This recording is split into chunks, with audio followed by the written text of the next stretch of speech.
All set. Okay.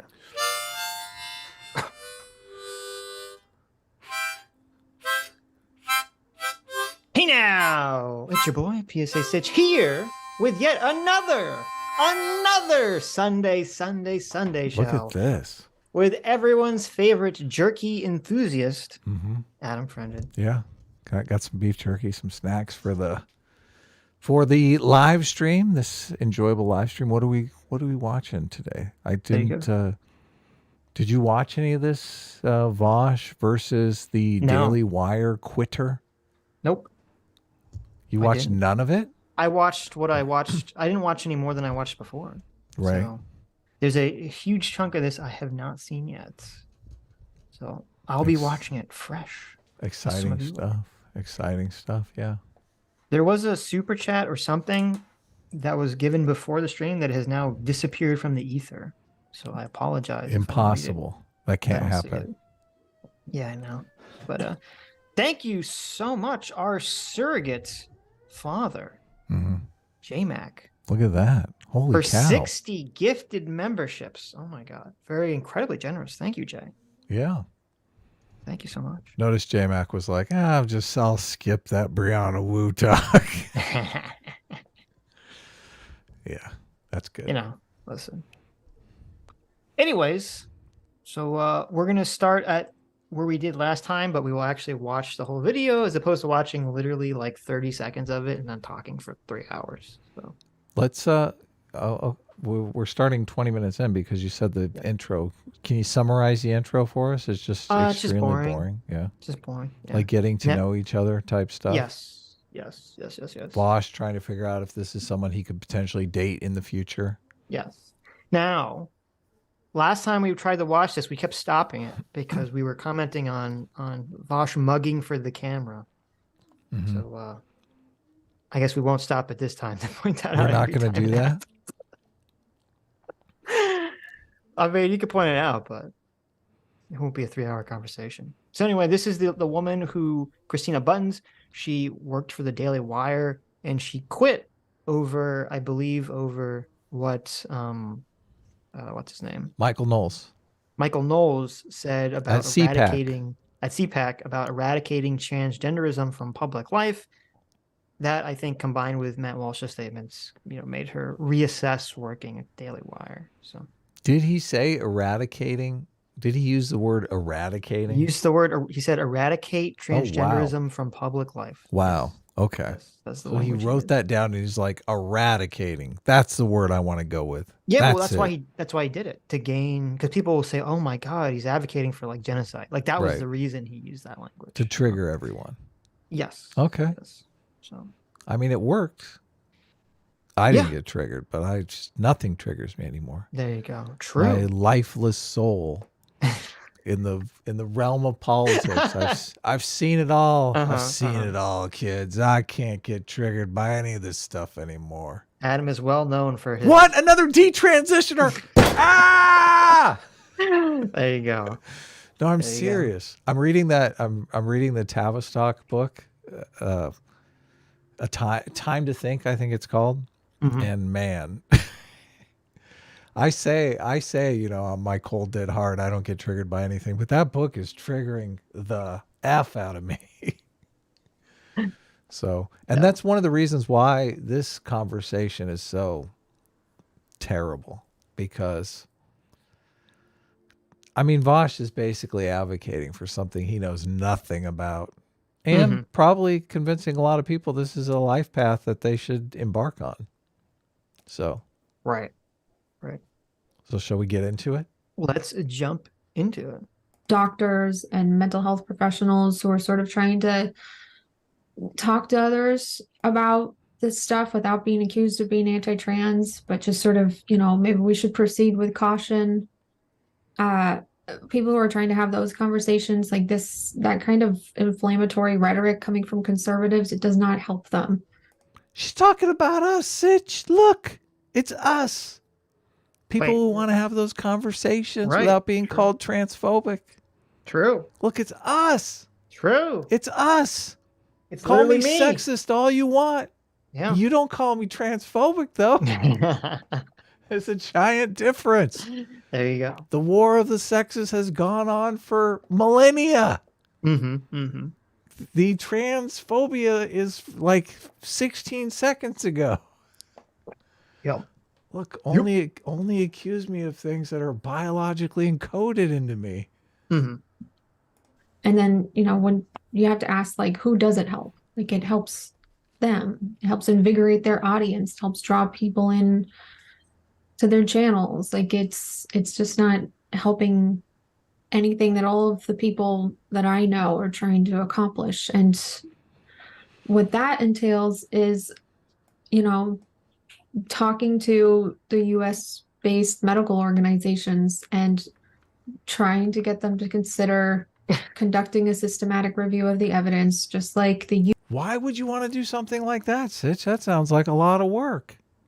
Look, just get these kids on HRT. Why do we need to study any of this stuff? Right. It's like, the Leslie Nielsen gif of him saying, it's everything is fine, nothing to see here, as like the backdrop falls behind him. Yeah, totally. The building collapses behind him. Yeah. Yeah, these are mostly peaceful protests going on. No, there's nothing to see here. This is the thing. This is why this is so infuriating, because Vaush has just bought into all of that propaganda. And he's like, oh, let me just come and regurgitate that propaganda for you. Let me tell you why you're right. Look, I watch MSNBC every night. I know the talking points. UK and Sweden and Finland and now Norway just recently have, and trying to find a way that helps safeguard children, I guess. We have like a growing population of detransitioners. I mean, I got it just on the stylistically, the whole, protect children, I guess. It's like maybe we should protect children. What do you mean you guess? Yes! Protect the children!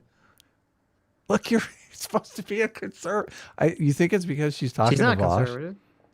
Well, she worked for the Daily Wire. Yeah, but she says she's not conservative. Okay. Look, I think that's part of the selling point here. Even conservatives are like, look, we need a common sense solution here. We don't need to be at each other's throats. Well, first of all, not to imply that only conservatives could care about protecting children, obviously, but I'm just saying that. I don't believe that's how she identifies. I think Vaush has lost his protect the children, card. Vaush can no longer say, I'm for protecting the children. Both sides are, both sides are making the protect the children argument.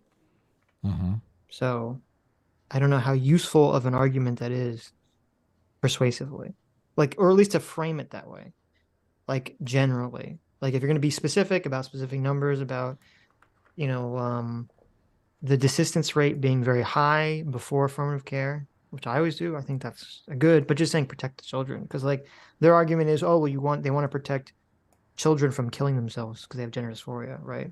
Yeah, I guess you're right. Both sides are on the protect the children. Right. And Train, then the other side right?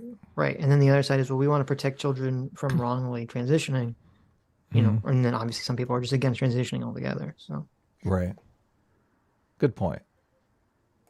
And good faith Gary. Jeez, we got to get rid of this guy. We got to get good faith Gary off the show. Well, no, I'm guys. just saying it's not that's why I don't know if it's the best way to approach it. The protect the children route. Yeah. I made Vaush bigger so you can catch his mugging now. I love that you called it mugging. I do feel kind of like I'm being mugged. I don't know why. I guess it's called that way because mug is your face. So you're mugging, Oh, okay. Facing. I don't think it has to do with stealing, but. Well, I do feel like something nefarious is going on. Anyone looks at you with that face, you think, oh my God, what's going on here? Also known as jimming the camera. Jimming? Yeah, jim the camera. Oh, I didn't know what that. From The Office, because Jim would always look at the camera and make a face. Oh, okay. Yeah. Office, good show. I like that show.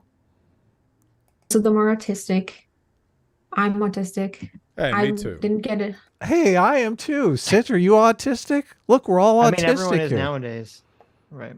Does anyone actually believe that Vaush is One's autistic? in the chat for all you autistic people out there. Look here, 111. Look, I'm autistic.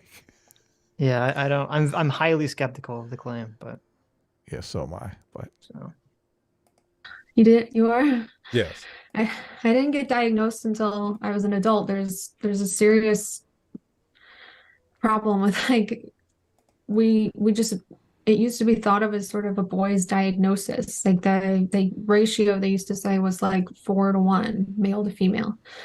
And now we're finding out that it's much more evenly matched. So we need to develop better diagnostic criteria to detect it in girls much earlier.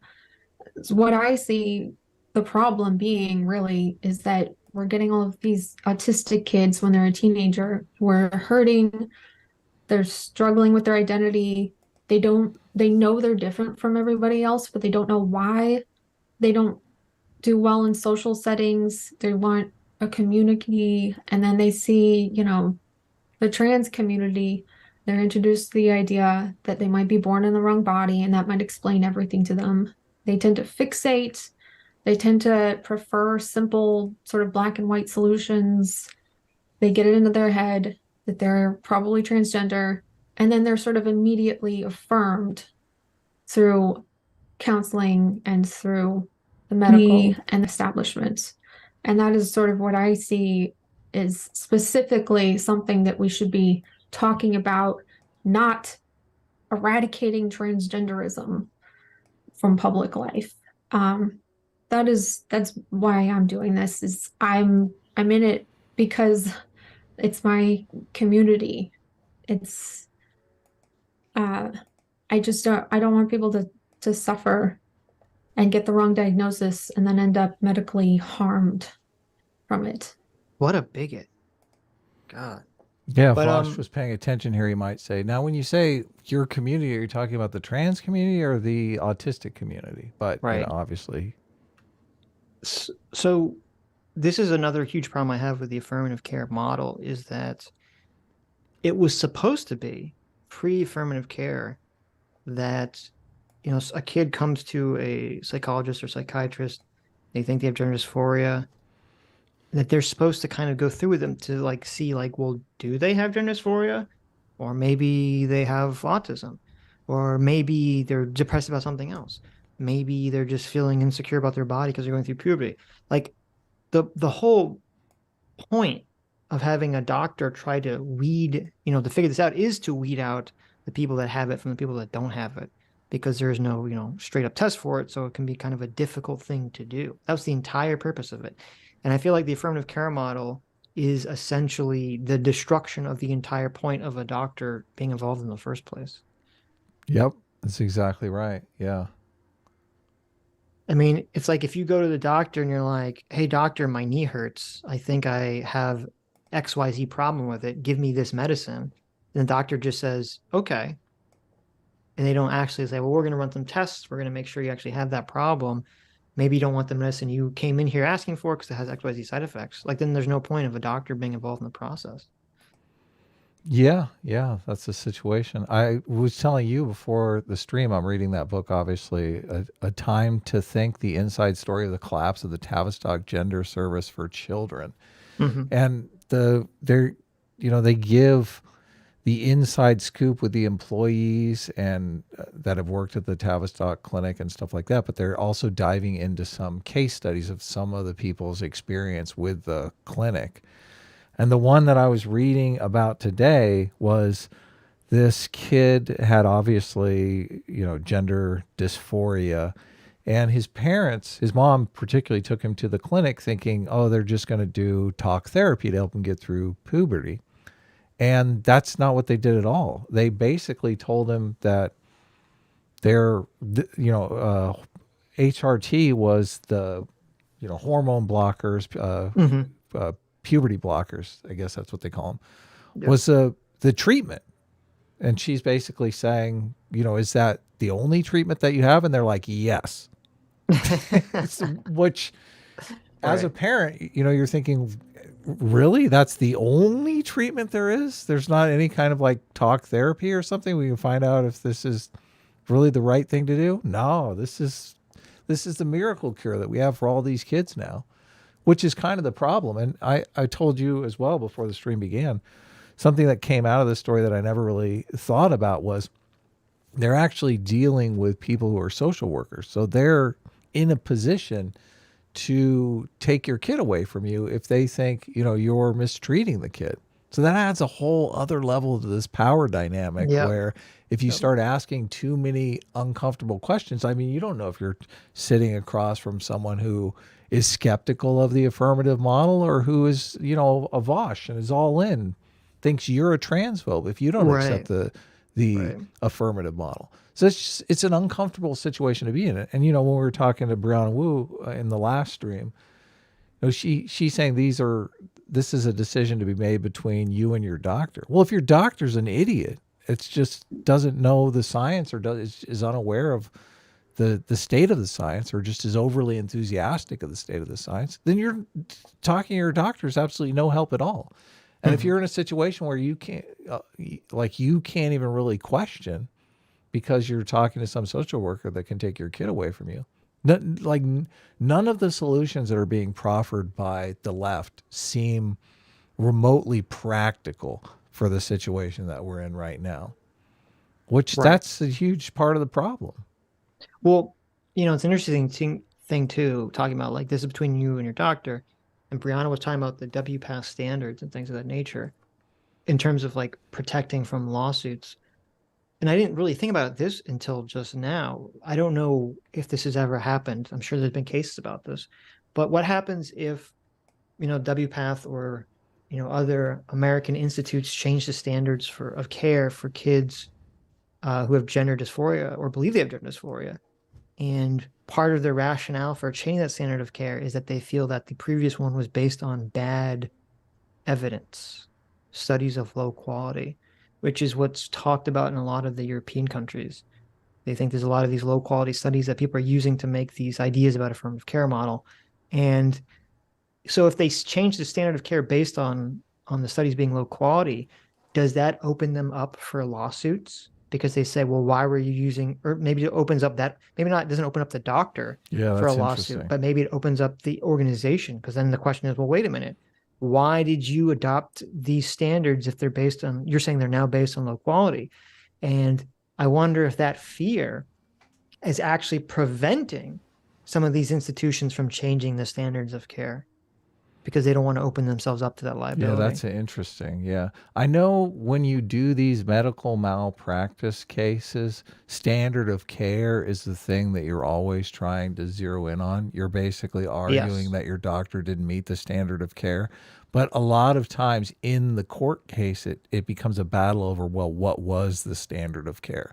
And people will try to pull out all of these different studies. I don't think you're supposed to cite medical studies that are older than 5 years. Obviously, they take the more recent studies to be more accurate, even though, I mean, that is not necessarily the case. So, yeah. And I mean, we've argued a bit on the show about that situation because both of us think obviously there are going to be lawsuits coming, but I worry that the lawsuits won't get anywhere because, the doctors will just march out, oh, this was a standard of care. I was just following the standard of care at the time. And it was, just because that standard of care was shit, they pretty much get off scot-free. Well, I think that will happen with some cases, but I'm guessing that based on a lot of the stories we've heard, a lot of these, even if I think the standards of care are not good for the affirmative care model, it still seems like a lot of institutions in America and doctors were not even following those standards of care. Right. Like yes. They were just come in, give you, throw the hormone at your face and the puberty blockers and then get out. Like it even, so I do think there's still going to be lots of people that are opening themselves up for liability. This has come up in the Tavistock book because they talk about this one meeting that they had, and the higher ups at the meeting kept saying, oh, we don't prescribe puberty blockers to anyone that hasn't had at least 3 or 4 counseling sessions. And all the people that are work there are like, bullshit. We're the ones doing these counseling sessions. What are you Right. talking about? But that's the thing. They're not supposed to, according to standards of care, but they do anyway. Yeah. So And that that makes was me like, think. Yeah. right. And that's like what Brianna said. I don't remember if the number she was citing was for America or for England, but she said, I think it was for England. They're saying something like they were bragging that, 70% of the kids they gave HRT to, met the criteria for gender dysphoria. And you're like, wait a minute. Yeah. 30% didn't meet the criteria Yeah. and they still gave them HRT. What's going on? If that's true in America, that 30% is opening themselves up for massive lawsuits right there. So. Yeah, those lawsuits are coming. I can't wait to see Vaush's channel once the lawsuits hit, because what is that going to look like? It's just going to be all denial. It's just going to be moving on. Like Vaush is such an advocate for this stuff. It'll be interesting because it won't be, though a lot of people will try to deny it, but it won't be deniable, because it will just keep exploding and getting to a larger and larger point. Like at first there'll be like just a few and they'll say, oh, it's not a big deal, and then I'll just kind of like, once one of these is successful, the floodgates will open and we'll really see like some true numbers, because the attorney will know, because there'll be like a case to go by. They'll know how to win this case. Yeah, because most the situation. Yes, because most attorneys and most people will say it's not worth suing unless they think they have a good chance of winning. Right. But once you get the one person that wins, then it's a slam dunk, because they can refer to this one case.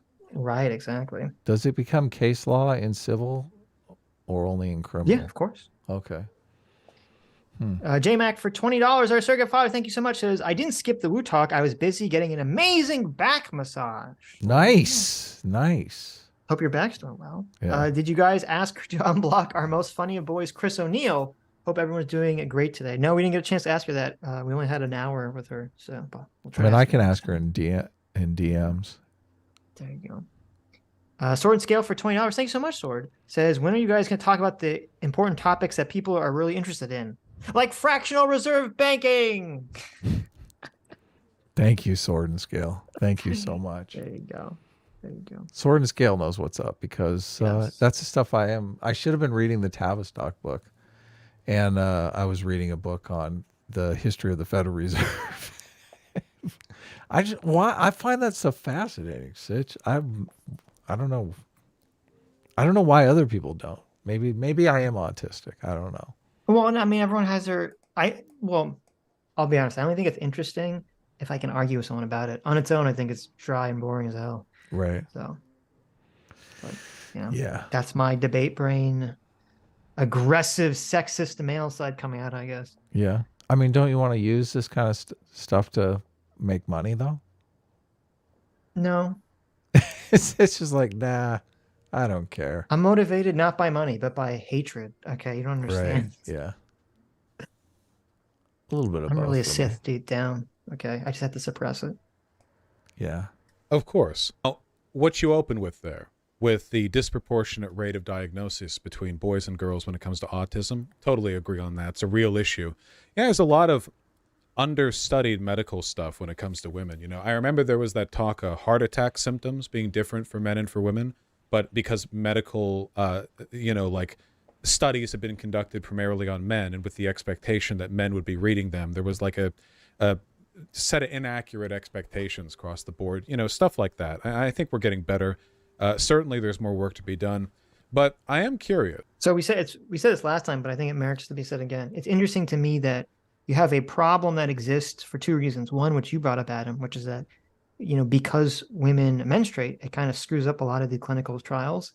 And so they like to use men often as subjects in these trials. Because women always screw it up. Yeah. There you go. Classic woman, always screwing up everything with her period. You just got to make sure you word it correctly.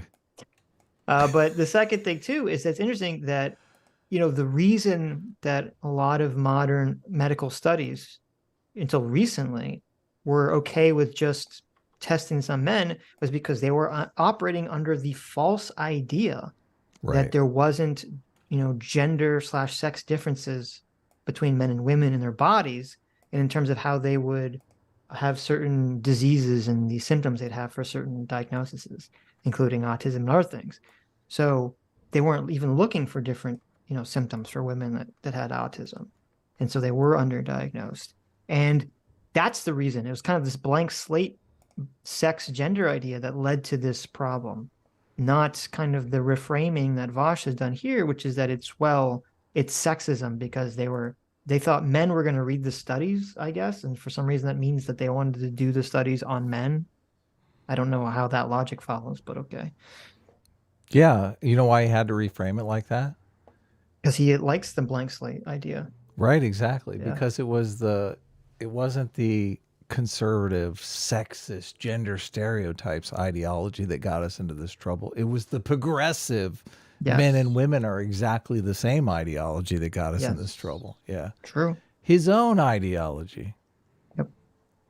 Yes. Yeah. Because, I have looked at a good bit of data when it comes to transition with youth or adults, and I'm pretty sold on the affirmative care model we got right now. I wanted to know, what exactly would need to be demonstrated for you to feel confident in our current approach towards trans-affirming care for youth? Are you referring to like the studies that show that there's like a 1 to 2% rate of detransition? Yeah, that's one of them. So I feel like they're surveying adults and not the current cohort that people are most concerned about is teenage. So this is a good sign that she is operating in good faith in this conversation, and that she's not thinking of this in terms of like a debate, because if she was like very debate brained, she would never have given him like an avenue to go, right? Say, are you talking about this? She would have said like, well, what are you referring to, right? To make him sort of try to, gather whatever he was talking about here. So to me, that's a good sign that she's operating this conversation in good faith. Yeah, no, it's great. Teenagers in those studies, so they don't really provide. It's also amazing that she obviously knows far more about this topic than Vaush does.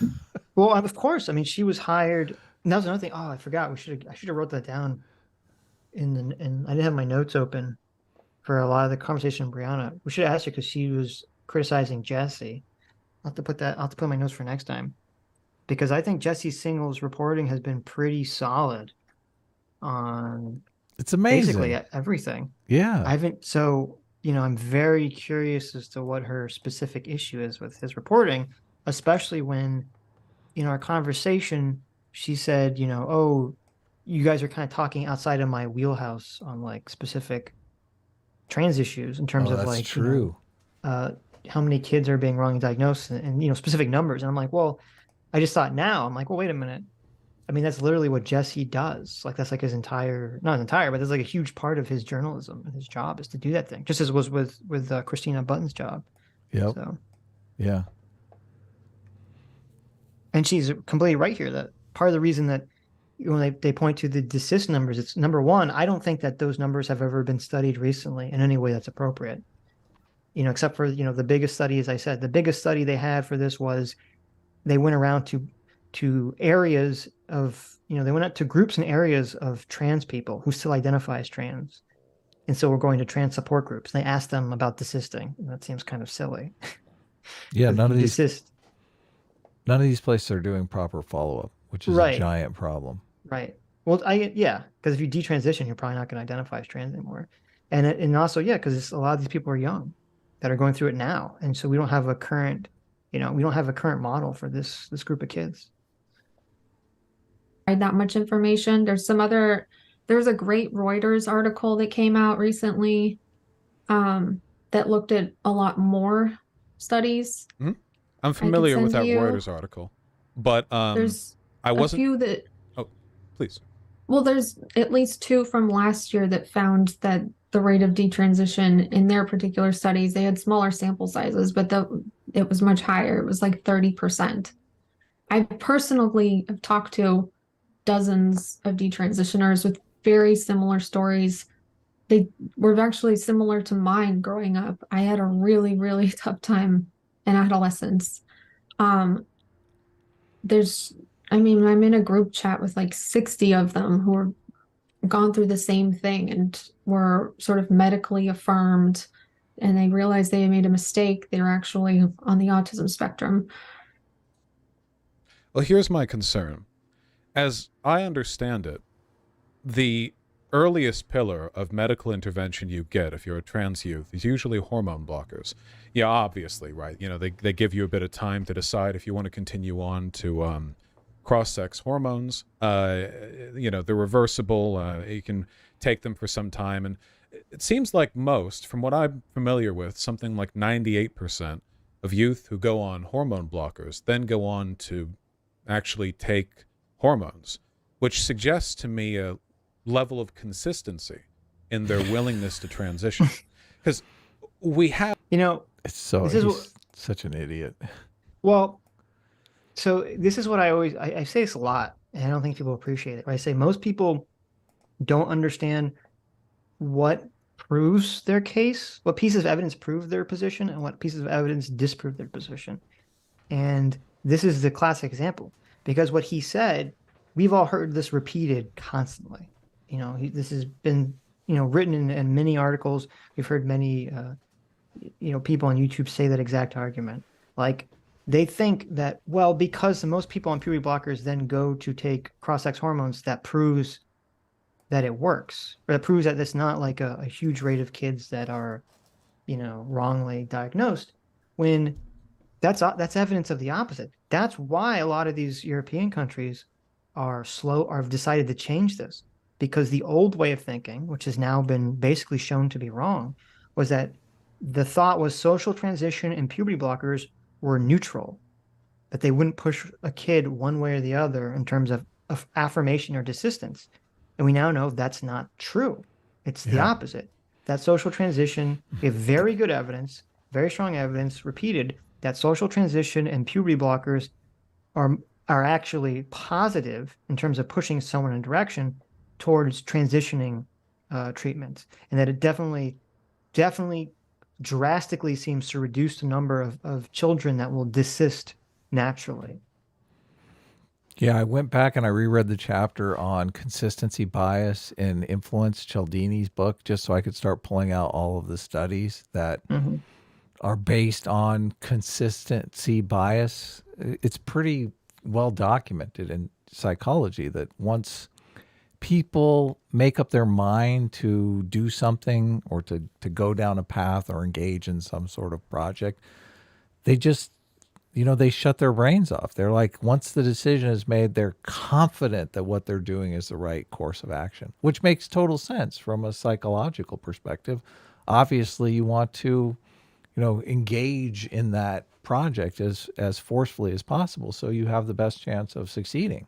But if you've engaged in the wrong project, you know, you need to turn around. So yeah, that's exactly what's going on here. So you're exactly right. The thing that he thinks is proving that, you know, the people are doing the right thing, it doesn't prove anything. It just proves that they're falling victim to this consistency bias.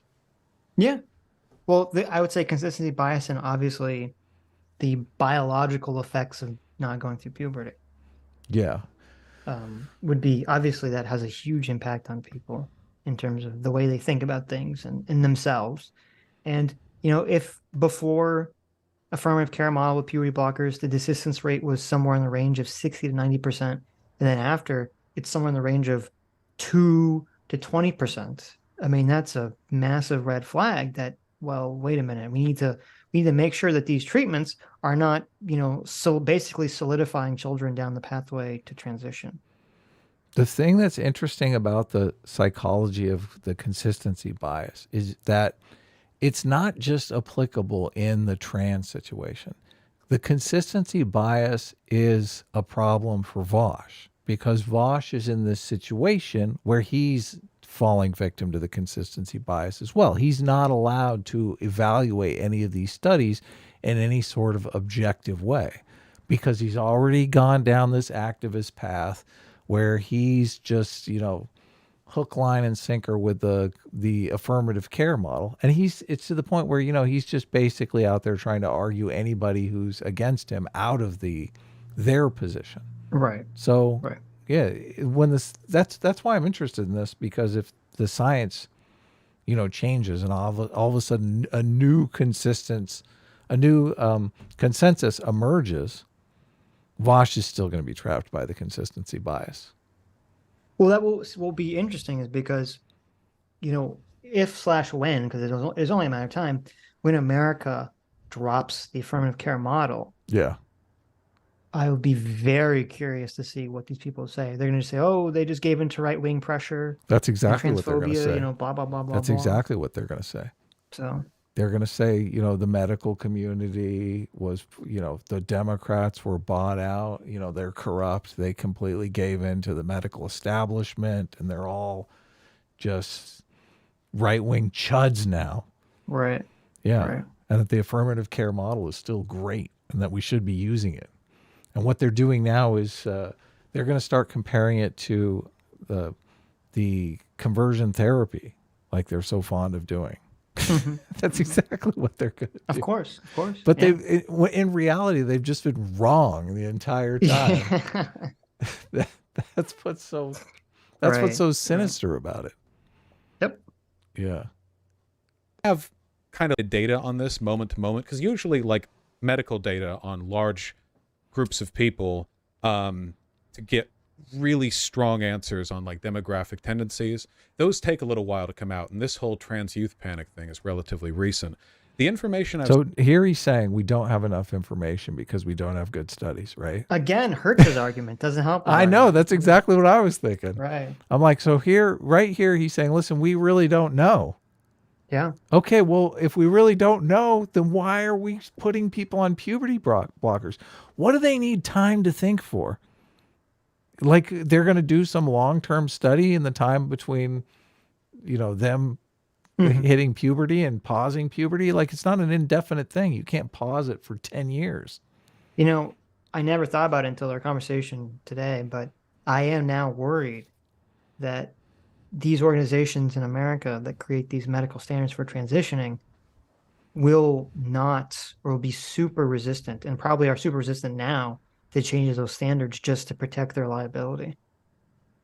I think that is probably a massive motivation I never thought about for them. All of these hospitals, they have like a children transitioning wing and shit now. It's insane.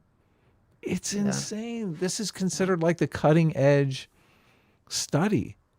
I'm actually, so what is it? So it's England, Sweden, Norway, I think France. I'm curious now. I'll have to go back and see the 4 or 5 countries in Europe that changed the standards. I'm curious if they're all government run systems where the government can't necessarily be sued for that, or if they can, the government has a lot of protection, right? As deep pockets. So I'm curious if the countries that have the ability, it's interesting. It's kind of paradoxical because on one hand, I think the fact that these countries have government run healthcare makes it more difficult for the standards to change because there's more bureaucracy.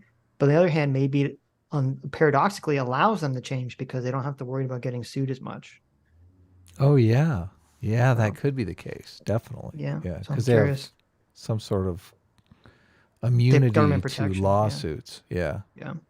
Huh. Seems to be pretty consistent in the idea that detransition is relatively rare, and even when it does happen, it's usually not because they actually, have doubts about their identity. It's usually because they can't keep up the cost of the medication, or they can't. They're not being accepted socially, so they sort of dejectedly go back to where they were.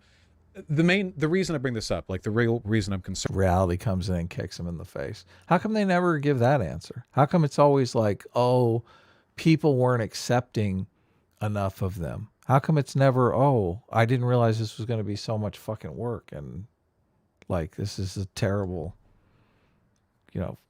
cost to my daily existence? Well, that's the study he's citing. That's the one they always cite. We asked a bunch of people that still identify as trans why they detransitioned. Yeah. And so it's really it's funny because they always complain about the rapid onset gender dysphoria study. Right. Because they chose the way that they got people was basically they asked parents who were I don't want to say anti-trans, but were hesitant about their children transitioning. Skeptical. So they say skeptical, right. And so they say it's a biased sample.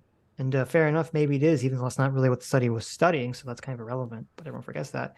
But the detransition study they would cite it's a super biased sample for the same reason. It's a bunch of people that still identify as trans, essentially. Right. And it's So- basically a survey.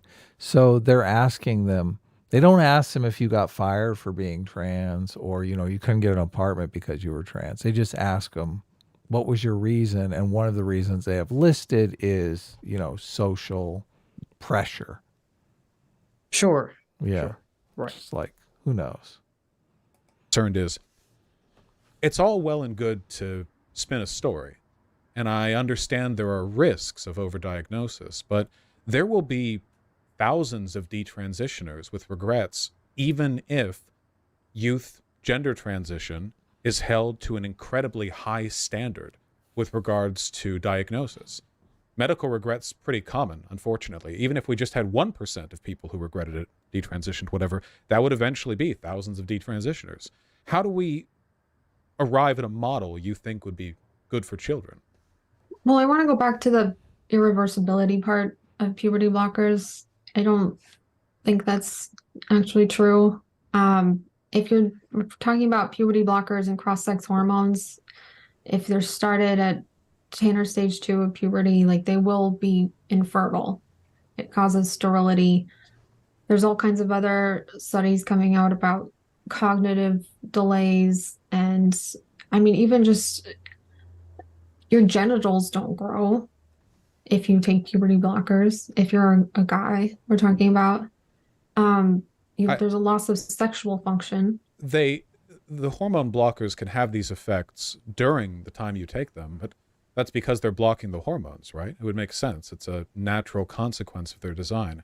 But once you stop taking hormone blockers, I'm pretty sure the research indicates that fertility will return. But you said they all almost always certainly go on to take cross-sex hormones. There's a bit of like iatrogenesis going on. Well, that will cause you to be infertile, sure. But that's the point of them, right? You take the hormone blockers till you know that you're ready to make a real decision, and then if you make that decision, kids that may don't know how to make reversible. real decisions. Well, wait. That's what I'm. Well, we're talking about the reversibility of hormone blockers, right? If they then go on to take estrogen and that has long-term effects, I get that, right? But that doesn't mean the hormone blockers aren't reversible. That just means a lot of people choose not to reverse.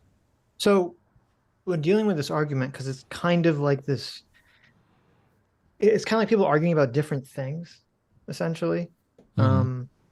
Because while I believe it's true, if you take puberty blockers short term, they usually don't carry the risk of infertility. It's only if you take them for an extended period of time. I don't remember the exact date. I don't like how many years you'd have to take them. The problem is, as I said earlier, and as Vaush said himself, if the majority of people overwhelmingly on puberty blockers then take cross-sex hormones, it's taking puberty blockers seems to be something that is preventing natural desistance away from gender dysphoria. Right. So that's the issue, which will then obviously they'll take cross-sex hormones and then obviously they'll become infertile. So. Right. Oh man, this is just scary. I was thinking about what Brianna Wu said about why is everyone fascinated by this? It's just, how can you not be? This is like a level of crazy. It's just insanity to me. Well, this is what I meant when I said the narrative around this is like very intriguing. There's a story around a lot of the trans issues. Like, what is the interesting narrative story around like housing policy, right? Nothing. Yeah, there isn't one, right? I mean, mean, no obviously, story. Yeah, there's no like players, no people. Like obviously, an individual person's struggle to buy a house or sell a house is a story, but like rooted within the policy itself, it's far more like detached from the personal element. Where this has such a hyper personal element and such a like it's just so different than we've been accustomed to having the whole conversation about transitioning is so different than what people have ever been accustomed to talking about in like human history. And I think that's part of why it's intriguing. I think young people should be able to buy homes. I think one of the reasons why, kids are not starting families is because young people can't afford, there's not affordable housing. Like that's a huge component. This is why people are not necessarily in stable relationships. I think a lot of that comes back to it, but still the stakes for this are higher. Like it's literally like life altering decisions that you're making. This is so much bigger. Whether or not you're going to literally transition your biological sex is much bigger than buying a house, whether or not you're going to own a house or not. The stakes are higher for the individuals involved. Yes. I don't know if they're higher for society at large. Right. It's still, even though the numbers have exploded drastically, it's still a small number of people. That's a great distinction to make. Yes. The housing, and this is part of the problem. The housing thing is much more impactful society-wide. But we're more drawn to the story because of the individual. We think, oh, this person has this much on the line. Like you see these stories of detransitioners and you're just horrified. Like you don't have that same sort of reaction to someone who couldn't, lost a deal on a house. Right. Yeah. Well, there's an easy vibe for someone on either side of the political spectrum to look at the transitioning stuff and have an opinion and a feeling about. Yeah. When you talk about like housing policy, it's like, most people don't have, they're not knowledgeable enough about the subject matter to really, have a strong opinion about it one way or the other. So. Oh man. It's just insane. I've seen a lot of other stuff that suggests to me that they're not as reversible as people claim. But I don't think that kids know what they're getting into. I think that a lot of them are on the autism spectrum and they are being misdiagnosed with gender dysphoria. There's a lot of body dysmorphia, for example, that goes on, especially autistic adolescents, and that could be confused for gender dysphoria. It could be. But when it comes to claims like that, I haven't seen any research to indicate it.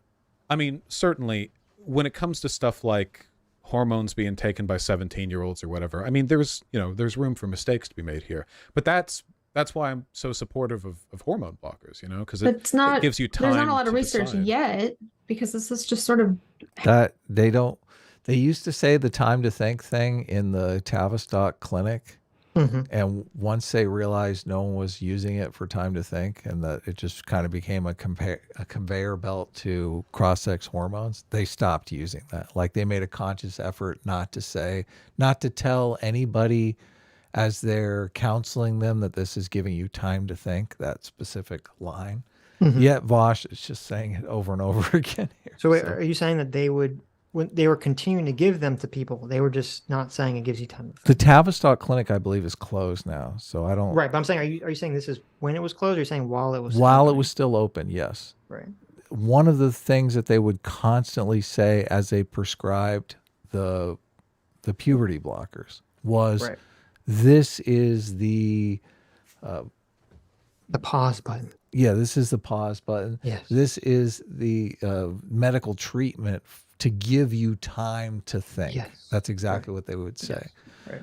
But they realized that that consistency bias was creeping in and nobody was using it for time to think, that they weren't really thinking. It just was like a useless step to get them on the path to transition.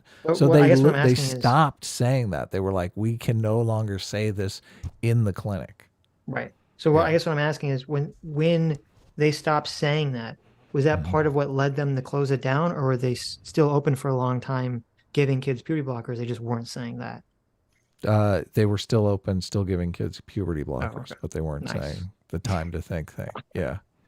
Yes. So what's even the point of giving the kids the puberty blockers if at that point, what is even the purpose of them?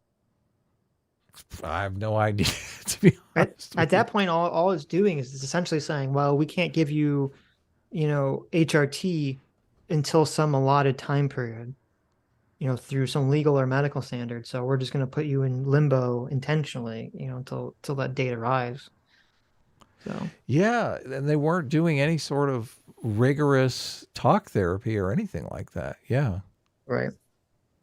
Yeah. And to be clear, if we're having a conversation with someone about this issue, you have to be very careful when you say talk therapy, because they're going to interpret that as you saying talk therapy to Conversion therapy. That's what they're gonna hear. Conversion therapy. I think what you're trying to say is not talk therapy as conversion therapy, but talk therapy to find out whether the person actually has gender dysphoria or not. Well, in psychology, there is two ways that they deal with psychological issues. They deal with them through talk therapy or drug prescriptions, right? If you have, there are two ways you can deal with depression or anorexia. You can, well, I don't know if they even have a pill for anorexia, but for like depression, you can take There's some things they can give you for antidepressants, or you can go to talk therapy. So you understand but different that things work for distinction. different situations, different diagnoses. So, but not every thing's going to work for talk therapy. Not everything's going to work with a pill. I do like the fact that you're pointing out that any talk therapy that has to do with gender is automatically conversion therapy, which it's like, okay.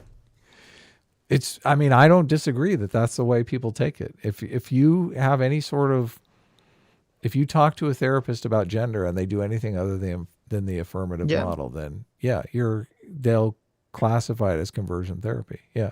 Well, I think you're adapting a position, which if that's what you believe, I mean, that's fair. But I think you're adapting a position that's much more difficult to defend. Me or the people who are doing this? What is my position? I think it sounds like you're adapting the position that even if, like, because when I talk about this stuff, there's a reason that my position is built around the idea that gender dysphoria exists. Right, is a medical condition, yeah. It's a medical condition that exists primarily for biological reasons. Someone is born with the capacity that there's something wrong in their brain, essentially, that has some sort of self-identification problem. Yeah. And that's what creates the gender dysphoria. And that when people, detransition, or when we have like this uptick of people identifying as trans, it's not that there's been an uptick of people with this biological brain disorder. It's that there's just all these misdiagnoses, essentially. No, I agree. Yeah. And so that the goal is to weed out the people that actually have it from the people that don't have it. Right. Where when you kind of use language you're using, it sounds like you're saying, well, maybe they still have gender dysphoria, but you can use talk therapy to, I guess, talk them out of it or to alleviate the symptoms, which I'm not sure is possible. Well, have there been any studies on the possibility? Like, why is transitioning, first of all, from an individual perspective, and this is actually, there's the case that I was talking about earlier from the book of the kid that went to the Tavistock gender clinic with his mom, and they assumed that they were going to get some sort of talk therapy to help him get through puberty, basically, because they felt puberty was going to exacerbate the situation, and talking to a therapist about the thoughts and feelings that the child is having would be useful, right? Someone to explain to them, what's happening, and, so they would understand, they wouldn't be completely in the dark about it. Why is that not a viable way to deal with the trauma of gender dysphoria and, a whole life of transitioning is the way to deal with it? Well, why is that the treatment? Well, it depends. It depends, again, the way that I conceptualize it, which is, I understand not the way that most people do, is that if only people with this biological issue really have gender dysphoria, and everyone else has something that they think is gender dysphoria but is not that. And that is the goal of the psychologist or the therapist or whoever they see to figure out whether they really have it or not. Not necessarily like, oh, well, you have gender dysphoria and then let me alleviate your symptoms through talk therapy. Now, you asked, has that ever been tried? I don't think it's been tried recently. And it was tried many, many, many years ago. Obviously, therapy has changed drastically since that time period. So, no, it hasn't really been tried recently, but I'm skeptical that it would work in the way that I'm defining gender dysphoria. I think it would work in terms of weeding out the people that don't actually have it. I think it's super interesting because this always comes up when we talk about this stuff, and we obviously are conceptualizing these things in very, very different ways. Like gender dysphoria, can that go into remission? I think it can desist. I don't think it goes into remission, because remission implies it could come back, right? Well, no, if it desists, it could come back, could it not? I mean, we don't exactly know what's causing it. I'm using the cancer terminology because right, but I'm just saying, so to my knowledge, I've not seen cases or even heard anyone talk about it, people desisting and then it coming back when they're adults. I've never heard of that. So I don't think it goes into remission. I think it just desists. Okay. And so people do desist. Yes. And we don't know that people desist or can desist through talk therapy. They just desist on their own. It hasn't been studied. It's usually desistance as they get older and go through puberty. Right. Well, maybe they're doing some sort of talk therapy just with their friends and family, and they're not actually doing it with a therapist. I think it's if I have to weigh, like, what do I think has a greater impact? Like all the biological changes that happen when you go through puberty, or someone talking to you, I'm gonna weigh on the side of going through puberty. you think there's some, you think what's going on is somebody has some sort of biological component that causes this sort of distress we call gender dysphoria. That gender dysphoria, puberty hits, and some hormone, the desistance hormone, is released, and then all of a sudden the person desists. No, okay. I don't think that. I think that a lot of people think they have gender dysphoria and they don't. And then when they go through puberty, which has all these effects on your sexuality and your sexual orientation and your gender identity, it makes people realize, oh, I don't have a problem being male or female. I might have a problem with something else. But I think going through puberty just makes them realize that it's not gender dysphoria. So they never had gender dysphoria. They never had in the first place. So you think some people have gender dysphoria. So you don't think they desist. You think that what happens is they think they have gender dysphoria, and it turns out they didn't have gender dysphoria at all. So gender dysphoria doesn't desist then, ever. Well, so I understand what the confusion is. So according to like the DSM, gender dysphoria refers not to technically, because I use the terminology technically in my own unique way. Because when you're talking to a therapist, gender dysphoria just means the feeling a person has. Yeah. And so they're saying, yes, the feeling desists. But I'm saying, well, I'm kind of linking it to the cause, because I believe there's a biological cause for it.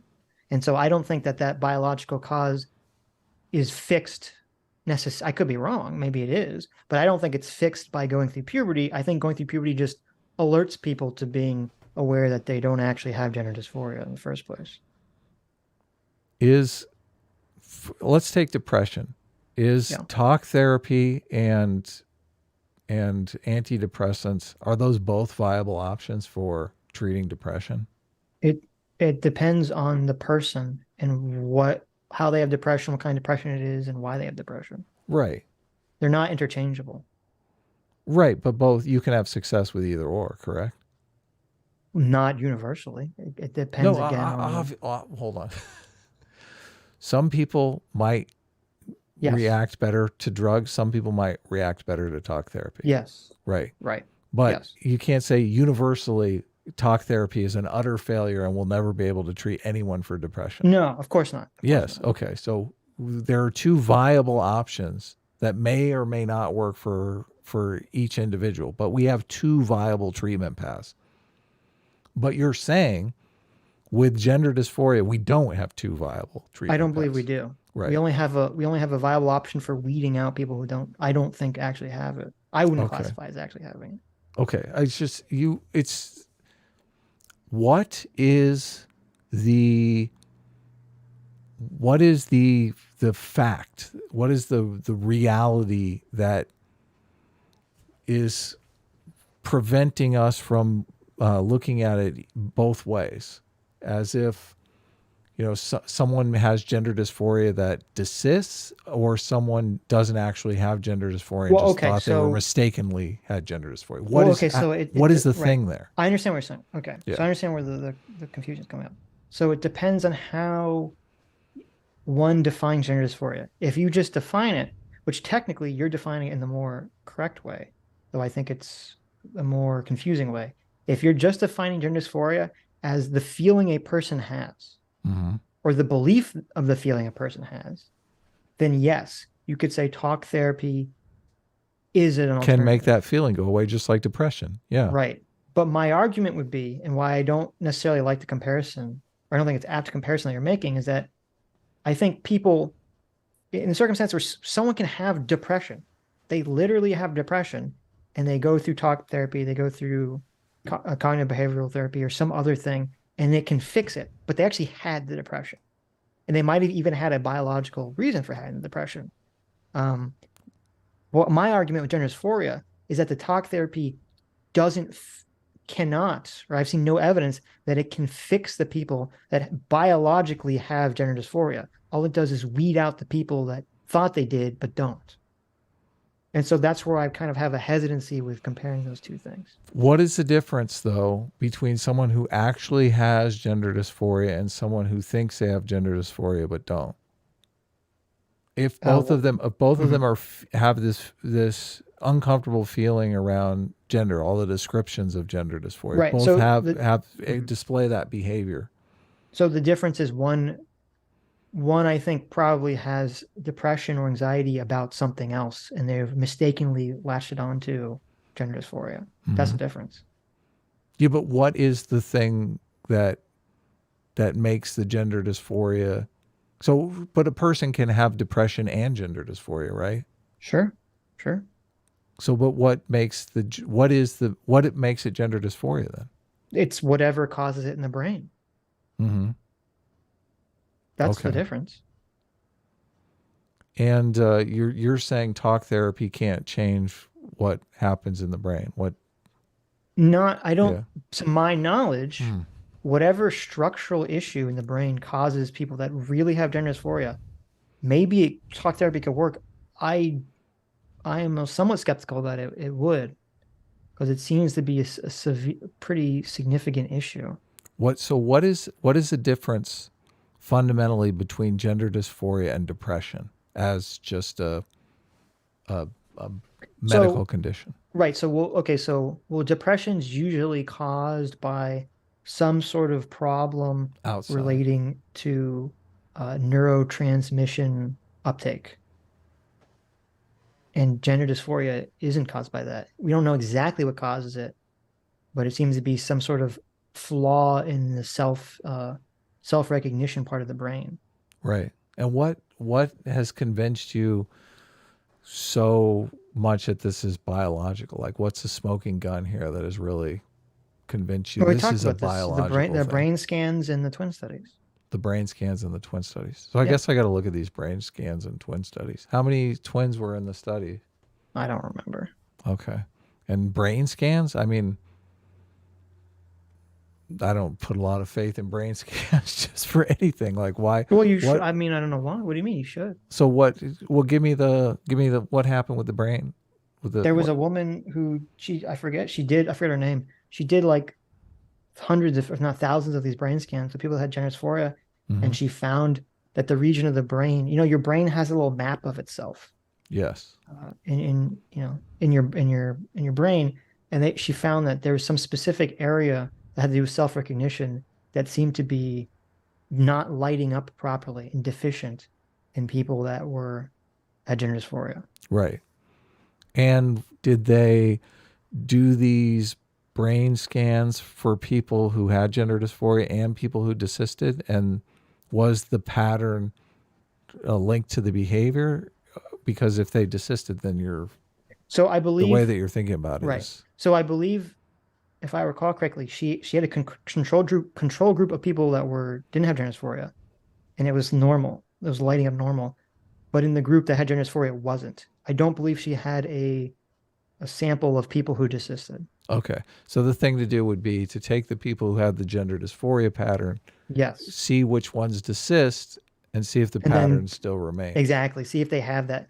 And that's, But and if that's why they I've do always- desist, then they actually did have gender dysphoria and desisted, and your way of Right, looking see, at now this is that- incorrect. Yeah. right. Because that would be what that would imply to me is that then actually going through the chemical process of puberty is fixing the region of the brain, not necessarily making them aware that they didn't really have it in the first place. Right. Which would be interesting. And that's Well- why I always said I agree with Brianna on this. There's just needs to be so much more study on this issue before these treatments are given to people. Because that's the problem. These Yeah, treatments are insane. These treatments are experimental. Yes. I mean, they've never done randomized controlled studies for any of these procedures, Yeah. any of them. So they are all experimental. Yeah, I'm thinking of gender dysphoria more like depression, and you're thinking of it more like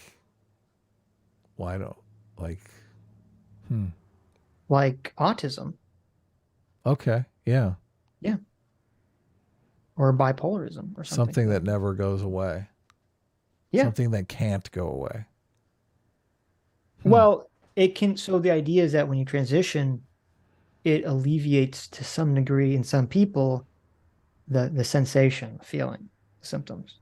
So it is kind of like sexual orientation, the way that you're thinking of this. Because I Yes, mean, I don't know yes. what I don't know what part, I don't know what part of the brain lights up for sexual orientation, but I know sexual orientation is fixed. And many of the studies I've looked at show that sexual orientation is more fixed than gender identity, which, Yeah, well, you know, that's because, right. So I think, I agree with you. I don't think sexual orientation really changes for most people. And I don't think gender identity really, I think it's the same thing. I don't think it really changes for most people either. right. I don't think sexual orientation really can change. I think people tell themselves, and sure, people, you know, there's outliers for everything. You know, the exception proves the rule. But I don't think most people can change, you know, what sex they're attracted to. It just is. It depends how you define it. Because again, we get into people in prison and things like that. I don't think their sexual orientation changes. Right. But when you use the term who they're attracted to, I think that kind of could be too vague. Exactly. Right. It'd be like, who would they prefer? Who would a person, prefer to have, sexual intercourse Oh, with, yeah. Watch out. Don't say that prefer word, or you're drifting close sexual to preference. Yeah. I'll get in trouble. Yeah. That was so ridiculous. You're drifting. That was so ridiculous. Yeah. They'll go after you for Well, it's funny anything. because I think sexual preference is actually the more correct term. Because there are definitely instances where men and women in situations where they're surrounded by only the same sex Right. will engage in sexual activities Right. at certain ages. It's usually at younger ages when your hormones are going crazy. Will engage in sexual activity with same-sex people, even if they're not gay at all. And so that's why I think sexual preference is a more correct term, even though I believe it's biological. Their preference is to have sex over not have sex. Well, at the end of the day, yeah, for most people. So That's hilarious. All right, this is fascinating. I'm not sure. It's funny because every time this stuff comes up, it's obvious that you have a very detailed way of thinking about this, and you're just, I don't want to stray off this path of this is the way to think. But even all the talking we did about it now, you're even saying my thinking is closer to what the consensus is. Well, no, you're thinking, so the way your definition of gender dysphoria is technically the correct way. But I think that definition is what causes so much needless confusion on the subject. I don't think gender dysphoria should be defined as just the symptoms, I guess, which is how it's technically defined now. I don't think that's a good way to define it. Right. We need to get in and figure out the biology, what is actually going on. And then we could actually figure out tests for it. And well, I mean, listen, I really, truly believe I really think the future of medicine for so many things, honestly, it's going to sound silly.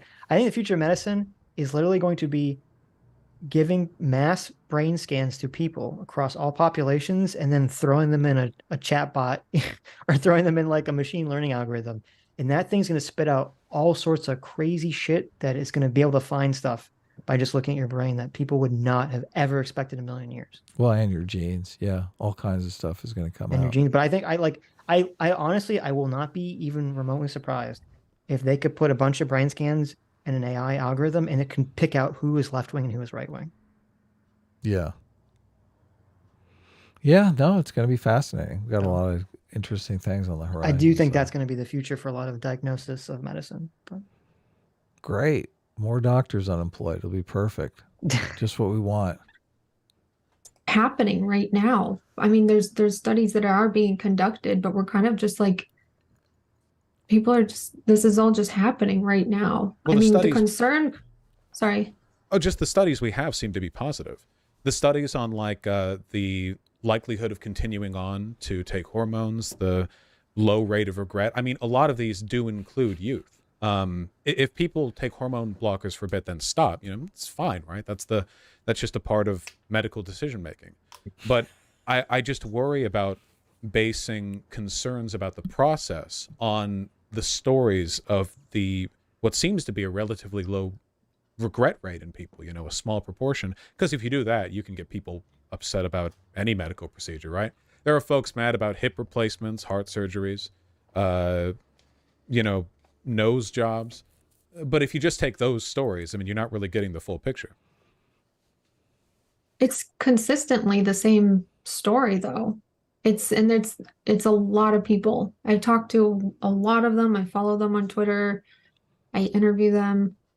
But right, but all of those procedures that he brought up, I would say it's probably the same story with detransitioning too. It's that the medical professionals pitched me, you know, a level of treatment that this procedure did not achieve. That's, I would believe, 100% of the yes, of all of those things. well, you know, and if you've ever talked to a doctor about a surgery, Oh yeah, they're so optimistic. they're always incredibly optimistic about it. And they're actually I mean, maybe this is my experience. Almost every doctor I've ever talked to about most surgeries has been really dog shit at explaining the outcomes of the surgery. Because you're right, they're always optimistic from my experience. And you have to like really ask very pointed questions and kind of know what questions to ask to get to a lot of information, which obviously most people aren't going to do. You're like, well, it's a doctor. They know what they're talking about, right? Yep. And to me, it's very disheartening when I've been in these situations where either myself or a family member is trying to get some surgery and you're like, well, wait a minute. What about this? What about this? And they're like, well, and you're like, wait a minute. What do you mean? Well, wait, why didn't you say this before you recommend the surgery? Or why didn't you say this while you recommend surgery? Like, yeah, it's after just, the it's fact. wild to me. It's totally wild to me. So many of these people, it comes to light after the fact, and they're like, "Well, why didn't you tell me that ahead of time?" Yeah, good question. Why didn't you tell them that ahead of time? It's so, yeah, it's I don't know. It's weird. It's weird. I don't understand why a lot of happens with doctors happens, but I think do. Got to make. well, another you think it's just a BMW bias because they payment. want money for doing the operation, Yeah. or they just have an optimistic bias about medicine in the first place? Yeah, Okay. I think that's what it is. Maybe. Optimism bias, another one. But I mean, every doctor's. I would assume every doctor's so worried about getting sued nowadays, especially ones that are performing surgery. No, they got insurance for that. It's up to an extent. What's the insurance for? Listen, Yeah, it all of works them to an have extent. a couple medical malpractices. Right. That's another thing you should ask your doctor. Hey, have you ever been sued for medical malpractice? They'll be like, here, let's. Let me show you to this other doctor who will perform a surgery. Yeah, exactly. Why would you Well, ask me also, something like that? And it depends on what state you're in, because some of these states have very restrictive medical malpractice caps that I think are wrong. Ridiculous. Yeah. Yeah. Sitch and I have argued extensively about on the show. Yes. I mean, I think some of the caps have merit, but some of them just seem like way too fucking low. And you know who puts in place those ridiculous medical malpractice caps?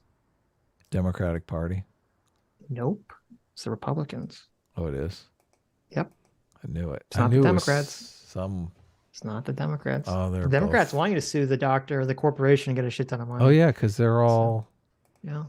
They're all personal injury attorneys. All the That would Democrats. actually be fascinating. I bet if there was some shrewd Democrat, because the right-wing populists are probably all in favor of abolishing the caps, some very shrewd Democrat in a state level could probably get some of these caps removed by kind of appealing to the right-wing populist energy at the moment.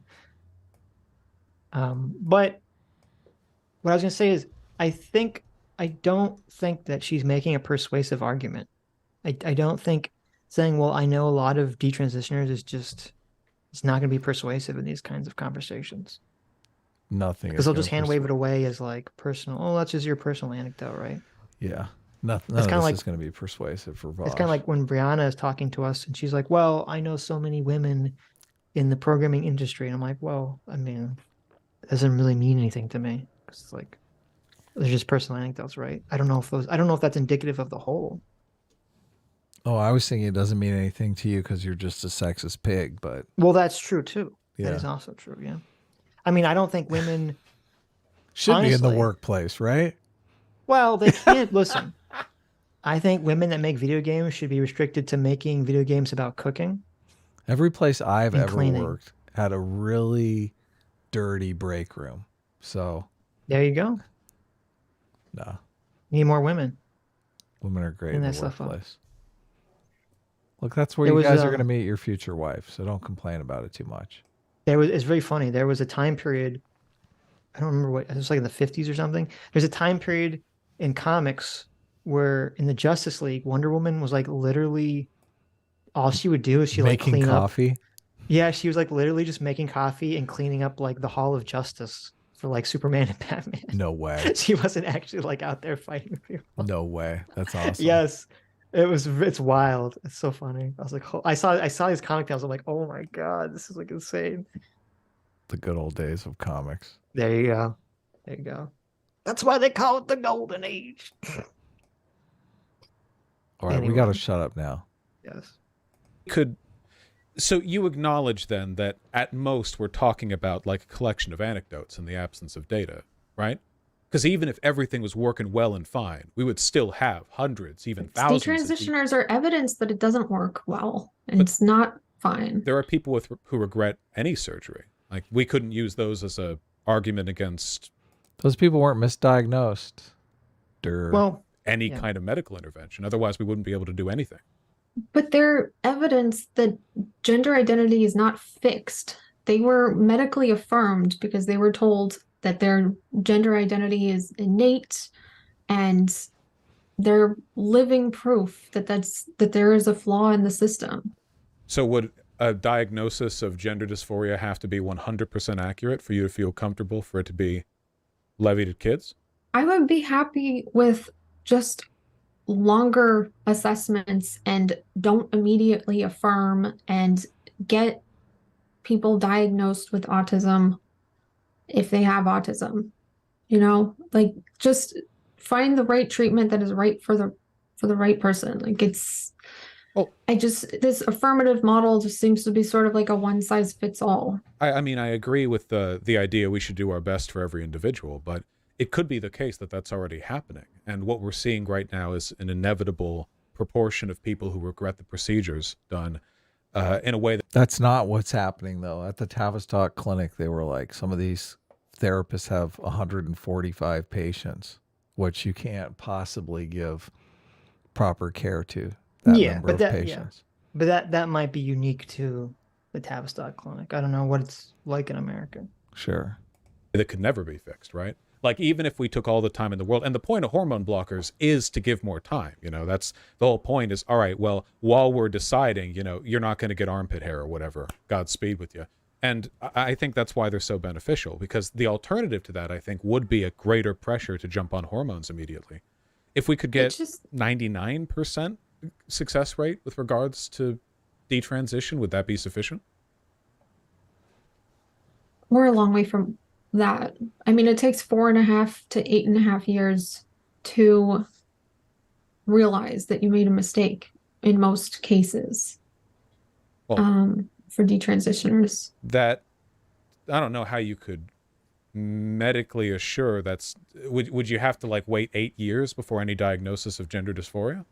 No, I'm talking about detransitioners it usually took them 4 to 8, sometimes 10 years to realize they had made a mistake. Well, ain't that their prerogative? I mean, folks make mistakes. Doctors can do a fine job diagnosing, but ultimately they're doing so based on the reported feelings and experiences of the patient. If the patient's incorrect in reporting those experiences, goes through a year of hormone blockers, then decides to take hormones, I mean, there's a limit to what the medical system is capable of reasonably accommodating with regards to potential doubt. That's just insane. That is an insane thing to say. Yeah. That's just insane. Yeah. Talk about victim blaming. Well, just the idea that you're diagnosing based on what? What are you diagnosing on? Well, this is the problem with gender dysphoria. You are diagnosing based on self-report of someone's feelings, right? Mm-hmm. But for Vaush to say, well, the doctors are doing the best they can, the person is reporting their feelings wrong, like that's wild. Yeah. Like that's a really weird thing. Like the whole point, and this is why the affirmative care model, in my opinion, is so trash, is that the whole point is that it's the doctor's job. It's not the patient's job. It's the doctor's job. It's supposed to be, in theory, to figure out what the feelings a person has are, like, and to help them try to figure out, well, do you actually have gender dysphoria or not? Like, otherwise, then there's no point. Under this kind of model that Vaush just laid out here, there's no point for a doctor. Then, I mean, what is the purpose of a doctor? Why don't you just go to an online questionnaire and answer a bunch of questions, and then it says, congratulations, you have gender dysphoria at the end of it, or not, depending on what bubbles you filled in. Yeah. How is that diagnosis period not going to be framed as some kind of counseling or talk therapy? I just what do you call that? What do you mean?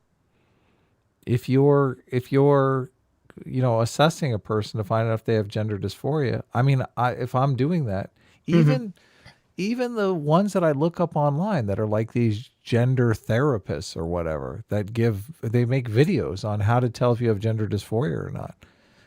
They're gonna, if you go to them and say, listen, I think I have gender dysphoria, I need you to help me figure it out, they're gonna start asking you a bunch of questions, right? You're gonna have a conversation with them.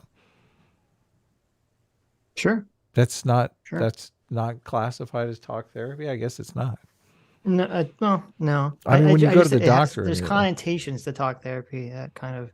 What are the connotations? Because a lot of people do conversion therapy. That's the. Yeah, but look, there are. Are you saying that we're going to go and we're going to loop the previous conversation? So no, we're not, because there's a giant industry of people talking to therapists in this thing called talk therapy about depression or life or whatever. Sure. What is that called? Yeah, it's some kind of talk therapy. Sure. Okay, but it's not conversion therapy. Right. Well, it is. They're trying to conversion you away from being depressed or anxious. I don't like. So there you go. It's conversion. They're converting you away from being a depressed person. It is conversion therapy, Adam. Therapy. Captain Mystery for $20 says, anytime you do a stream on a breadtuber, I donate, so take my money. You want to talk about detransition, go watch Tulip R's detransition interviews. I've seen some of them, yeah. Very, very intense. Moondoggy for $20 says, I watched Dev's video of his hypothetical he asked on Twitter. It's interesting to see people who identify with trans as a means of a political identity. To some, it seems like a rebellion to anything heteronormative. So that's definitely true. That's definitely a huge part of queer theory. I asked one, I don't remember who it was. I asked one trans person the question Dev asked about, would you take a pill to revert to cure gender dysphoria? I don't think it's a fair question to ask someone who's transitioned. So I stopped asking it, because it's like, if what you're kind of talking about, Adam, it's like a consistency bias. It's like someone's bought in. Yeah, I think to ask a trans person that puts them in such a horribly uncomfortable psychological situation that you're not really going to ever get a good answer. And I don't think it's fair to put people in that situation. Yeah, it's kind of honestly. messing with them. But It So does feel like you're kind of messing with someone, but right here, I look up talk therapy. First of all, sponsored link, BetterHelp. Isn't that the thing everyone's always pitching on YouTube? Personalized therapy for a happier you. So that's psychotherapy, sometimes called talk therapy, refers to a variety of treatments that aim to help a person identify and change troubling emotions, thoughts, and behaviors. Most psychotherapy takes place when a licensed mental health professional and a patient meet one-on-one or with other patients in a group setting. I mean, look, I'm married, so, once you get a wife, Sitch, you'll realize that all they want to do is get you in talk therapy I for know. some I reason. listen. This is also my bias. I'm kind of. I think talk therapy doesn't work. Yeah, I think more than look, it does. I think it's garbage. I think it's complete garbage. Okay, I agree with you. I've been to, I think 3 therapists, and they all just seem garbage tier content to me. So I don't have a lot of confidence for most talk therapy. but Not all of it, but most of it. But let me address. How are you going to make a diagnosis of gender dysphoria without some kind of talk therapy? But go ahead. Sure. I agree. But let me address the question. People are asking about the question with Deb. So there's 2 reasons why I don't think you should ask. The first is, I think for majority of people, you're not going to get a true answer.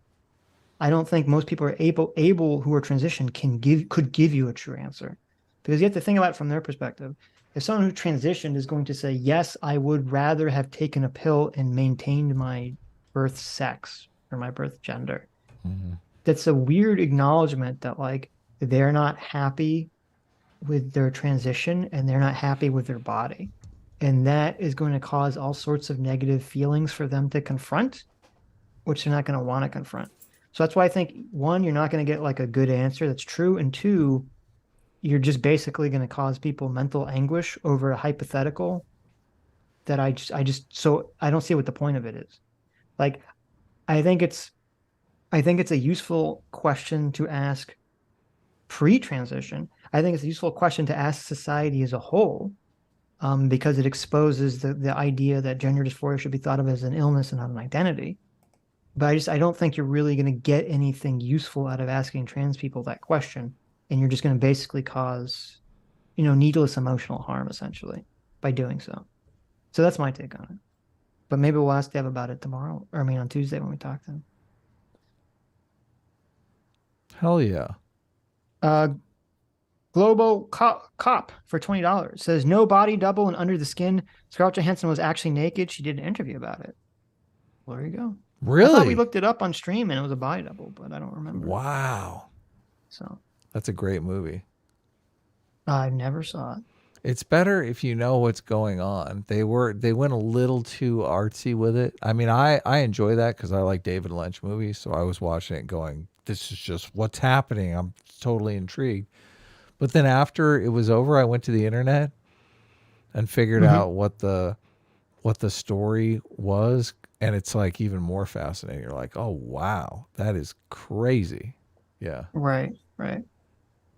Interesting. Scarlett Johansson opens up about her first fully nude role in Under the Skin. Well, there you go. I don't know why we thought it was body double.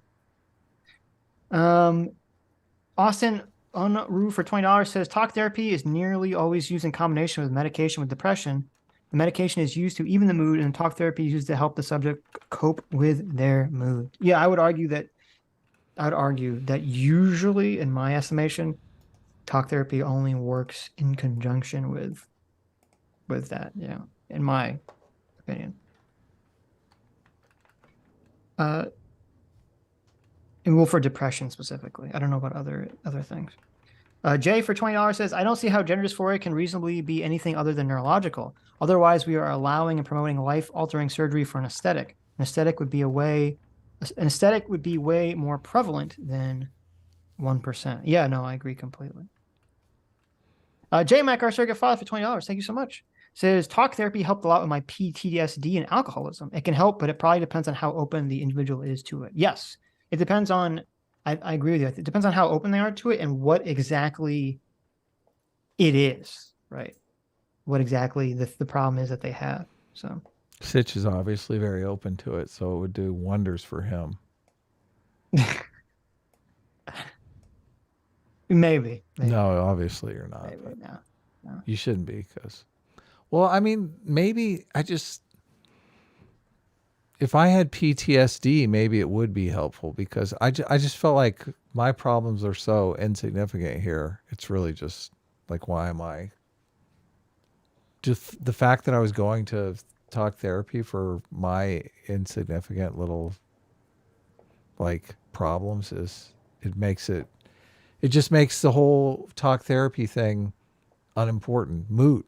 It basically cures you, just the idea of going to talk therapy. Well, I do think that's an element of it. I think, unfortunately, I think there's kind of a sick truth to nature that humans seeing other humans suffering makes them feel better about their own lesser problems. Yeah, that's true. Yeah, it's a sad reality, but I think it's true.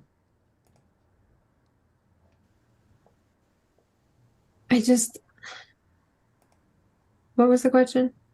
Oh, I mean, people are going to doubt the outcomes of these procedures. They're going to have regrets sometimes.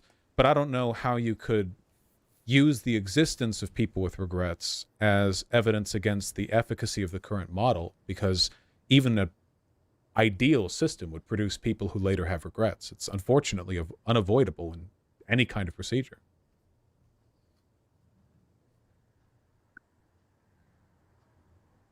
It is avoidable if we have better assessments, better individualized assessments. I've talked to a lot of detransitioners who were immediately affirmed.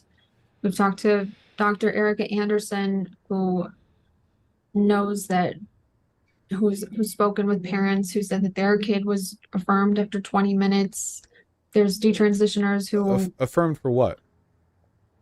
In a diagnosis of gender dysphoria. Well, what were they prescribed after that? I think this would be a good place to push back against the claim Vaush made, because he made the claim that, well, people that are detransitioning, it's their own fault. You know, they were telling the doctors incorrectly their symptoms, when generally what she's saying, which, you know, to my understanding is also true, when you hear detransitioners talk, it's never like, oh, I lied to the doctor, right? It's always like, oh, they rushed me through all these things and they kind of fed me all these lines about puberty blockers and other things that turned out not to be true. So yeah, I'm getting a lot of that from the Tavistock book, a lot of it.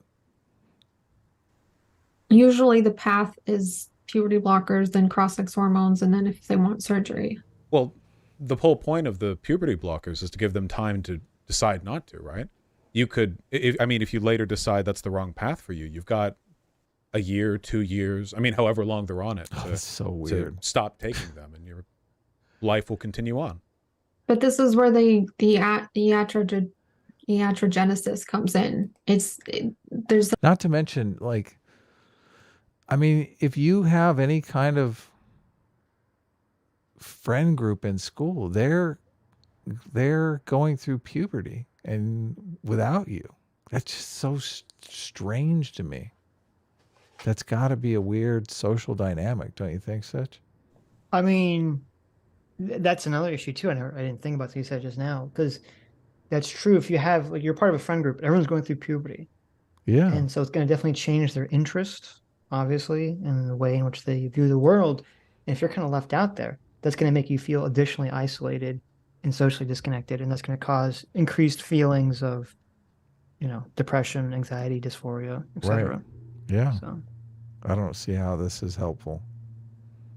It's like some psychological influence going on. If you were socially transitioned and you're on puberty blockers, like, you just sort of are on this conveyor belt to the next step, which is cross-sex hormones. Well, maybe the diagnoses just tend to be pretty accurate. If 92% of people on hormone blockers then go on to take cross-sex hormones, it seems like usually the kinds of people who get on hormone blockers are just going to end up being trans, right? Not every kid just wanders into an office and says, oh, actually, I think I'm a boy or a girl.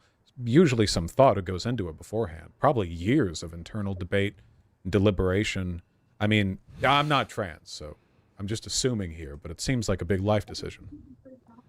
Yeah, which is why a lot of the friends that I have who are trans say this is a big life decision. It takes a long time to really come to terms with it, and it's a decision for adults to make. The part of the brain that deals with, the prefrontal cortex isn't fully developed until they're 25. Like, that has to do with like thinking and planning and decision making. Sure, but we can't postpone all medical decision making to that point. The age of consent from a medical perspective is often as low as 15 in a state, Sometimes medical decisions have to be made earlier than that. Yeah, but this is sometimes involves, surgery, when we're talking about cutting the breasts off of a teenage girl. It's just something if that they should decide it's good for them. I was reading the Vaush's chat. Someone in all caps says, "This is literally an interview with J.K. Rowling as she would be mask on." Yeah. She does kind of look like J.K. Rowling, so. It's all just tribalism on their side. It's all just tribalism. Yeah, well, I mean, from Vaush's audience, you'd expect from a lot of people in his audience that, any hesitation, any pushback against anything kind of from the leftist narrative is going to get you labeled, fascist, Nazi, transphobe. Yeah, but that's the blah, whole blah, game blah, that blah, they're blah. playing. They want Yeah. to label people that. They're like, we Right. need to go out in the world and find people that we can thrust this label onto. So that's the game that they're playing. Yeah. Someone in his chat also says, so does a breast reduction. I agree with that. To me, I think it's really weird when people allow their kids to either get breast reductions or breast implants before 18. Right. To me, that's really weird. I'd be like, well, especially with the reduction, it's like, well, you can get it reduced at any time, right? Yeah. What's the hurry? Yeah, what's the hurry exactly? So do it while you're on your parents' insurance. Well, because that was very famous with what's her name? The girl that was on the Modern Family TV show. I forget her name. Right. You know what I'm talking about? I know the show. Yeah. But Yeah, I don't know the details. There was a child actor who was Oh, on I Modern remember. Family. Yeah. She was supposed to be like the younger sister or something. And then she grew up. Yes. Yeah, exactly. She, it's actually, this is probably related to the dysphoria thing, because, she starts as a childhood actor, pre-pubescent, obviously. No one's looking at her as like a sex object. Right. And then when she goes through puberty, like, she grows. Yeah. She grows very large.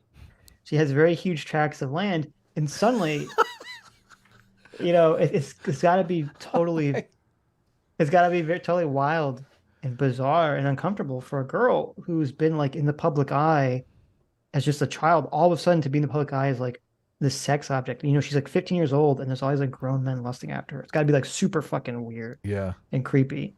And like, Ariel Winter is her name. Every time she comes up, everyone in the chat knows her name. Yeah, exactly. They all, because of course they all know, right?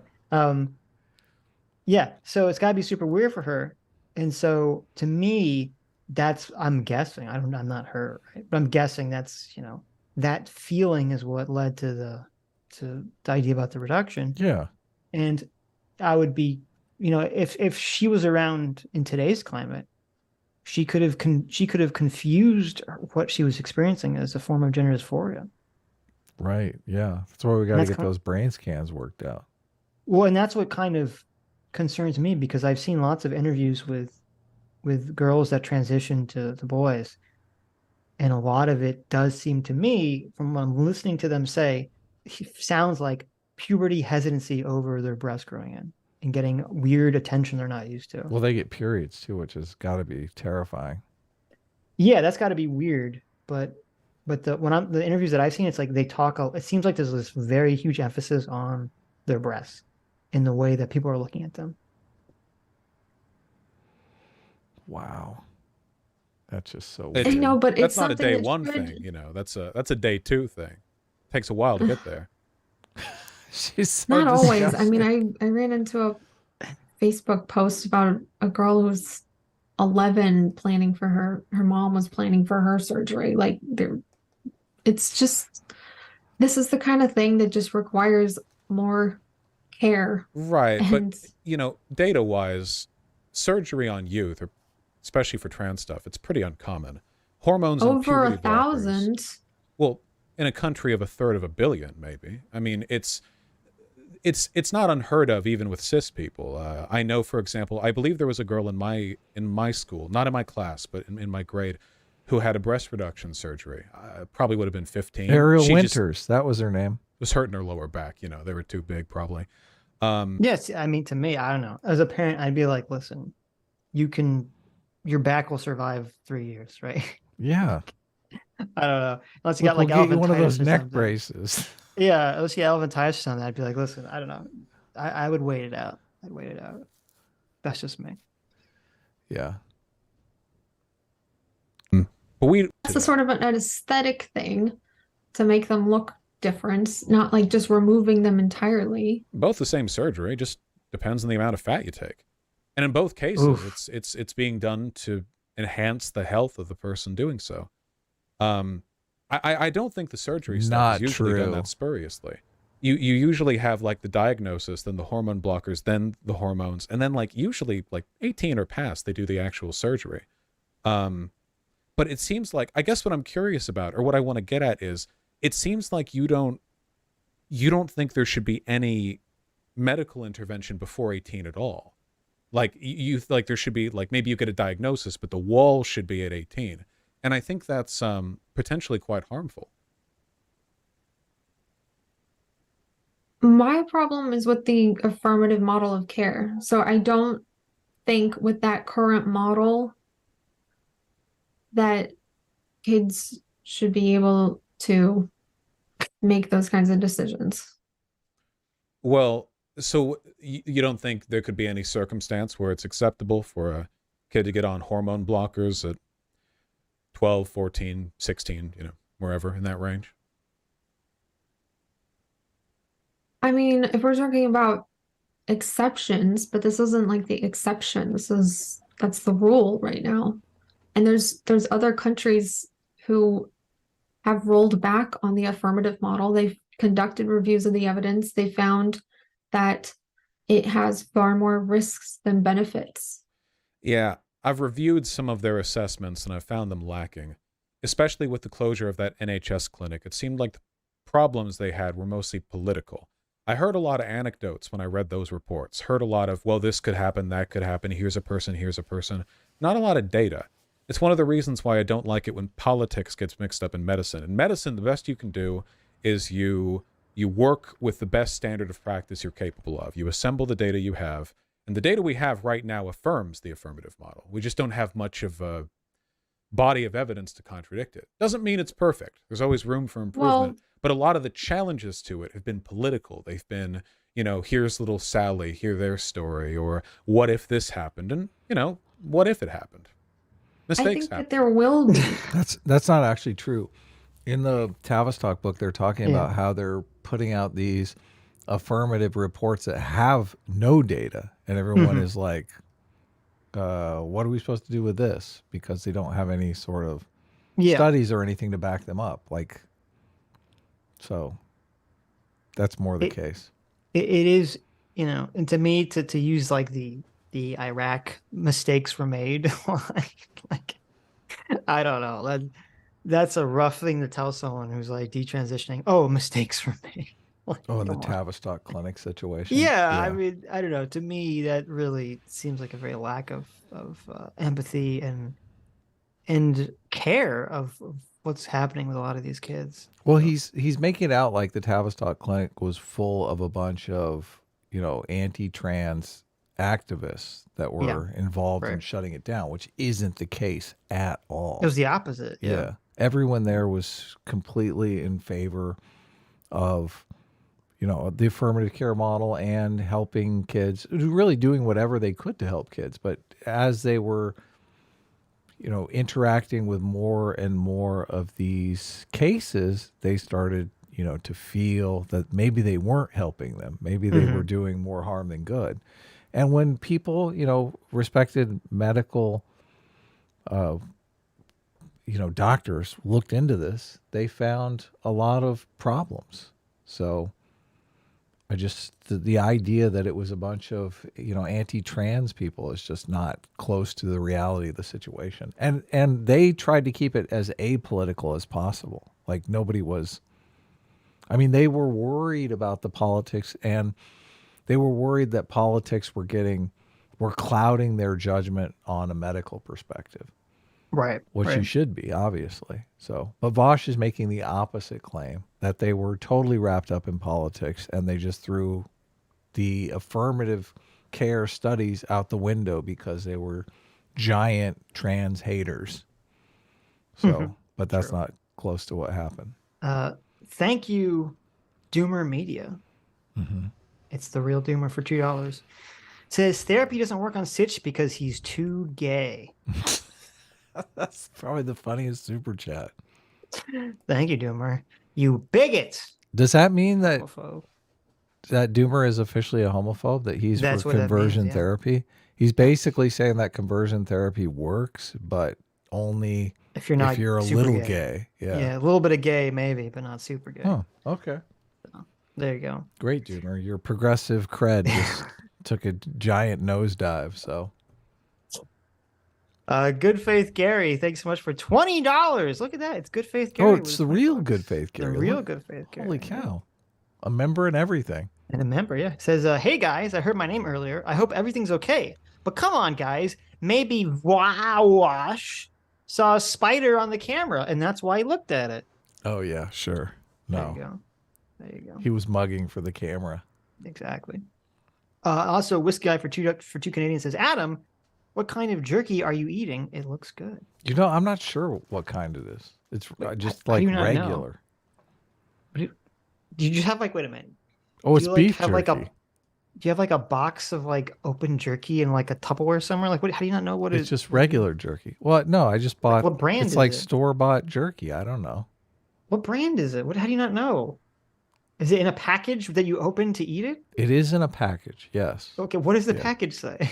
I'm not sure what brand it is, to be honest with you. It's the jerky How do you brand. not know that? It's a That's jerky so brand weird. jerky. Look, it's I've beef never- jerky brand beef jerky. What do you want? I've from never opened a food package in my life to not looked at it and been like, what No, am I I've- eating? You're just I've like, looked oh, at it's it. meat. I'm gobble this meat down.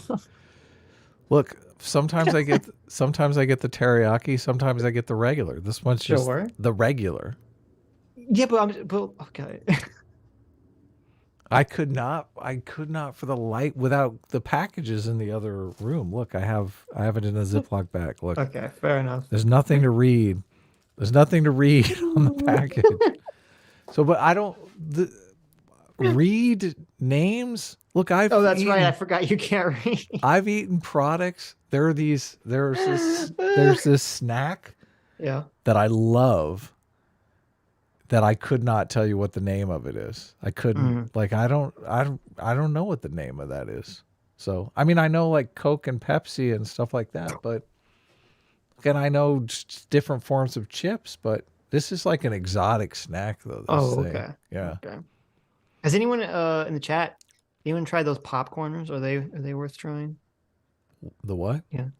Popcorners. CT got me some crispy popcorn, which was delicious. So good.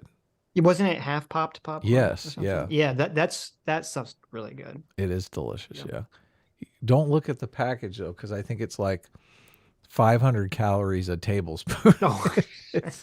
it's like just concentrated calories. Yeah, Right. yeah. Right. No, popcorners, I don't know if you saw, they were like that, remember there's that viral commercial with the, Breaking Bad people? Did you see that? Making No. the potato chips or No. the corn chips or whatever the fuck. Oh they are. yeah, I remember. I was just curious if they were good or not. LW says, What kind of no, beef they jerky? suck. What brand of beef jerky do you eat? Ron says popcorners are the goat. So there you go. I eat venison jerky. Deer jerky. Well, they don't Yes. have deer jerky at the supermarket. Yes, they Like, do. You just haven't noticed it. I get it at the normal supermarket. Really? It's Okay. Epic brand. Epic brand venison. Epic chips. brand. I'll look for that. Yeah. It's good. It's good. Sounds like trash. Supposedly venison's better for you than, cow or pig, so that's why I eat it. But whatever. Yeah. I eat cow and pig anyway. It probably makes no difference. I love eating jerky in front of vegans. That's my favorite thing to do. The best. Someone says you could be eating estrogen flavored jerky, Adam, if you actually read the package. That's hilarious. Yeah, sure. There was a brand, I don't remember what it was. There was a brand of alligator jerky I used to eat that was really tasty. That was made out of legit alligator. Sammy G sent me some alligator jerky and it was delicious. Yeah. Yeah. Yep. No, I mean, it just tastes like spicy, chewy meat. So I don't know what alligator would taste like. I mean, I so. couldn't tell the difference between the beef jerky and the alligator jerky. It to tastes be honest pretty with you. similar. It just tasted great, though. Right. Anyway, let's continue. I mean, that is where we are right now. No, we don't have all of the data on detransitioners. We don't know how many there are. We know that a lot of them won't follow up with their doctor when they do detransition, so we don't have that data. But I believe that we will. I've talked to enough of them. There's a growing population of them. I mean, even on the detrans subreddit, it's growing by it grows at least like 1,000 new members every month. There's just so many posts on it that are heartbreaking and similar. They were just sort of affirmed immediately and not questioned. But the affirmation is considered psychiatric best practice. That's the affirmative care model, because there's no point in a doctor debating a kid on their gender identity. Therapists do the same thing. But even if every one of them 1,000 people a month who joined were detransitioners, and a lot of them could just be people who subbed, that could still very well be in line with a proportion of only 1% of people regretting their decision to go through, the transition process. We'll see.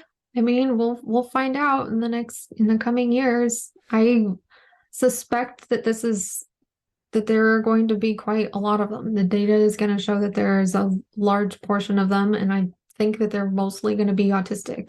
The Tavistock data, you said that didn't produce any data. We know at least like 33% of those kids were autistic.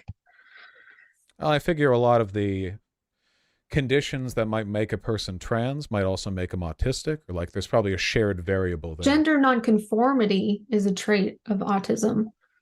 Yeah, that would. And I think that we should embrace gender nonconformity, and I think we should embrace, masculine girls and feminine boys.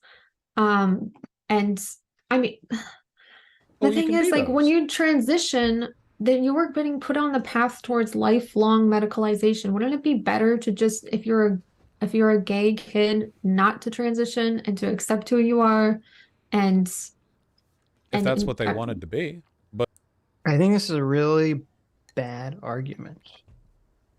Really? Yeah, because I mean, being gay and being trans are very, very different. Mm-hmm. And like if it was an option, if there was an option, again, I guess this depends how we define our terms, but if there's an option for like trans people to just be gay and be happy, like, I mean, that would be the route to go. I don't think that's a viable option for people that actually are trans. I mean, I've heard people talk specifically about this. So, I mean, yeah, but I don't think those people were trans. I think they were confused and thought that they were, but they weren't. Yeah. So I don't know. I don't think it's the greatest of arguments, but you don't think? But if they, what? Well, I feel like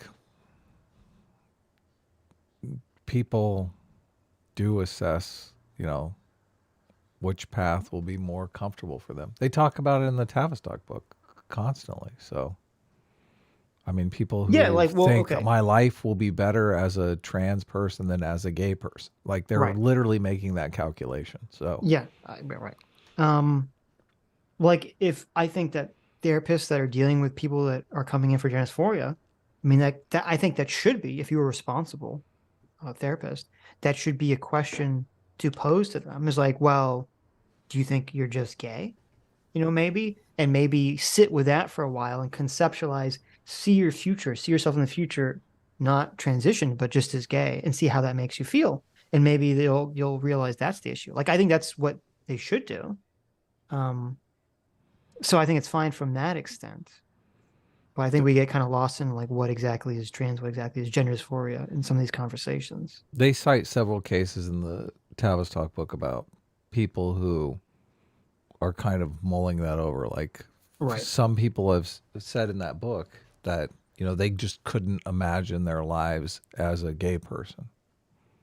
I think they even call it internalized homophobia. I think that's the term for it. So I know, it's just, to me, I know that, they say this in the book. I literally cannot.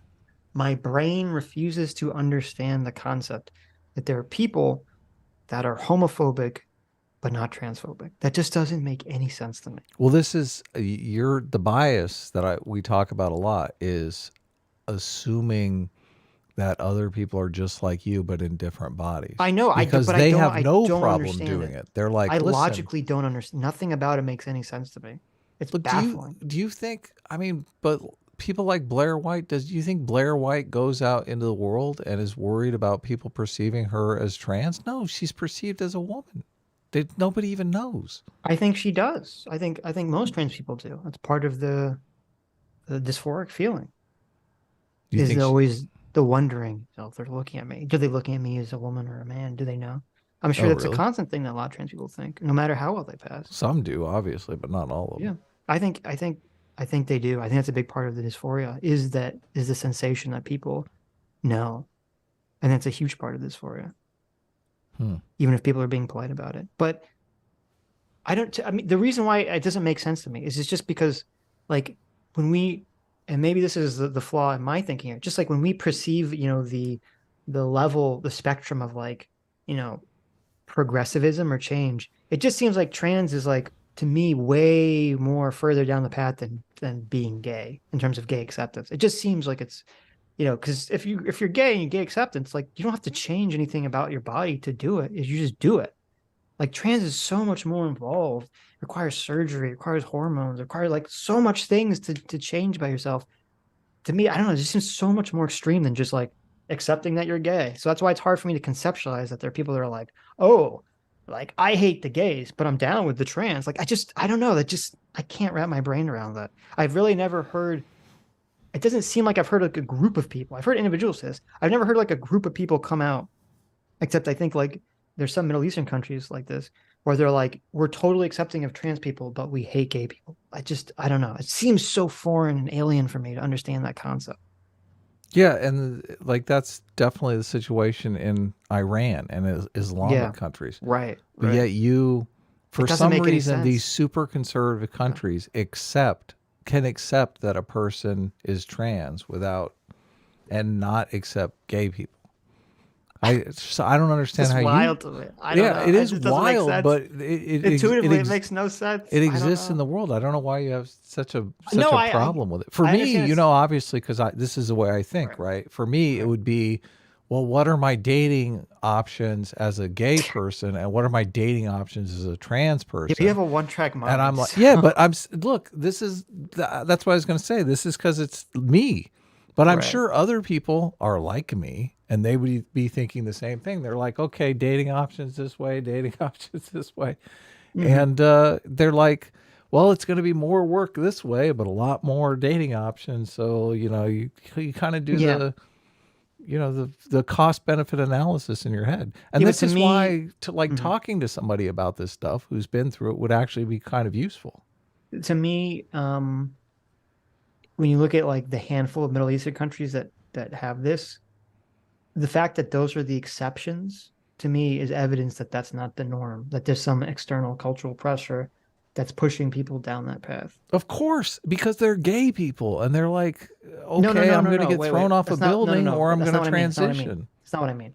I mean, in terms of the path, because in my mind, gay acceptance comes before trans acceptance on a natural progression. And so I'm saying if there's a society that accepts trans people, not gay people, I think there's a unique social pressure there that's creating that. And I think the fact that there's so few countries that have that is evidence of it. Look, I think you are the weird one. I think you're the odd man out here How is because that? Wait, what? I think people are more comfortable with someone changing their biological sex and identifying as heterosexual than people are homosexuality.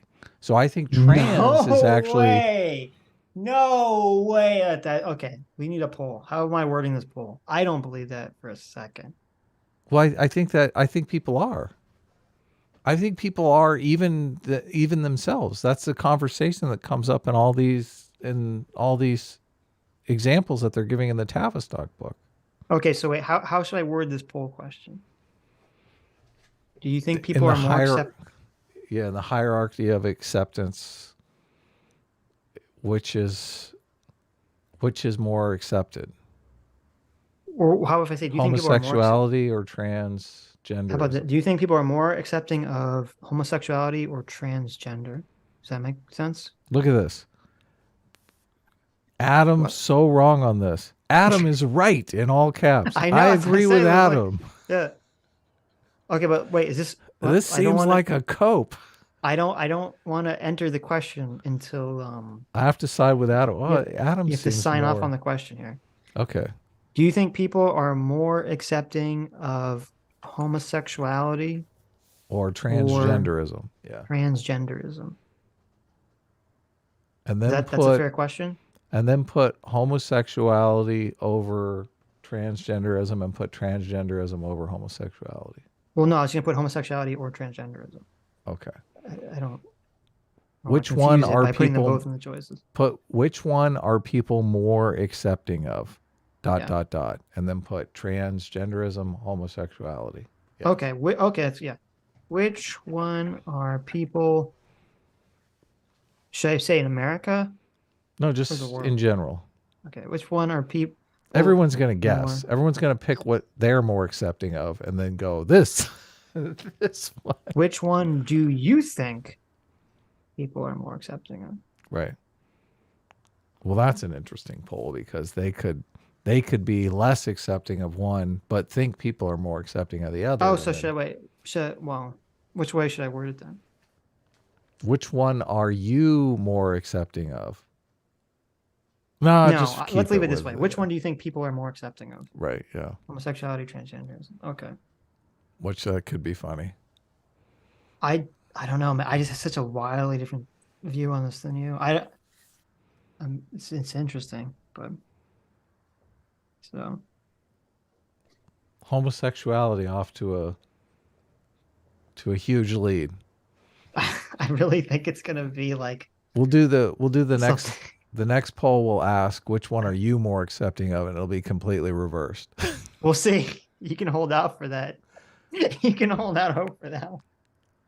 No, obviously this looks like people are far more accepting of homosexuality. Look, it's dropped down to 84. I was at like 90 for a second. Mm-hmm.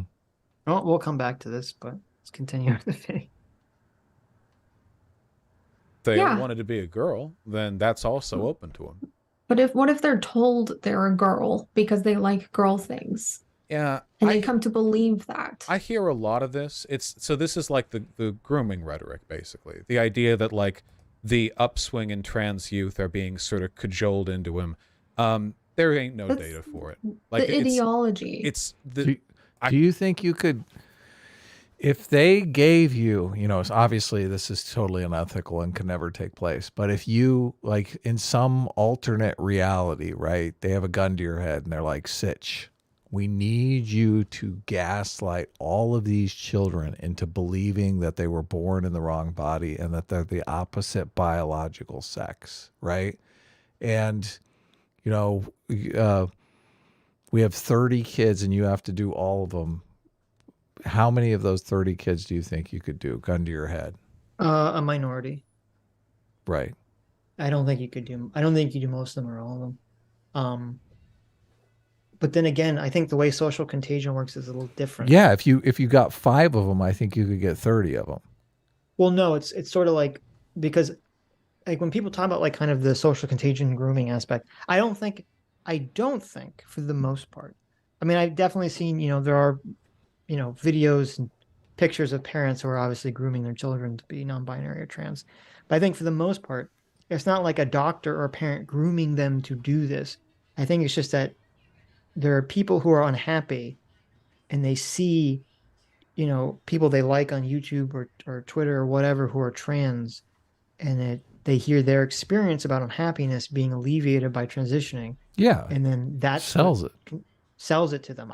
So I don't think it's like one person is like, that's why I'm saying, like, I don't think one person could go in a room of 30 kids and like necessarily like convince them to transition. Well, that's a tactic that you could use if you were, like I said, gun to your head. You got to gaslight these kids into believing something that's totally fictitious. I mean, if you're saying, Sitch, if you had control over all of society, could you get 30 kids to transition? Probably, right? Mm-hmm. Well, you're going to broaden up like to that level. In the current look, let's just keep it simple here. You don't have in the current paradigm right now. In the current paradigm, I think Right. obviously, I mean, the current paradigm is working in your favor. You got to at least think, I can do 20 of these kids. Like Okay. if you can get it up to 20, you can do 30 Right. easy, because they're Right. all going to be like, I don't want to miss out. Look, I'm in the wrong body too. Yeah, I guess I was originally answering the question, like think of it like in a vacuum. In our current society, I think you could get at least half if you had an intention to be malicious. I think you get at least half. Right. Well, I think there are a lot of people who are working unintentionally, but still getting to the same outcome. Yeah. Sure.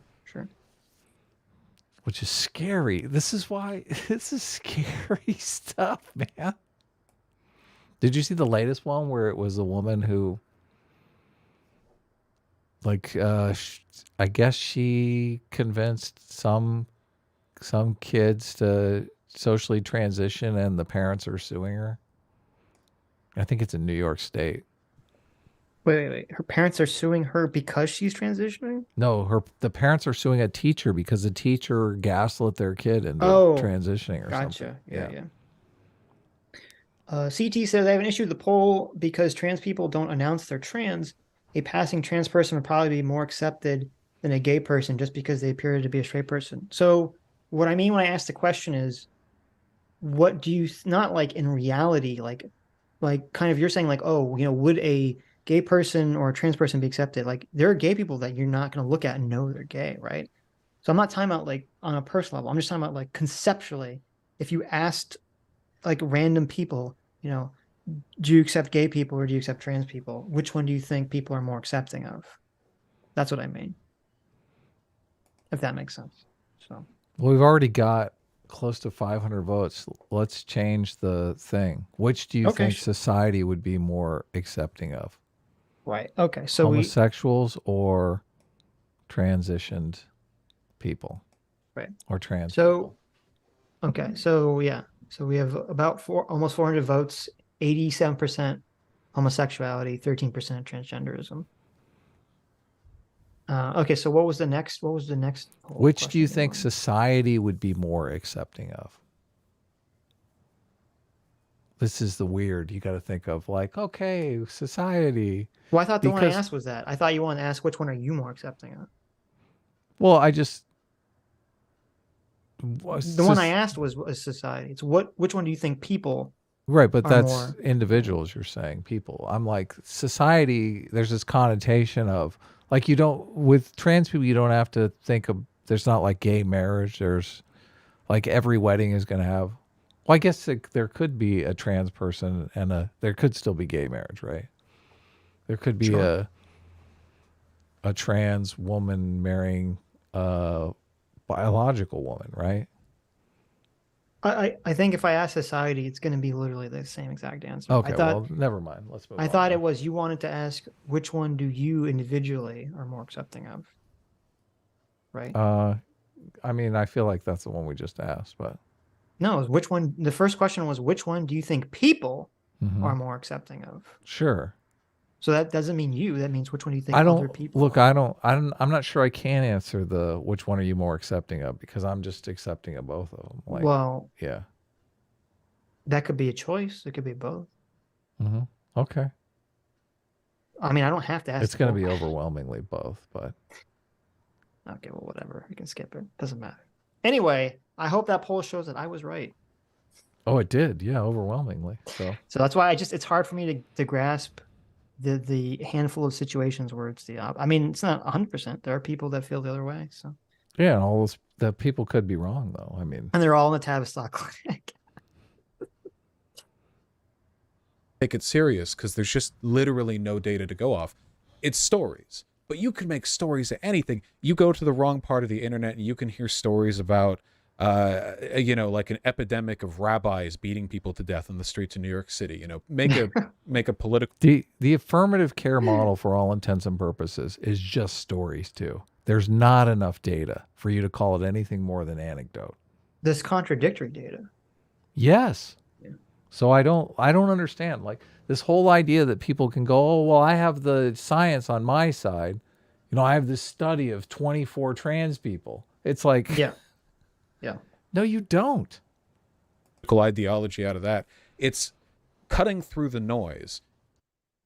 There's no reason to believe that that's a meaningful issue. If there are parents that are like pressuring and cajoling their children into being trans, I promise you 1,000 times as many are pressuring and cajoling their trans children into being cis. The social pressure to conform is overwhelmingly strong compared to the social pressure to, as you said, adopt a lifelong path of medical intervention and social ostracization. So are there some parents doing that? I'm sure at least somewhere there is at least one, but I do not think it's proportional at all. I would say the opposite's probably a greater problem. You have gender nonconformity, sure, and there have been, in this past era, more feminine boys and masculine girls than ever before. But there have also been more trans kids, and I just don't see a reason to think there's a mix-up kid? Is a trans kid somebody whose gender identity doesn't match their sex? Is that what you view it as? Oh, someone was born like me, but they wanted to live as a girl. That's all I would need to believe they were a trans kid. That's a horrible definition. That's way too permissive. Yeah. Yeah. So I guess Vaush is not in the, I guess he's in the philosophy tube position of, it doesn't matter if you have gender dysphoria or not. I mean, I don't know. I don't want to put words in his mouth, but that seems to be from his definition what he's implying. He says a lot more in here about that stuff. Oh, okay. I just think that that's something they should decide when they're older. Oh, why? If they can be, because it involves being a medical patient for life and having a medical leash on you and a lot of horrible side effects. I think if there's a gay kid and he doesn't understand his sexuality, but he likes dresses and sparkly things, then we should let him embrace that. Let him embrace his individuality, but he might think he's a girl, but he's not. He's a little boy, he's a gay kid, and he might grow out of it. Wouldn't it be better for him to grow out of it and live his life with like a functioning sex life? And I mean, there's been a lot of trans folks have functioning sex lives. I can tell you that much. I won't pretend to understand how it works, but there's been a lot of studies that show that without socially and medically transitioning them, they will desist. They will no longer believe themselves to be transgender, and they will usually grow up to be gay and lesbian adults. I don't know if I've seen any of those studies. I know that gender incongruence, like gender nonconforming behavior, often does not lead to people being trans. I'm unaware of any data that an actual affirmed consistent belief in gender dysphoria will go away if left alone. It's worth noting, though, that the same thing happens with gay people, right? Like if you have a kid, 12-year-old boy. So I don't know, because it would depend on how he said that. He said he wasn't aware of any data where someone with an affirmed belief of gender dysphoria goes away. Well, I guess it would be, well, what does that mean? What is the affirmed belief of gender dysphoria?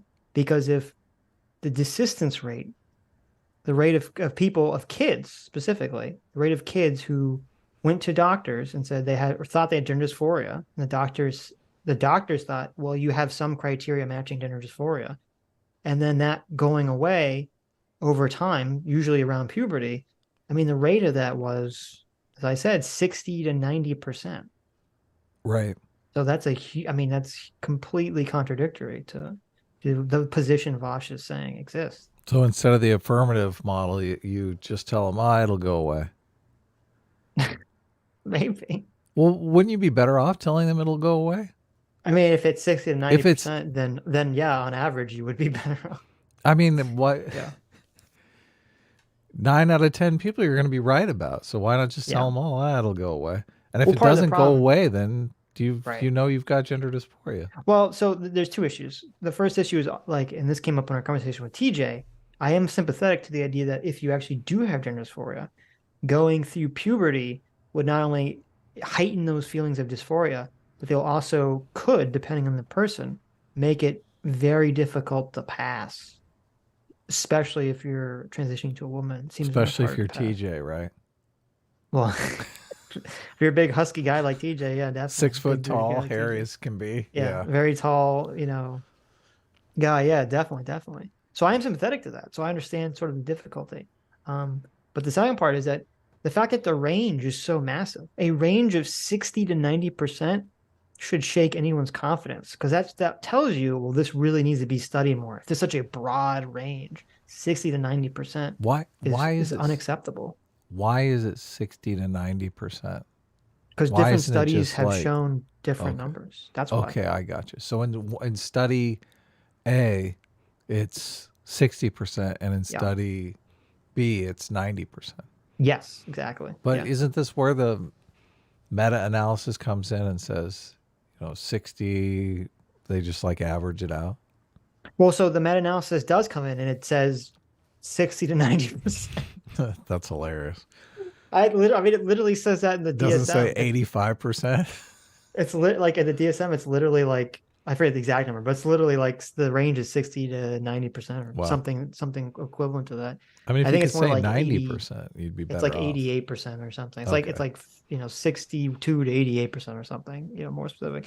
My gut intuition is that if you got a guy in a lab coat, in a white lab coat, and said, "Oh, don't worry, it'll go away," you can get that extra 12%. That extra 12% will just go along with the guy in the lab coat, and it will go away.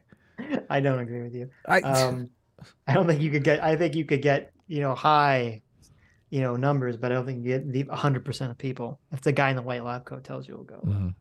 So. Well, that's if I was in the situation where I had to gaslight all the kids into being trans, white lab coat would be like day one. I would just be in a white lab coat the entire time. Something about that white lab coat just immediately is like, oh, this person is someone I should listen to. They're like a symbol of authority, that white lab coat, right? I'm going to get right on the back of the lab coat. It's going to say, follow the science. Right.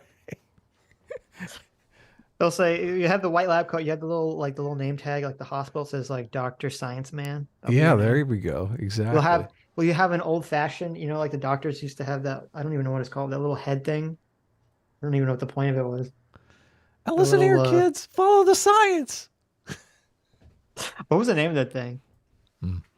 I don't remember. No. You know what I'm talking about though, right? No, I have no idea what you're talking about. The thing that like the doctors on their head, that like little round circle. Oh yeah. The head mirror. Lidoscope. I don't know. Is that what it's a head mirror? I thought it was a light. A head mirror is used for examination of the ear, nose, and throat. What? Oh, interesting. I guess it was like you know how nowadays they use the little black, was it otoscope, the little black thing that they look in your. I guess back in the day they used the stupid head thing instead. That's interesting. Thing. Okay, I guess that makes sense. It's so funny that it's still in Halloween costumes, but you haven't seen a doctor have one of those on for like a century. Right. But it's just some of these things become ingrained in the symbol of something. Becomes part of the culture, yeah. There's a word for this. I forget what that first called. There's actually a very interesting Twitter thread on this. Probably someone in the chat knows. There's a word for like how the symbols for things we use are often ingrained in like ancient technologies we no longer use. They're talking about like email is still a picture of like a letter, right? Yeah. And they were going through how so many icons that, like your recycling bin is like a literal trash can. Like there's so many icons we use in our computers that really aren't applicable. Save is the 3 1/4 disc icon. Yes, which exactly. It's like, who has a 3? I saw some 3 1/4 discs in my house, and I was like, why the hell am I? It's a great point. I don't have anything I could put this into, but for some reason I'm saving it. Yeah, the save icon is a floppy disk. Yeah. Twitter sucks for $20. Says John Uhler research. They want children on puberty blockers because it creates a living, breathing, prepubescent sex doll. Oh my God. They can't get pregnant due to sterilization or remain underdeveloped the longer the drug use. I mean, I don't think that's like the intention for most of these people. Maybe that's the intention for some of these people. Oh, really? Are you saying, ouch, is this John Euler person? Are you saying that is that his belief that that's what people are doing? Does he have research to support that idea? I mean, because that's a pretty strong claim to make, obviously. Yeah. There's just like the pedo army that's creating these poor kids. Yeah. I do think there's, some, I think people are a little too optimistic that there's not parents that turn their kids into basically, like an accessory. That does happen. I think that definitely happens. Yeah. I think that definitely happens. Yeah. I mean, we've seen pictures of it. I don't know how pervasive it is though. But did you see that weird clip of Jazz Jennings going around? Oh, which one? Where I guess that show is still going on. Is it My Life with Jazz or whatever it was called? Yeah. But now she's like 350 pounds and what? Yeah. Maybe I didn't see this clip. Yeah. She's like fat now? Yeah, and she's having a conversation. Oh my God. She's having a conversation with her mom about how she's like freaking out about how she doesn't know who she is and all this stuff. And I'm thinking, this is just, I honestly can't believe this is a television show. Because it's so sick and weird. You're right. Why she gained so much weight? That's ridiculous. Yeah, Jazz Jennings is the one that says she's never had an orgasm. So yeah, but she wasn't the issue that. Well, no. So she had bottom surgery, and I think I'm not 100% sure on this. I don't know if puberty blockers and cross-sex hormones will prevent people from having orgasms, or if it's just bottom surgery. I don't know the answer to that question. Yeah, I don't either, and I'm pretty squeamish on this stuff, so I'm not Right. I'm not the type of person that's going to go digging too deeply on it. I just know that was a major concern in the Tavistock book, and I can't imagine, someone who has never had sex before being able to make this decision, which is obviously that's a child right there. They can't make this decision. They don't know. So they don't know what they're giving up. I mean, how wild is it going to be if Jazz fucking detransitions? And then they make that the part of the show, like the detransition show. Oh my God. The medical malpractice show. That would be totally wild. Don't they have like a TV show that, they come in and like redo your house or whatever after somebody screws it up? That's like basically. That's one way of framing it. Well, it's crazy to me that this is like a television show. So they have this character that they've basically, glorified on TLC with her transition or childhood transition. And now she's having an identity crisis. Mm-hmm.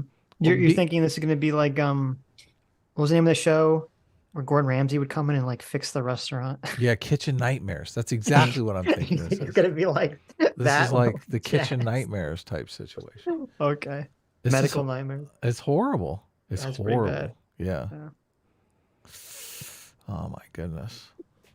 I guess that's, if I was in that situation, what I would hope for is just to, and I think this is what a lot of detransitioners want. They're like, I just want to save people from this situation. Like, this is what's happened to me, and my lot in life is cast, but now I can be a force for good, and that I can help other people avoid this nightmare. Right. But this is the thing about Vaush. I feel like there's absolutely no thought going on about this situation at all. It's kind of sad because he's talking to this Christina Buttons, and she's obviously, mortified about this kind of stuff. Mm-hmm. She wants to have a sensitive and nuanced take on it. And the Daily Wire is not going to allow it, and Vaush is not going to allow it either. Right? Right. Sad. Says he's gay. Parents beat the shit out of him and say, no, you're not. You just like pink. Give that boy enough time, and eventually he might start telling other people that he's straight. People are really malleable, and the social forces they're subjected to will probably play a pretty large role in the decisions they've made. See, I think Vaush thinks he can get that class up to 30 easy. He would be like, 30, Adam. I can do all 30 of them. Well, he believes in blank slaterism. Yeah. So, I just don't think there's anything inherently better or worse about somebody being But trans see, but or wait, here's cis. the problem. There's more. His own argument. Under his own argument, he just said he thinks people are pretty malleable, right? Mm-hmm. Why, if that was true, why wouldn't you just malleable people back into being cis? Yeah. It would be much easier for their life. They wouldn't have to get all these surgeries. They wouldn't have But to he get doesn't accept medication. that. He doesn't accept that. He's Why like, not? either path is easy in his eyes. that's not, I mean, he wouldn't, I don't think he would bite that bullet. But... I think he does in this talk. Oh, okay. Yeah. That's why this talk is great. There's all kinds of stuff like that. More medical stuff involved with the trans route, that's to be sure, but things are getting easier now than they were before. That's the whole point of hormone blockers. If you take hormone blockers, you no longer have to medically undo a male or female puberty when you actually get around to being an adult and settling everything. The work it takes, facial feminization surgery, years of hormones, not to say that's not a road worth taking, or there aren't happy people down that way, but you skip a lot of steps if you take them hormone blockers, because then you just have a female puberty as a trans girl. I mean, you just skip the whole thing, which, considering the rate of suicidality and depression with this demographic of kids, it seems like that could alleviate a lot of their suffering. Those stats on suicide ideation, the 40%, right? We're not talking about committing suicide or attempting suicide, but suicidal ideation.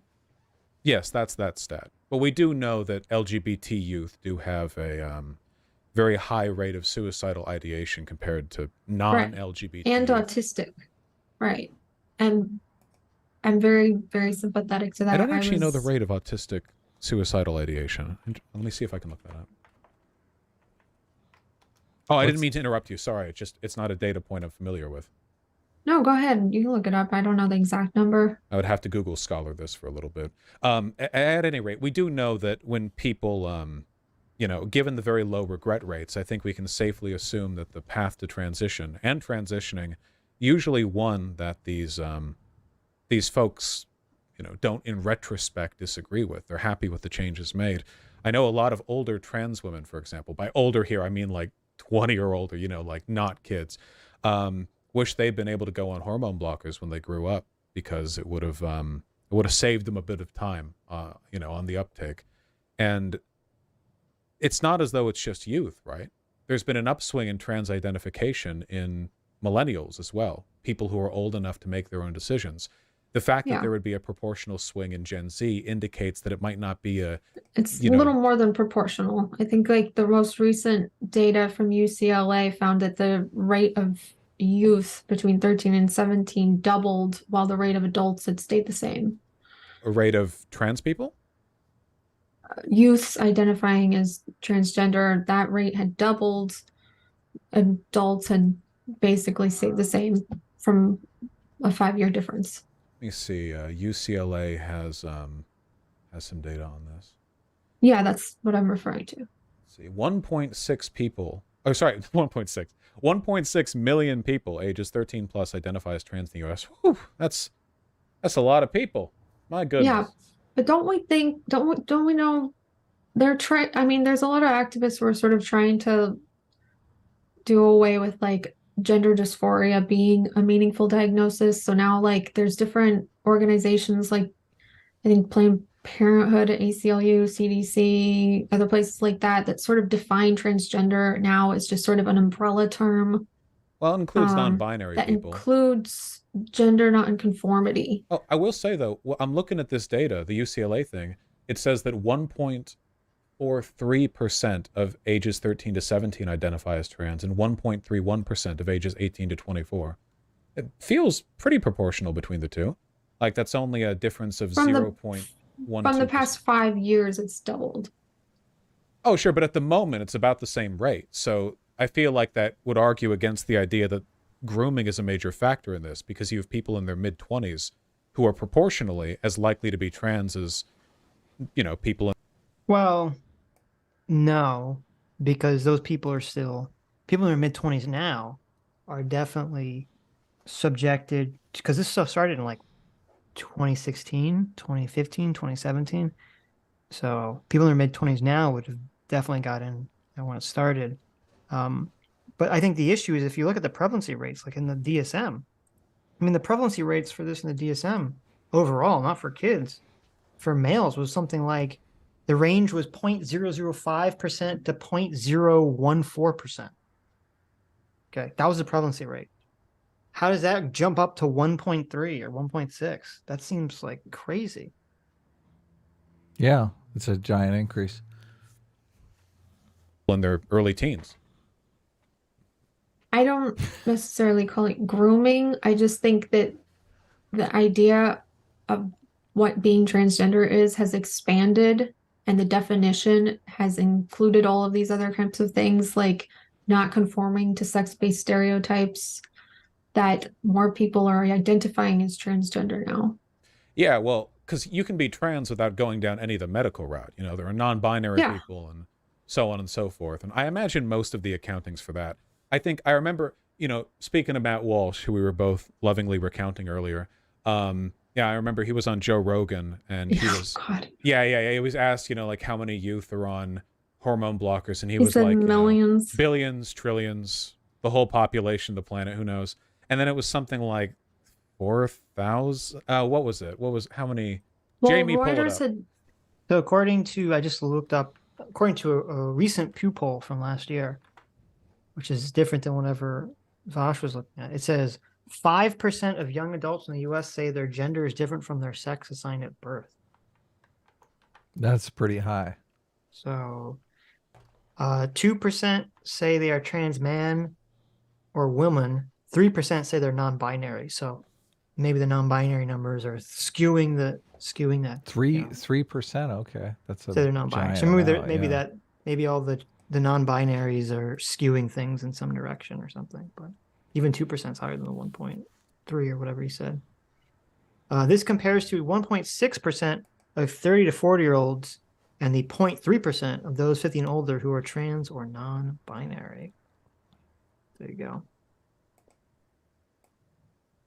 Reuters had found there was like 17,000 who had done either puberty blockers or cross-sex hormones, but those numbers were sort of, they said, a significant undercount because they were just looking at insurance data, not anything paid for out of pocket or otherwise. I imagine most of it would what's be funny about that story is my employers basically had said after he did that everybody, that all of them need to check through me what the latest data is to make sure mistakes like that didn't happen again. Hey, there we go. That's some trust.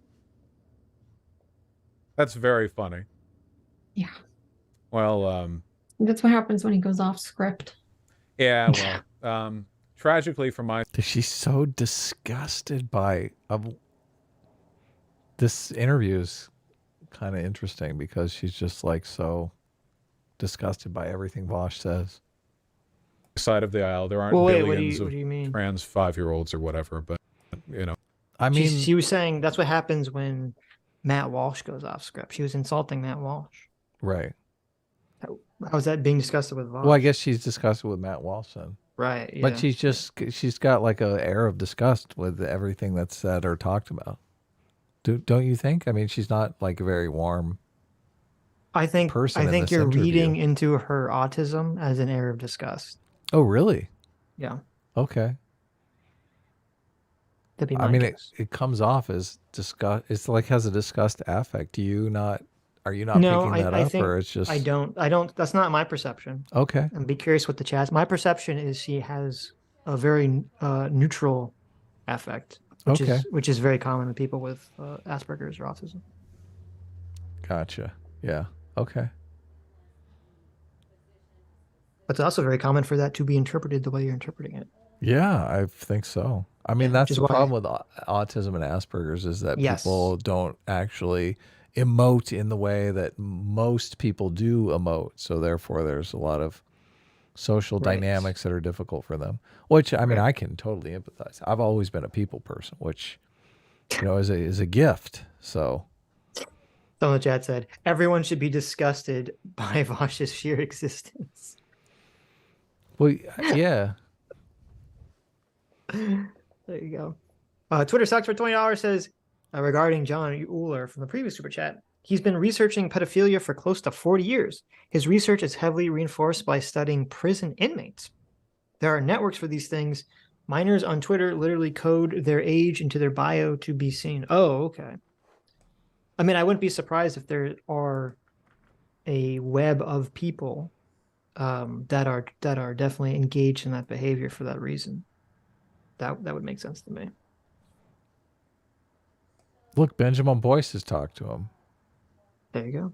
Done a talk with him. I wonder if he's that guy that Mr. Girl was promoting, talking about. Because after Mr. Girl come on, I watched some talks by some I thought Mr. Girl was pedo talking researcher. to Ray Blanchard. Was that Ray Blanchard? I don't know. Um, I listened to a couple talks and I was like, oh God, this is awful.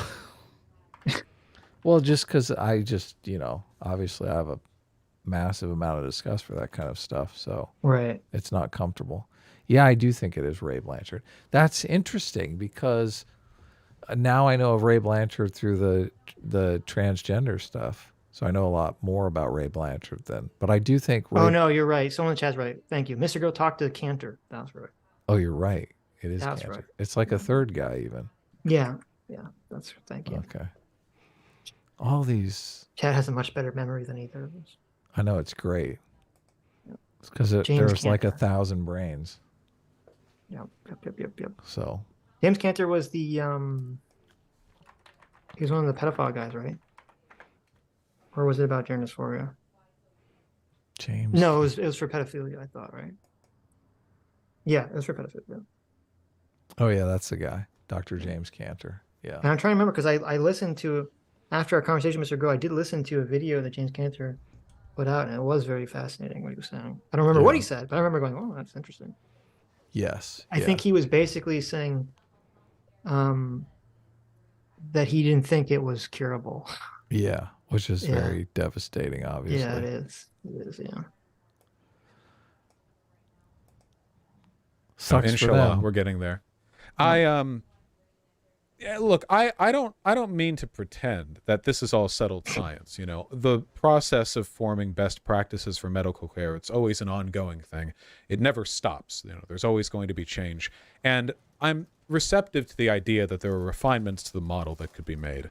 But from what I've seen, it seems like a lot of the evidence that we have is really positive. You know, what I'm seeing when I look at the data is like, yeah, go.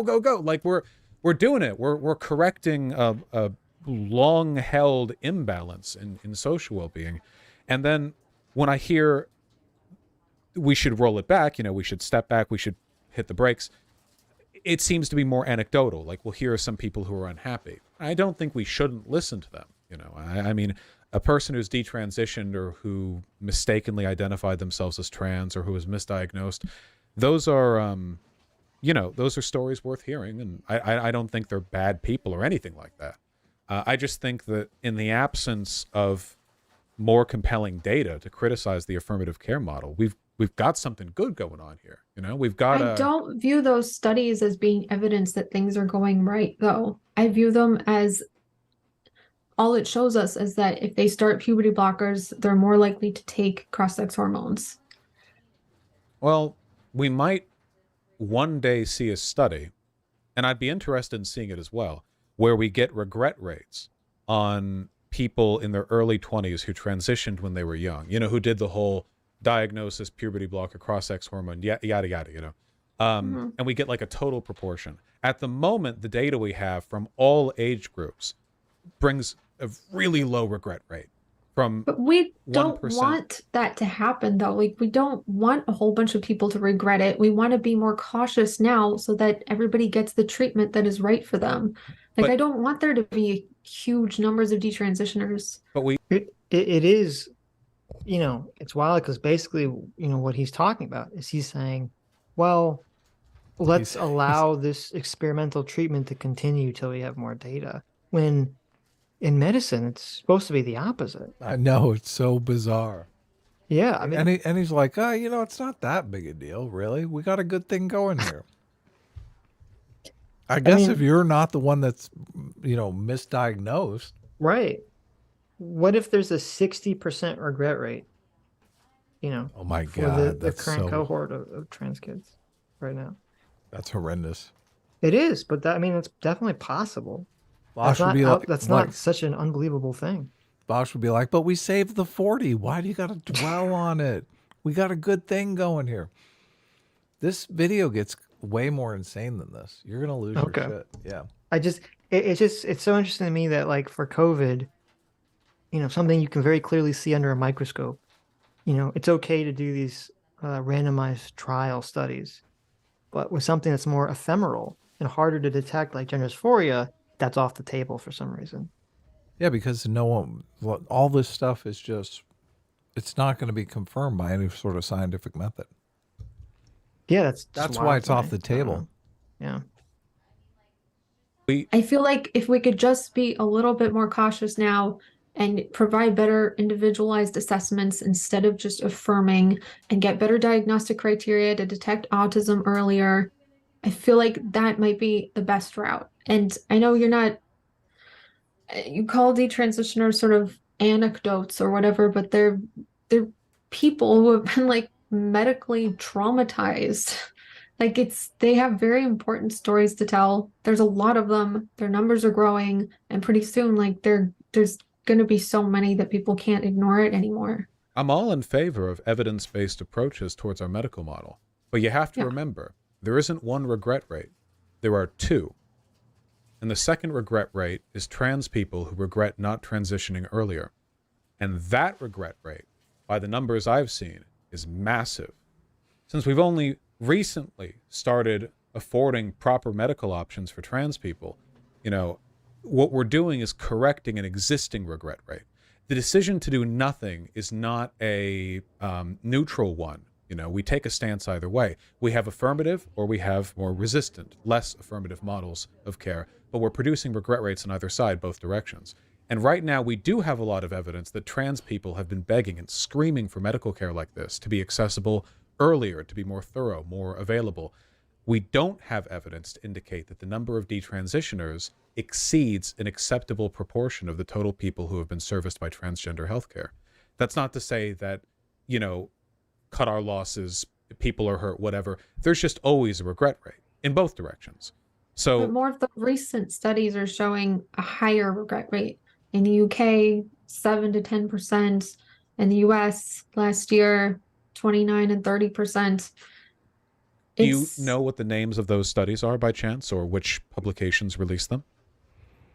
Yeah. What do you think of the 2 regret rate thing? Well, so the 2 regret rates thing would be technically true, because that is really the question, is to figure out, well, which way is creating more regret. And we're under the working opinion that the affirmative care model is going to create way more regret, and he's operating under the idea that not doing affirmative care is going to create way more regret. I would say the evidence so far is in our favor, not in his favor, despite the way because of the massive desistance rate.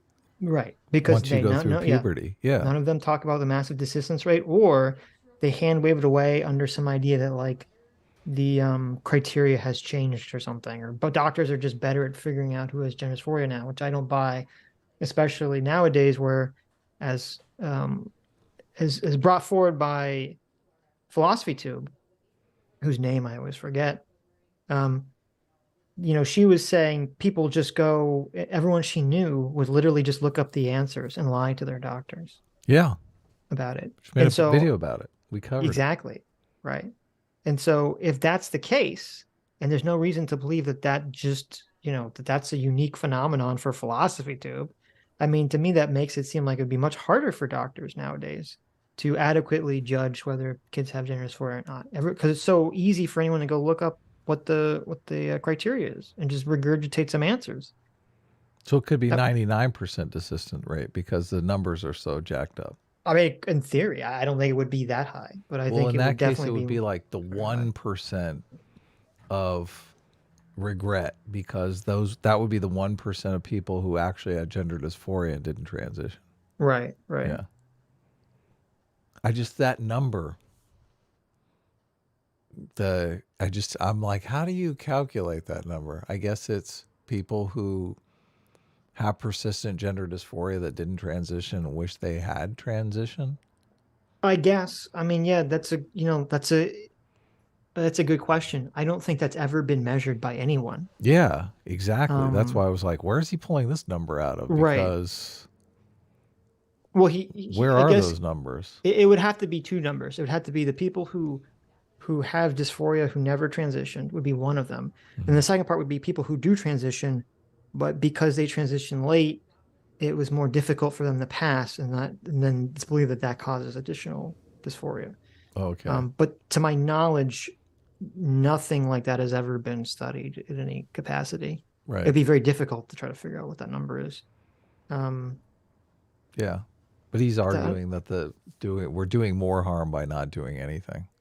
Yeah, he said something else I was going to respond to, but I think I forgot what it was. So, because all of the studies that I've seen, including ones from this year, like 2023, have suggested very low rates of regret. If there's a specific subsection of the population that's being focused on, I'd like to see it. It's usually adults. So like when adults are making these decisions, they have a lot more life experience. They know exactly what they want, so they're less likely to regret it. This is the Journal of Clinical Endocrinology and Metabolism. How do I send this? Do you want me to send it to you somehow? Clinical endocrinology. Trans regret rate. I can probably get it pretty quick here. Is it here? There's a couple. I'll just send you real quick. Okay. Let's see. With higher continuation. Very fond of. So this one, the one from the 22nd of April, the problem with this one is that it extrapolates the continuation of gender-affirming hormones based on a secondary analysis of pharmacy records from the U.S. military healthcare system. Without any direct testimony from patients or from doctors, there are dozens of confounding variables that might explain why a drop in coverage from the U.S. military insurance system could happen without it having anything to do with the actual identity of the patient. I just love studying Vaush as like the perfect example of a sophist. Like he basically looks up a study online, just basically reads through the abstract, and immediately comes up with an argument why this study is bullshit. Well, to be fair. No, look, good faith Gary, get fucked. To be fair, I don't believe that he was able, unless Vaush is like an insanely fast reader. I don't believe he was able to read. I fast forwarded. I did a bunch of fast forwarding in there. You didn't see? Oh no, I was looking up the study. Hilarious. Oh, did you fast forward through him reading the study? I'm like fast forwarding through the study because it's like, oh yeah. Oh, this is I thought, okay. I'm looking up the study as they are to try to find it. I didn't realize that you fast forward, because I'm like, there's no way he read even like the 3 paragraphs required to come to that conclusion that quickly. But okay, if you fast forward through it, it's possible that he just came up with it on the spot. Yeah, I just fast forwarded because I'm like, okay, I'm not reading along with this. So Oh, It's like, okay. oh, the problem with this study is this is based on the medical Well- field from the military and all. Right. I mean, yeah, it definitely shows his strength as ability to look at an argument and instantly find a way to dismiss it. Yeah, it's sophistry. It's complete Right. sophistry. Well, the issue is what he's saying is that could be a reason for why you wouldn't want to hold this up as a soul on its own. There could, yeah, there are issues with it. You wouldn't want to hold it up on its own, but to just dismiss the whole thing outright is preposterous. Well, This would be used as a, well, wait a minute, maybe the rate's much higher than we think, and this should, merit looking into. all he ever does though is dismiss the studies that disagree with him and virtue signal the studies that agree with him. That's all No, he to be ever fair, does. that's what we all do. To be fair. No, not me. Oh, okay. Look, I want to know the truth. I didn't sit here and argue with you for 20 minutes about your understanding of gender dysphoria to not be searching for what is the real solution to this problem. Okay. Vaush is not invested in the real solution to this problem. Sure. Vaush Right, is invested in winning an internet debate. And look, if you told Vaush, look, you're hurting kids, like you're causing people to be misdiagnosed, he wouldn't change a thing about what he's doing. He wouldn't do it. He wouldn't believe you. Right. If you showed him undeniable evidence that he was harming people, he still wouldn't believe you. Mm-hmm. You know that's the case. I don't disagree. What's the study say? Was that a good counter argument?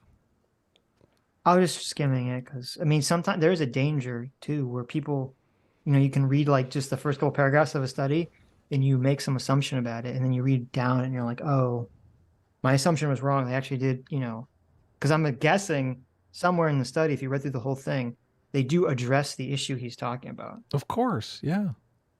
Normally in good medical studies, they say, a weakness to our study is we should have done this, this, and this. Yeah, exactly. Right.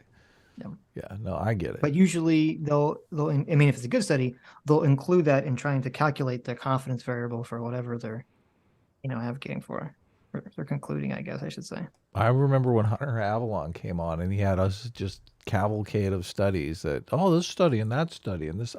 We don't have the long-term studies. So it's just pointless arguing over these little details, these little nitpicks. Mm-hmm. We should be cautious, as Christina says. Caution. That's what we should be doing. But Vaush doesn't like caution. No, caution bad.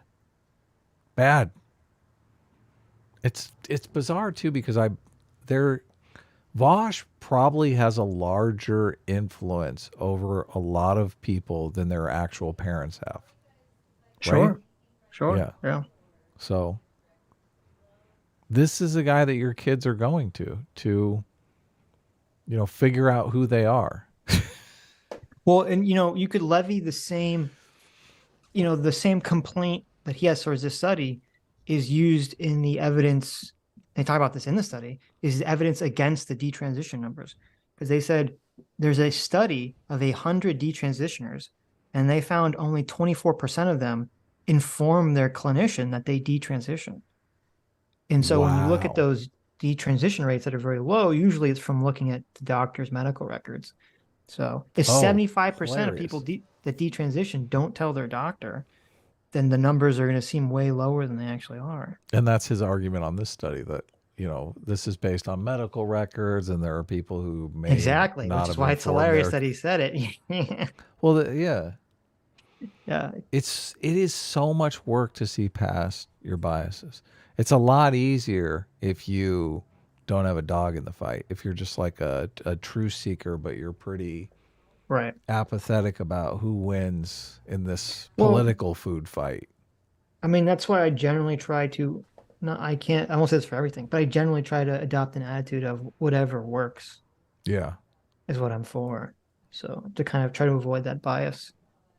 Because I mean, like, listen, if they develop the brain scan technology and it's like, oh, turns out that like 99% of the people nowadays, even though the number's exploding, all have dysphoria, I'll say, okay, I guess it was just super undertreated. And I'd be very surprised by that. But I bet I could get into the brain scan machine though and mimic the pattern that they're seeing Oh, really? in there. Yeah, You're gonna just think thoughts about you being a woman and it'll trick the whatever brain whatever machine? it is, I'll totally Yeah. trick the brain machine. Okay. I'll do Sure. it for you, Right. Sitch, just to show Right. you how much nonsense. Well, no. it is. What if the brain scan machine shows that some area of the brain is basically damaged, and that's what causes this feeling? I'll fake it. I'll do the brain thing. I'll just You'll do fake the brain damage. Yeah. How you Look, gonna, it's all fake brain damage? You know, when you think certain things, it makes your brain light up differently. I see. I'll just go in there and think, You'll oh, just I'm in the envision wrong yourself body. as a couch, and that will fuck up the brain scan because you're fucking up your body's image of itself. Born in the wrong body. I'll be like, There don't you think go. of sex, Adam. Don't think Yeah. of sex. Oh, Impossible. Impossible. Let me see the other two right here. Or sorry, Look, the one that you linked. Or Can you I linked just two more. fast Okay, hold on. forward through Sorry. these studies? I apologize. I don't mean to put you on the hook. The whole curious. idea that they're okay. Sitch likes the studies. Well, I mean, it's Of 130 youth receiving clinical gender care at children's National Hospital, 130 68 youth. inclusion this is a different study. I guess. criteria, qualitative analysis before the identity pattern shift. Well, he's Just not gonna read it. even Oh, the, we're doing chi-square tests. Oh my God, I'm back in college. What?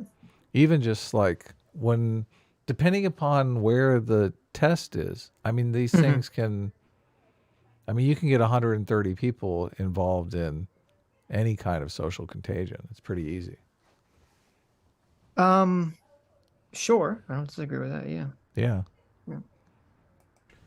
Of the 68 youth followed over time, mean age 15.11 years, 47% autistic, me too, 22% non-binary, 20 reported a shift in requests, no significant differences.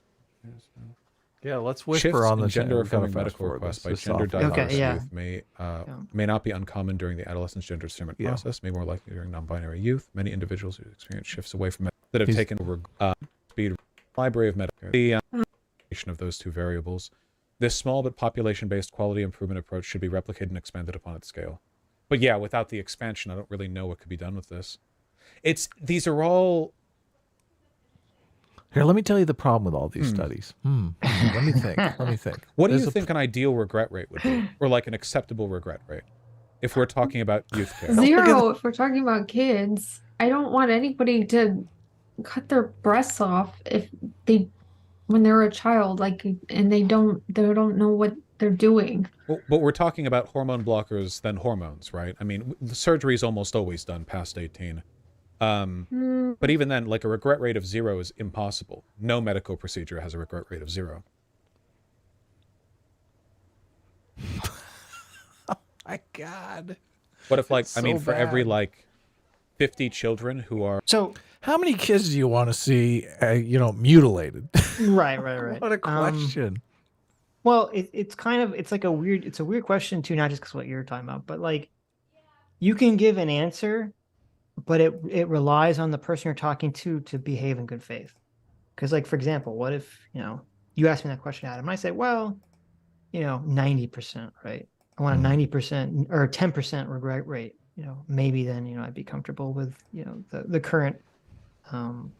If they couldn't, like, say, like, they couldn't get it down less than 10%, no matter what they do, right? Brain scans and everything. I say, well, I don't know. I guess we just have to live with that 10%. But then it's like, well, if you're talking to someone who's like behaving in bad faith, they say, well, why is it? So if it's 90%, it's fine. But what if it's 11%? What if it's an 11% regret rate? Do you immediately, cancel then? And it becomes this kind of like weird argument over, well, what is, the Sordy's fallacy argument that we get kind of trapped in.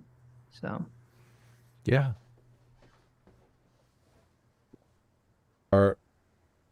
whose life quality is improved with trans healthcare, maybe like one goes down the wrong road a bit and has to detransition later and their life is worsened for it? I'd rather not focus so much on what the regret rate is and then what the assessment process is like. Right now, it feels kind of reckless and overly broad. If transgender can be defined by not conforming to sex-based stereotypes, if there are a lot of girls who have not received their autism diagnosis, who are on the spectrum, who might be led to believe that they are transgender, like it seems like there just needs to be some more safeguarding put in place to prevent mistakes. But Christina, you don't understand. We have this brand new treatment we have to try out. We just have to do it. We have to try it out. Look, Right. we have hormone blockers now. We can delay puberty indefinitely. We can totally give them look, we can raise a child in the opposite gender. We have to do that. Why are you being such a buzzkill? Mm-hmm, mm-hmm. You know that's what Vaush is thinking in his brain right now. But he's like, I can't just come out and say that. People think I'm evil. And Sure. regret. But ideally, after that safeguarding has taken place, we'd have like kind of an acceptable regret rate, right? I mean, because we do that with all processes, like how much, like how much prior criteria should we need to fulfill before we do this surgery or that surgery? There's always room for error. Spoken like John Money himself. Did you catch that? Ooh. There's always room for error. Did you see? This is like, how is this any different from John Money, right? Well, I don't remember. Did John Money say that? He said this was for John error. Money did a bunch of errurs. What are you talking about? I know. John Money did significantly worse than saying there's always room for error. But Yeah. I mean, John Money was. I mean, it is wild to me that John Money is the guy that comes up with the theory, this blank slate gender theory, in the first place. Utterly proves it not true. Right. Does the thing that I say. Everyone thinks no one can figure out what proves their argument and what disproves their argument. Ends up, proving it not true, and yet gets accolades for basically decades proving it. People think it proving it true because he basically lied in his, reports and everything. Yeah. And then when he's finally outed as being sort of the monster that he was, doing these live experiments on children and utterly failing at it, it's like people won't, there's no movement. Everyone's too bought into the theory of the blank slate gender theory. Like people don't say, well, the original study showed it wasn't true, so maybe we should rethink this whole thing. Yeah, they still can't let it go. Yeah. Yeah. Well, they try to dismiss it. They try to say like, oh, well, the only reason, David Reamer was so unhappy wasn't because of the transition. It was because of, the sex abuse. Did not accept him. Well, no, it's because because the way in which John Money went about supposedly. Oh, yeah. He did the a things bunch of was like pedo trying shit. it was like weird, trying to get the children to simulate sex positions with each other or something really bizarre and screwed up. So obviously he was not right in the head, but yeah, but he had a white lab coat on, so obviously he did. Everyone bought into it. He probably had a head mirror too. He understood the value of the white lab coat. Yep. But if you can imagine like how many people helped versus how many people harmed, I mean, what do you think like a fine result would be? This is so bad faith. This is so bad faith. How many children do you think it's acceptable to mutilate? Yeah, well, I know. On what, like, the problem is, it is simultaneously a bad faith question, but a fair question, and it all depends on how the person asking the question responds to the answer. Look, now, obviously, with Vaush, I'm expecting a bad faith response. But... I'm not going to go ask some autistic girl. How many children is it acceptable to mutilate? Well, no, because the question is, what is? I mean, I think it's a fair question to say, what rate of regret would you be comfortable with providing the current treatment? She already answered. She said 0. Okay. And now he's basically trying to talk her into saying no more. She kind of said ideally 0, right? But that's not really like realistic. There's always going to be some level. I mean, if you want to beat me up, get me to like, give my numbers or whatever. Mm-hmm. I mean, I've given my numbers a million times before. It's like, the number of people that you're helping versus a number of people who you're harming. I mean, it's very utilitarian, right? Okay, so if 51%, if the regret rate was 49%, you'd be in favor of it? Hell no. See, well, I say it's not so simple of a question. I guess you're right. Right.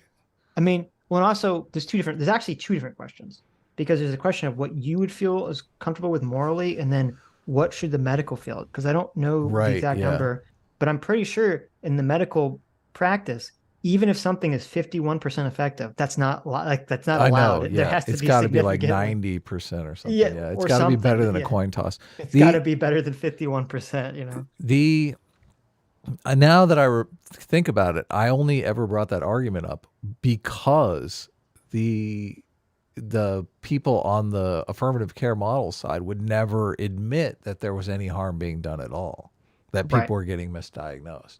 So that was just an attempt to get them to consider that maybe more people were actually being harmed than helped. So, but I still, you know, obviously that's a Sophie's choice type situation. I don't, the numbers are always going to be on your side though, if you've got that 65 to 90% desistance rate, because this is like a problem that cures itself. You're literally harming up to 90% of the people just so you can help 10% of the people, which is, well, I mean, that's, like but that's why that, crazy.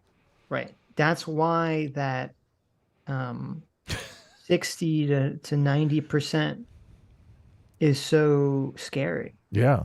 The 60 to 90% desistance rate is so scary. Yeah. Yeah. Bonkers. Okay. I don't know. I just think that with something like this, I mean, cross-sex hormones, that produces a lot of irreversible things too. I mean, we're basically like, for at least the detransitioners, we're creating dysphoria in people. Well, we are when we refuse to take care of trans youth as well, right? Like we are creating dysphoria in them by choosing But not what to if give them they're medical not care. trans? What if they're autistic? Well, what if they're both? Or what if they are trans? And a lot of them are. Like, again, the regret rates certainly indicate that a high proportion of these people treated are trans, right?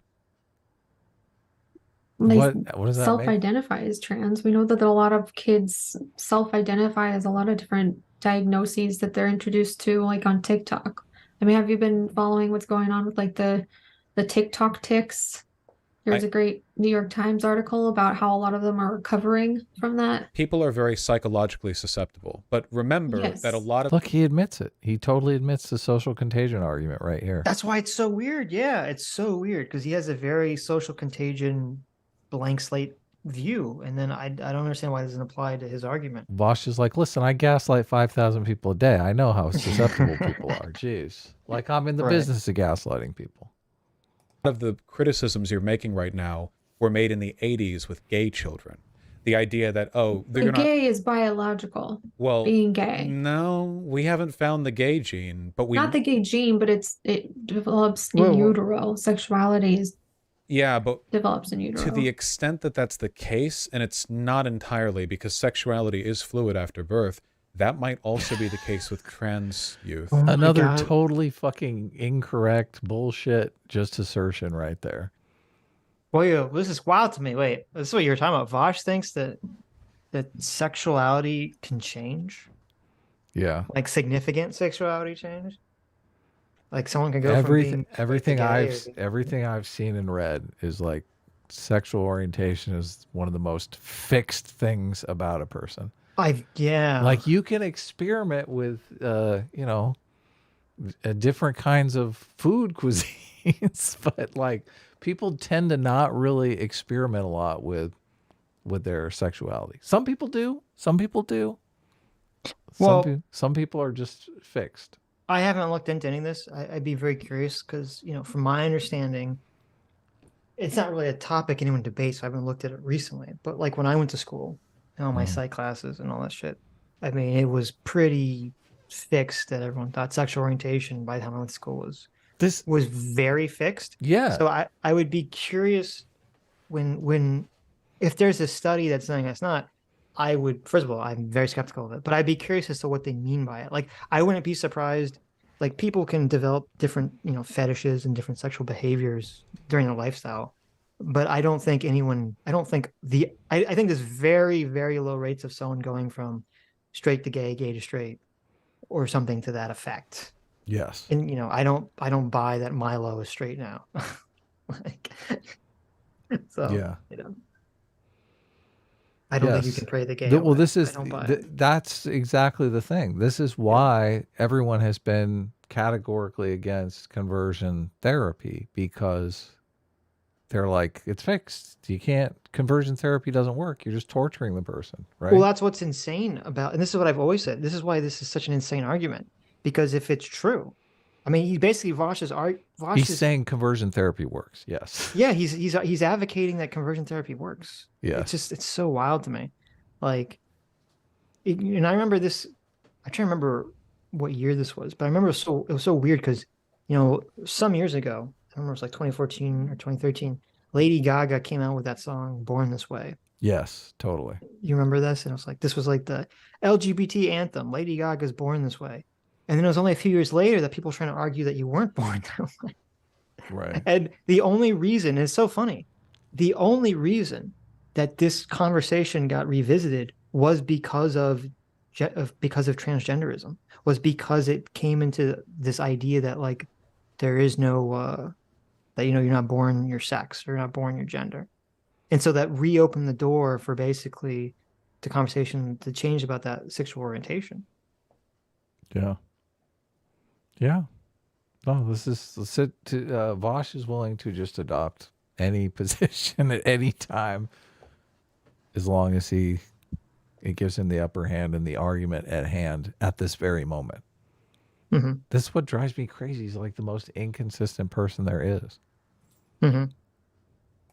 True. There's some evidence to suggest that a lot of it has to do with the proportion of hormone washes you receive in the womb that might have an impact on your... I mean, that would mean you're born that way. That doesn't change the argument, even if it's something that happens in the womb.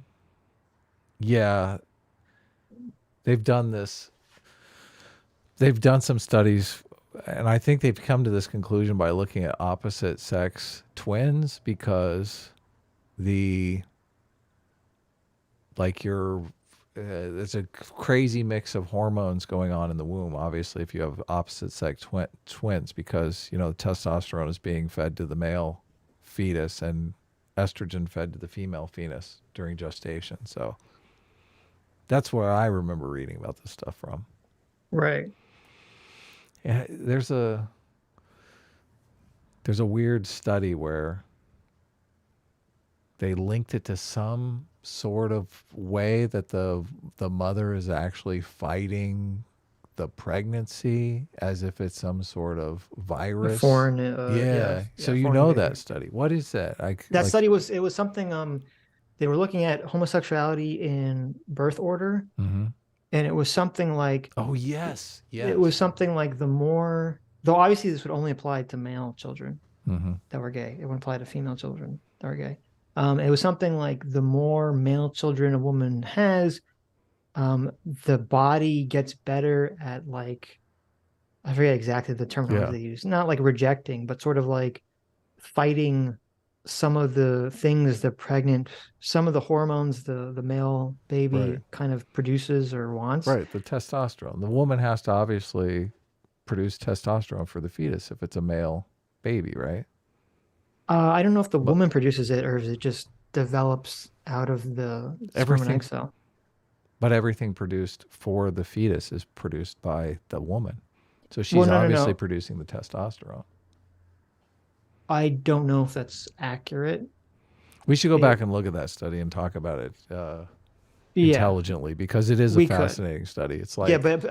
Essentially the conclusion was that it seemed like there was the more male children a woman had, a higher rate of the children down the line would end up becoming gay. Yeah, they'd be more likely to be born gay. Yeah, exactly. Right. Because her body builds up some sort of ability to fight off testosterone. Yeah, exactly. Then they would find that the environment for the baby would have less and less testosterone each time. Right. So it'd be born a soy boy. Which is just interesting. I mean, it is interesting. It is interesting. That wouldn't explain where female homosexuality comes from at all. And obviously people can have their first child be, male and gay. So, well, this is another thing that's interesting about the transgender stuff. There's like multiple different reasons for transgenderism that nobody's actually talking about. So it's interesting that there's more than there's a completely different way that male homosexuality develops and female homosexuality develops. There could be. Or there could be multiple ways that people become gay that lead to the same outcome. Yeah. Biological mechanisms, that is. I don't buy the cultural idea argument, but I just think it's funny, Vaush, like trying to think of a way out of this. Are you talking about the sex and- brain scans, the studies of the brain that find like a structural region of the brain Look, that and she's resembles coming the to the opposite rescue sex? here. I think Those I are know. all of those people are gay. What they're basically doing is yeah, she's not coming to the rescue. She's like, "Are you talking about that study? Well, you're wrong." Yeah. sort of rediscovering this research that was done in the 90s on, the gay brain. Well, wait, they're- that's gay not brain. that's not true. What you're accepting a premise for one set but not another. We have Yeah. very tenuous evidence that there's like a fundamental causative biological root of being gay and of being trans. Not in all You mean cases. gender but in some. dysphoria? Gender dysphoria, sure. But they're not consistent, and it's not settled science. But in both cases, what you're saying, oh, they think they're trans, but they could not be. But people said this about like gay youth, and this idea was a component of a lot of I know, abuse that but like they're so different. it's not in the sense that these are both socially aberrant identities that people. This thing is not true. Like yeah, there was never a quote unquote gay gene, but I mean, every study I've seen, I don't know what the fuck studies he's talking about. Every study I've seen in the mainstream scientific thought about this is people are 100% born with their sexual orientation. Yeah, some people, and it's much higher rate in women, will exhibit tendencies of bisexuality, when they're young, and then it will go away as they get older. But I mean, that they're in the minority group. It's for most people, it's biological, and it's pretty settled science, even if they don't know exactly what causes it. So I don't know what he's referring to. I mean, this is a very bizarre, wild claim to me. Yeah, I think it's so easy to identify gay people and so difficult to identify trans people, and that's never going to change. Yeah, well, I mean, that's an interesting idea too. Yeah, definitely seems like it, but Like I think it's easier to identify yourself as gay than trans. I would assume so. Yeah, I would assume so, because it's easier to. I would assume it's easier to assess. I mean, it can be difficult for some people depending on where you live and how you grew up, but it'd be easier to assess an attraction as to, oh, I have a very bad feeling and I have to try to figure out why. Right? Yeah, of course. Yeah. Yeah, attraction is easy. I like that. You like it. It's innate. Right. So easy. I hate the gay trans comparison. And it's only done to win arguments. It really is. It's like, yes. we were so wrong about gay people. Look, all the bad things we did to gay people. Now we're doing those to trans people. That's the only reason this comes up. Will say are fake, and they often levy a lot of abuse at the hands of children for See, look, he knows. falling into it. In both cases, we had the groomer rhetoric where it was like, well, you're getting this off of TikTok or your neighbor or whatever. And But gender dysphoria is a psychiatric condition. I do not see any convincing evidence that it's in any way like innate and biological, other than there are like something like neuroticism, something that can predispose you to mental being illness. gay isn't in the DSM-5. There are, I don't think there's any evidence to suggest that people are born gay or born trans. There might be correlative factors in the brain What? chemistry, but I it's know. certainly not causative. And even There are then, a lot of changes different in kinds of trans. It's so crazy to me that just to like win an argument on the trans issues, that they're basically the LGBT community or some LGBT allies are essentially taking the strongest weapon, the strongest sword and shield the LGBT community had to protect itself, and they're going to throw it in the trash can. They're going to pick it up, throw it right in the trash can, just to try to win this stupid argument about trans kids. Yeah. That sword and shield was that you're born this way argument. If you throw that away, there's no reason why anyone should accept trans kids or homosexuality. If you throw that argument away, why should anyone? It's like you this is just put preposterous. them into talk therapy and Yeah, just have them fucking social. Just have them confer. Who gives a shit? First of all, and it's also wild too, Because like, have you ever talked to a fucking gay person? No. I mean, there's lots of gay people that you've talked to. They're like, yeah, especially depending on their age, they'd be like, oh yeah, my parents, if they're older, I'm sure they definitely experienced people trying to get them to be straight, and it didn't take. And you think Right. they just didn't want it enough? Like, I don't. This argument is crazy to me. Well, It's so obviously something that's inherent and not really changeable. If you listen to gay guys, they will talk about vagina being disgusting in the same way straight guys will talk about dick being disgusting. Like it's obvious. It's the same kind of emotional system working there. Right. Like Well, yeah. they're like disgusted by female anatomy. Well, it's just if it was so fixed, why doesn't conversion therapy work? Because you can't get past the disgust. It's like But that's why that this ridiculous disgust argument is not going away. Look, Like, you what- can I don't know. It's so crazy to me. look, you can. This is what was weird because we had that talk with Mr. Girl, and he was talking about like obviously Mr. Girl is attracted to disgusting things. It's like Yeah, that's what he his doesn't whole- understand, that he's like some weird outlier here. yeah, you he know? doesn't understand that. Disgust actually like repulses you from things. And sure, you might be able to lower someone's disgust level to, I don't know, fucking dead animals or whatever, but I don't know that that's necessarily like a good thing. Or you're still going to torture them every time they're around those things. They may be able to tolerate it, but they're not going to enjoy it in the same way that gay people enjoy same-sex attraction. So Yeah, no, you can definitely condition people to be to not be decent. be desensitized to disgust. Yes. Obviously it's what happens. People have gross jobs and things. But you're not going to necessarily, yeah, but as you said, you're not going to like become attracted to it. You Yes. just become desensitized to it. Right. Yeah. It's a completely different thing. Which it's just weird that we have these systems in our brain that one person is like so attracted to the genitalia that another person is equally repulsed by. Well, it's But not, I that's- mean, it's not weird. It makes perfect sense. Yeah, no, dude. it's in the evolutionary context. It's Exactly. like totally normal, right? Yes. But what mean- is the thing that you're attracted to as it like is functionally and structurally identical? Right. Well, just, like, let's think of this from an evolutionary perspective. The idea that your sexual orientation is A, not something you're born with, and B, changeable. Right. And blank. You're born blank, right? This would be the most counter-evolutionary force to ever exist in the history of all of life. Okay. Yes. The Totally. entire process of evolution is on the basis of reproduction. Why the fuck would an animal be born with this blank fluid capacity to just be like, oh, I'm just going to mate with members of my own sex that I can't reproduce with? Yeah. Why would that be? That'd be so that animal would die because that's so evolutionarily disadvantageous. And let's be real.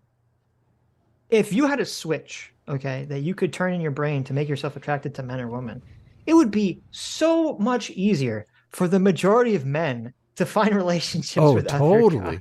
Totally. If that was something they're into, because they have so much more similarities in terms of behavior.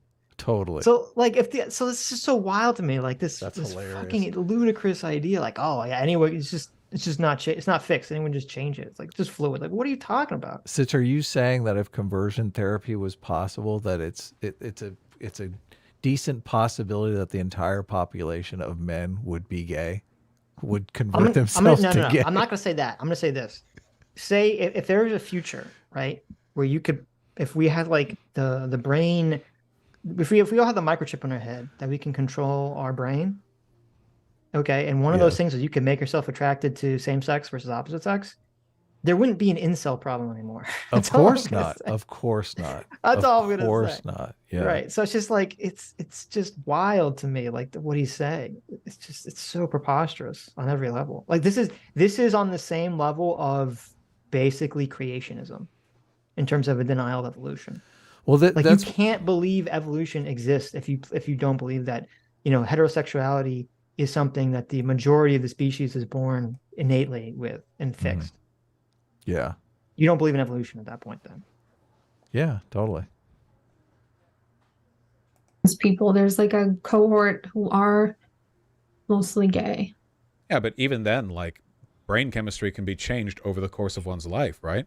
It's not just a thing that you're set in with birth. Like, a lot Wait, of you our think brain chemistry is affected by Their habits that we set. sexuality can change? Yeah, people's sexuality change. There you have it. I think she just caught on. She's like, wait, what is he saying?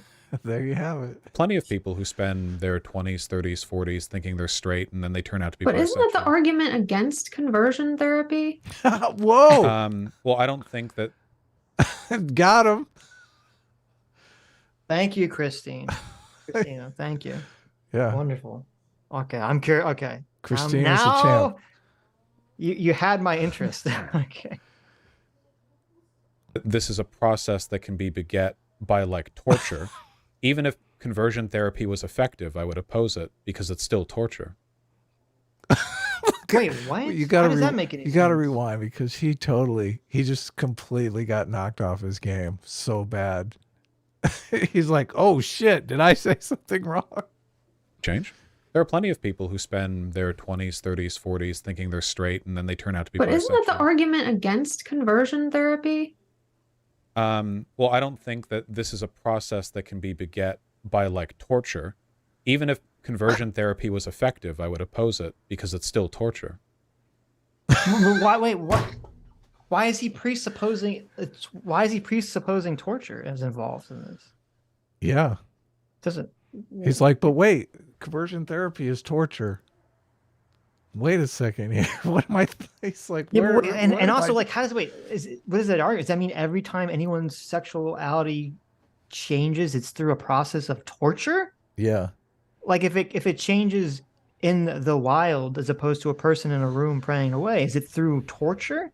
Just the fact that he brings up torture, he knows where he is. He knows What what's- is- he that doesn't- intuitively that's- knows that this is, like, not a possibility. He's like, I you really guess. can't achieve this without torture, so I'm not. I don't know what in favor that of it. means. I don't know. This is so bizarre. Well, the methods that they used to use, right, with like shock therapy, or are we talking about psychological torture? I mean, either or. They still do that. There's a lot of rape and shock probing they do at the current conversion therapy camps as well, or whatever. Where? Yeah, I don't know. I mean, maybe There's some a- other country. I don't know what he's referring to. There's a lot of rape therapy that they do at Yeah, I these don't- conversion therapy camps. Maybe in like a third world country. I don't know what I saw Jesus Camp. Okay, I thought it was know. really fucked up, but there was no rape. Like, there was no shock therapy. There was no rape. I don't know what he's talking about. A lot of psychological manipulation going on in that, I but mean, they there weren't is that, raping them. Right? Yeah, there is psychological manipulation. Yeah, definitely. Yeah. I feel like there's a lot of psychological. I feel like there's just as much psychological manipulation going on in this talk that I do was going on in Jesus Camp. So that's where I'm at. Yeah. It's just like, oh, but wait, that would be torture. Sure. I mean, I'm pretty sure there was, like, even just a few weeks ago, there was, like, a conversion camp or, like, stay away place that was busted because there was a bunch of sexual abuse. This was, like, a big news story. This was only a couple weeks ago, though. I mean, I don't have any, like, rigorous floor plan data on... Oh, I'm not looking for data. Floor plan data. Vaush is just so always dialing it in. The thing about Vaush is he's super, well, word on the street is Vaush is super lazy. So he's not going to do any legwork on any of these discussions or anything. So he just basically goes into all these and just bullshits his way through them. Mhm. Doesn't this just come off as complete bullshitting? It definitely does. Floor plan? What the fuck? What is he talking about, a floor plan? What was that all about? I don't have a floor plan. What? A big news story. This was only a couple weeks ago, though. I mean, I don't have any, like, rigorous floor plan data. Floor plan data. Sitch, Floor plan data. I don't know. what's what up that with the means. floor plan data? I Can you- mean, listen, when you are trying to, build a new room in your house, Uh-huh. you need a lot of data on how many kids were raped in that room before you start building the new, closet. get your floor plan data out, guys. We're building our sex dungeon. I don't know. Oh, I'm not looking for data. I just wasn't. I haven't heard anything about this before. But even if these processes were effective, I don't think there's anything better or worse about being gay or straight or cis or trans. Whatever people settle on. But the question is not whether or not you accept gay, straight, trans, whatever.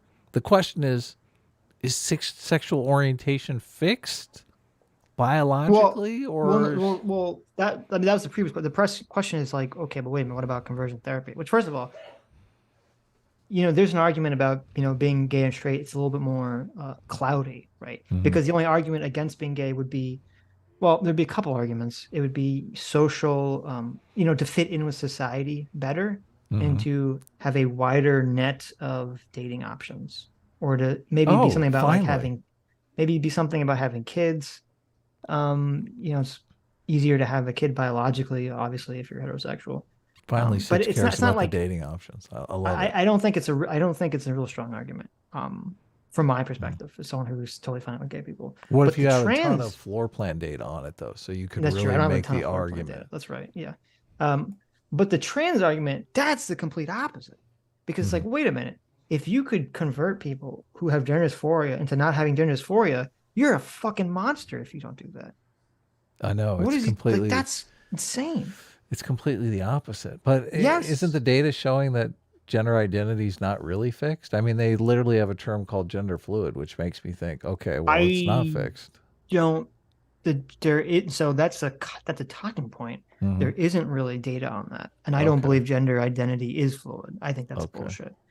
So you think the gender fluid term is nonsense, made up nonsense? Okay. Well, I think it's essentially people who are have some element of gender non-conforming.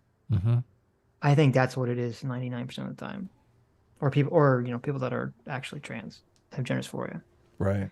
So, and I think the solution is, and this is why I don't really like the non-binary labels, is because I just think the solution to this is just to deconstruct gender stereotypes and just be either a more effeminate man or a more masculine girl, and for society to just be fine with that, as opposed to creating like additional categories, which to me is basically, seems like it's the LGBT community giving up essentially on the fight and just giving in to the category game. Sneeko needs to chill. He calls everyone soy boy. We need to there's nothing wrong with being a soy boy, right? What's wrong with that? Well, to be fair, it's like calling someone a pussy, right? Mm-hmm. It means more not that they're effeminate, but it means more that they're like a wimp, easily, or a wussy, or a coward, or easily cowed or swayed by others, easily dominated. Yes, right. Yeah. Right. Why does Sneeko want to dominate everyone? Wow. Gotta get that Bugatti money. Seems to be fine by me. And if they're happier, these trans identified youth going on hormones and such, which the evidence seems to suggest they are. I mean, they could be happier going on crack. I like crack. I mean, what's wrong with going on some? Look, if it's making them happier, why not? Right? I hear heroin's awfully enticing too. Testosterone also has mood boosting properties, so I would she knows what's up. Assume that people would be happier if, I mean, we look at, there are some data that shows that like trans girls are usually report improved mood when they're on cocaine, testosterone. Then do you think I can't help but get the impression that you believe that everyone who transitions makes a mistake. You don't. No, I have friends. Look, and then he's going to go the full attack. He's like, you're a transphobe. Here, let me take the gloves off here. Enough pussyfooting around. I'm done with the floor plan data, bitch.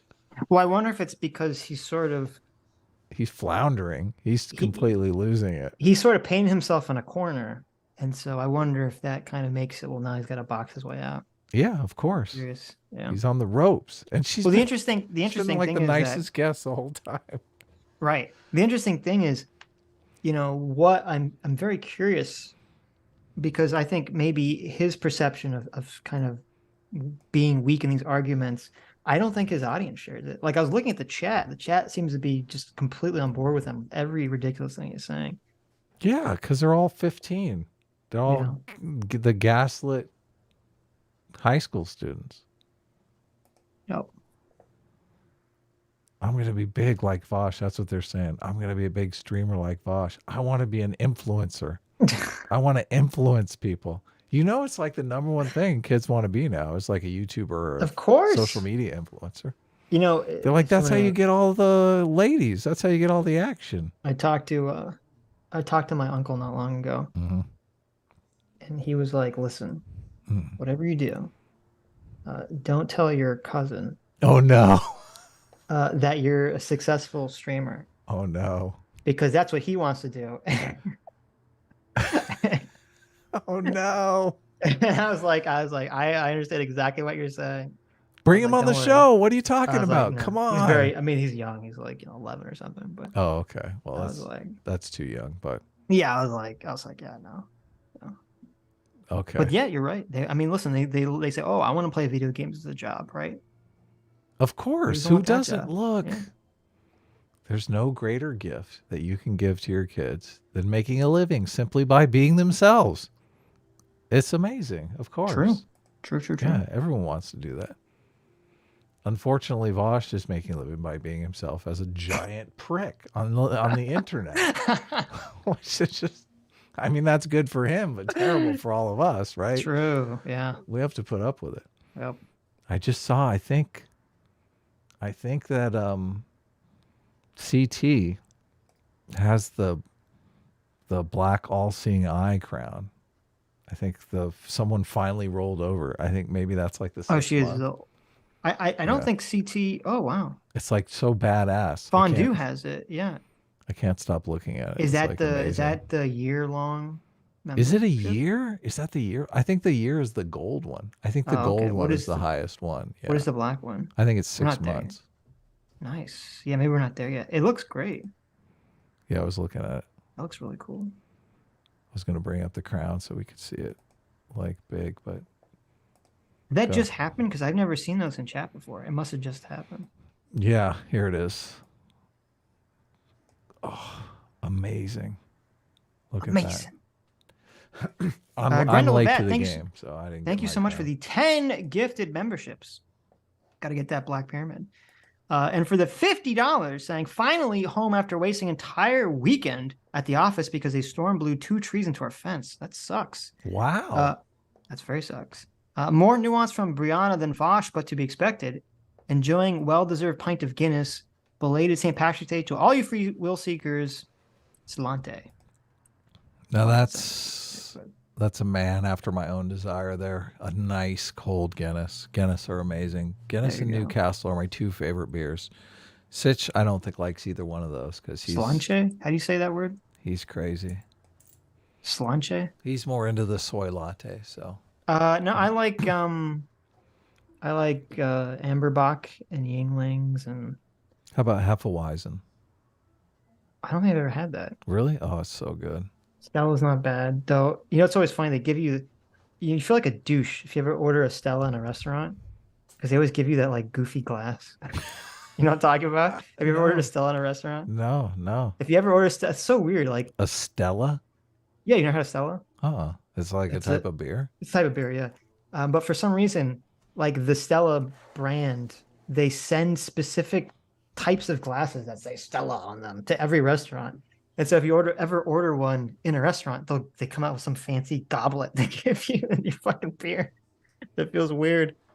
Oh, I know what you're talking. I've seen those goblets before. Yeah, exactly. You know what I'm talking about. You're like, you see someone like, what is that? Yeah, it's just if you order a Stella, it's the cost the same as any other beer. It's just like what? It's just Are we back in the 1300s or something? Yes. You don't have this big goofy glass. Yeah, you guys playing D&D at the other table over there? Exactly. Hey, listen, that'd be pretty cool, right? Who says I like the Stella? They're all different. That's the thing. Every restaurant I've gone to, there's always a different type of glass. So the Slanka, whatever. But anyway, yeah, thank you, Grendel. That's great. Thank you so much. But yeah, I mean, it's interesting because, you know, Brianna, I assume, completely disagrees with all this gender fluid, sexual orientation, gender identity fluid, argument.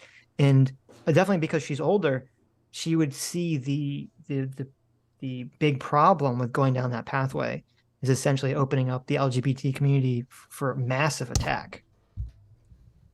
So Yeah. I just see you holding the cat. I was, yeah. Wormy's got a dirty nose. I always wash his face, but he gets a dirty nose again. Mm. And then one day he came in and his nose was completely clean. And I thought, how did you do that by yourself? I don't get it. Mm. Yeah. He's rubbing his nose and things. What do you mean? That's magic. I don't know. He never had a dirty nose when he was a kid. Now that he's old, he's like always got a dirty nose. I don't know why. He's sticking it in poops.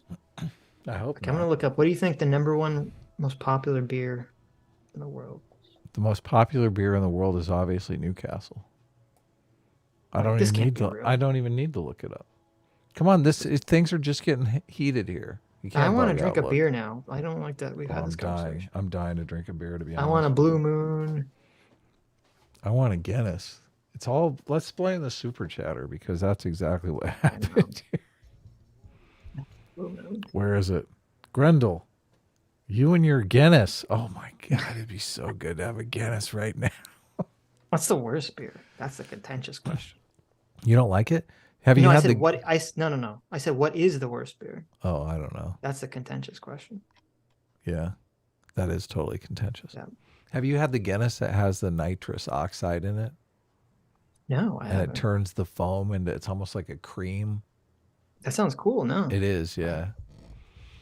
They have cans of Guinness that have a nitrous oxide like ball in them. And when you open the can, the nitrous oxide ball explodes. I've seen that. Yeah, can. I've seen it. I never had one, but that's cool. It's so delicious. You pour it in a glass and it's got this creamy foam on top. Ugh. Obviously, the best alcoholic drink is alcoholic snow cones. Oh, yeah. The frozen margaritas are the best. Wrong. Okay. I used to get daiquiri ice all the time when I lived in New Orleans. Yeah, but they're usually flavors I don't like. It's like strawberry or something. Yeah. Get whatever. So we're a transsexual. And I work with the Gender Dysphoria Alliance. That's a group of transsexuals. And we're aware then that there can be people who have gender dysphoria when they're youth. I mean, if you know it takes place with adult, right? So if there are youth with gender dysphoria and they receive gender affirming care, that's a life improved, right? If 50 people's lives are improved, but one person's life is worsened, that's not ideal, but that's a better case than we get from most medical procedures. You know, I would consider that to be a win.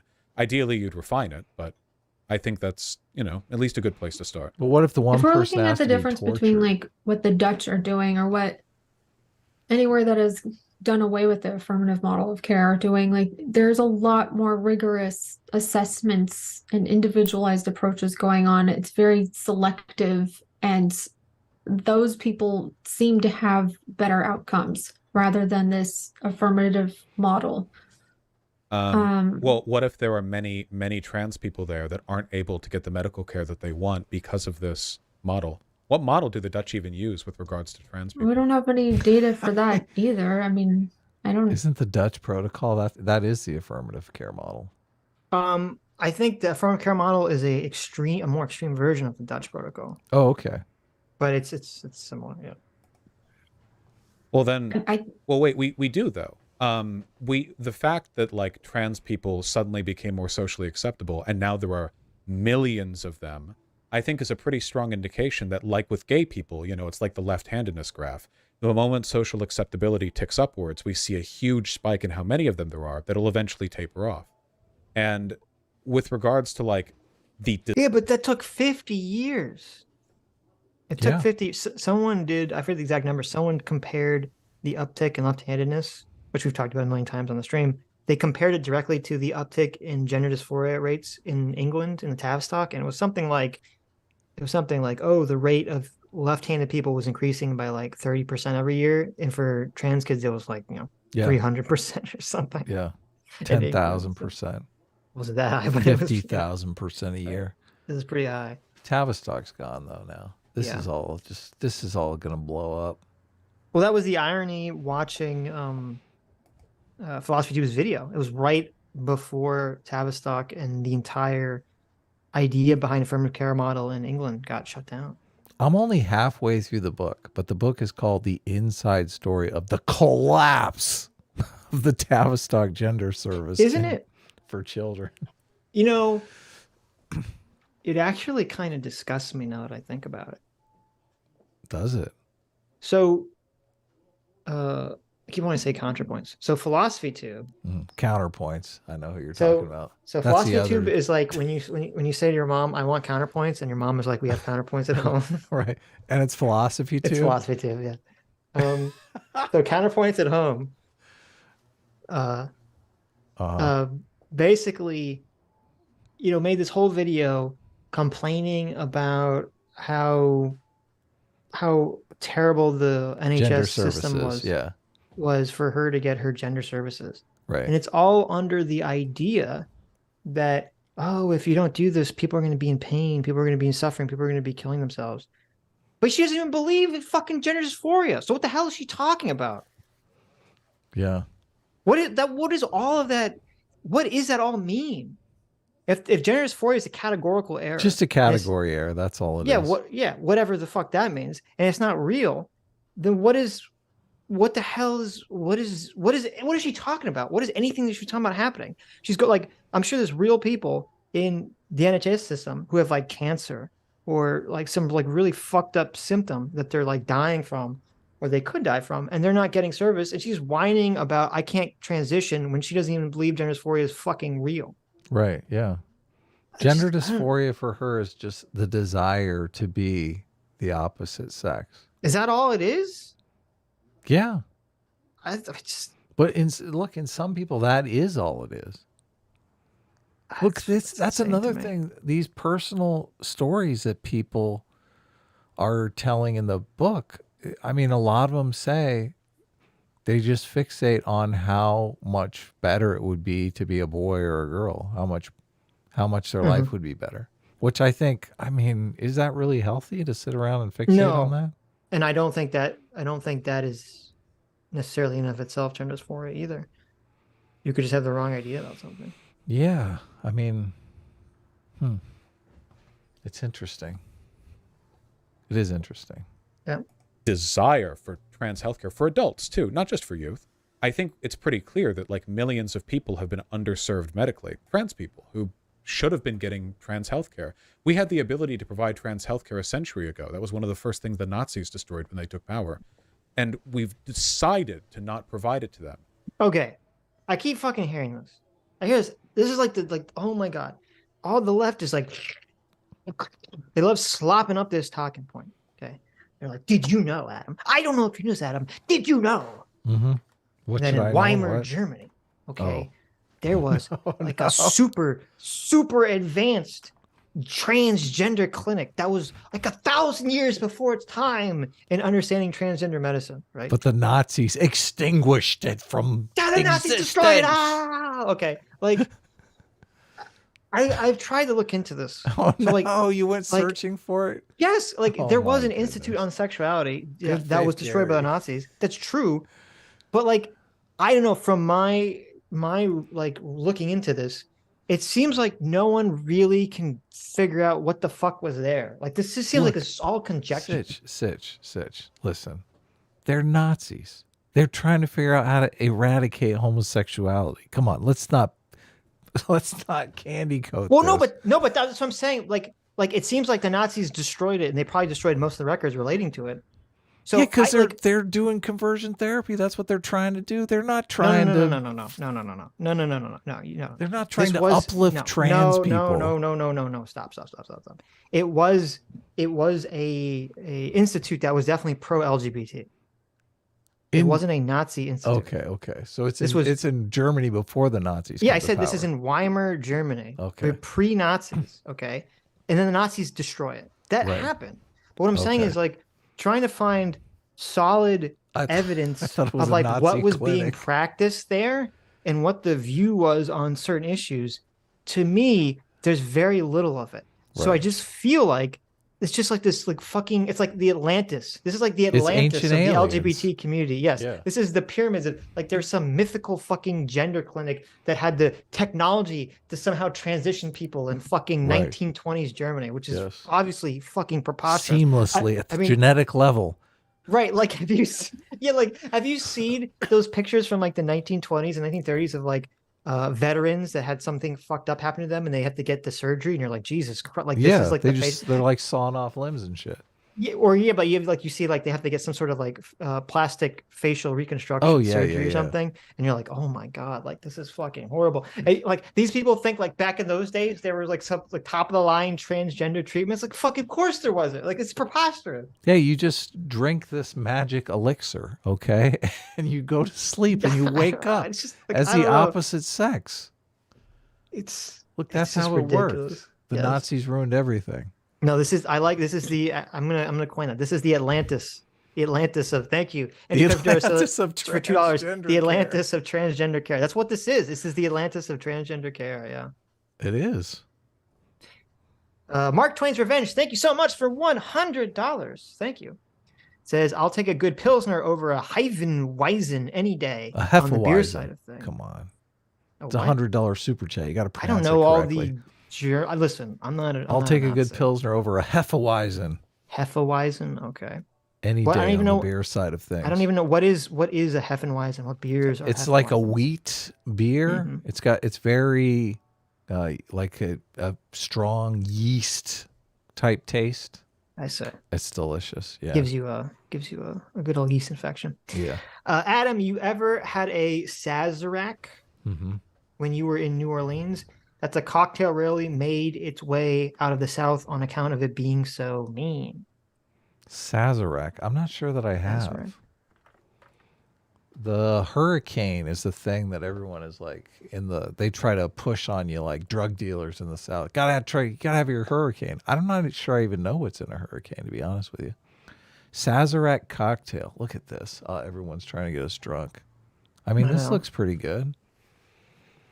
Balanced whiskey with sugar, bitters, and absinthe. Oh, absinthe. That sounds. That's the I stuff hate that. absinthe. Yeah. What do you mean? That's the stuff that has like opium in it, right? No, it doesn't. Everything about absinthe is a lie. Mm-hmm.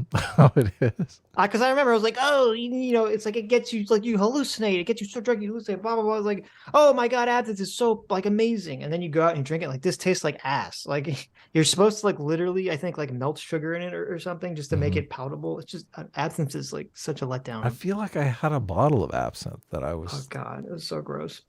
drinking at Deadline Junkies one night, Yes, and that's when everyone was like, "That has opium in it." right. But I've never had a Sazerac. I didn't even heard of that, so it's definitely not in where I am. Someone said it's not nitrous oxide; it's nitrogen Oh, it is. Okay, in the beer. it's not my whippets. I don't get my whippets. Yeah, that's a different. Do you know what whippets are? Yeah, it's when you. Who doesn't know what whippets are? Nitrous oxide. People even do that anymore? I feel like that's like so passe. I remember my friend Thad would always get like he knew a dentist and he could get a whole thing of nitrous oxide. So we You get never saw The Good Place, right? Yeah, I've seen that show. Oh, Yeah. you remember? That's how They my do God, what's the whippets on that show. the guy from Florida. God, what was the character's name from The Good Place? It's laughing gas, right? Nitrous oxide is. It was Jason Mendoza. That's how he died. He was gonna they're gonna rob a place by installing a safe with him inside of Oh, it. I And there were no air remember holes, that. and he was doing whippets inside the safe. I Because he remember thought it that. would give him more air for some reason, and he just died. That's a bad way to go. Jeez. Yes. I Jason mean, Mendoza, you would go try check it. Why this. wouldn't you try it, right? I wouldn't try whippets. No, it's supposed to be like super bad for you, isn't it? Like what the fuck? It gets you high for like 2 seconds. Like it seems like the stupidest thing ever to do. Yeah, it's great. You want to be high for like 20 seconds and give yourself brain damage? Like no thanks. I'll stick to like pot. Okay. Pot and shrooms. I'll stick with that. Oh, okay. Okay, the whippets. Jeez. Safe stuff, huh? Yes.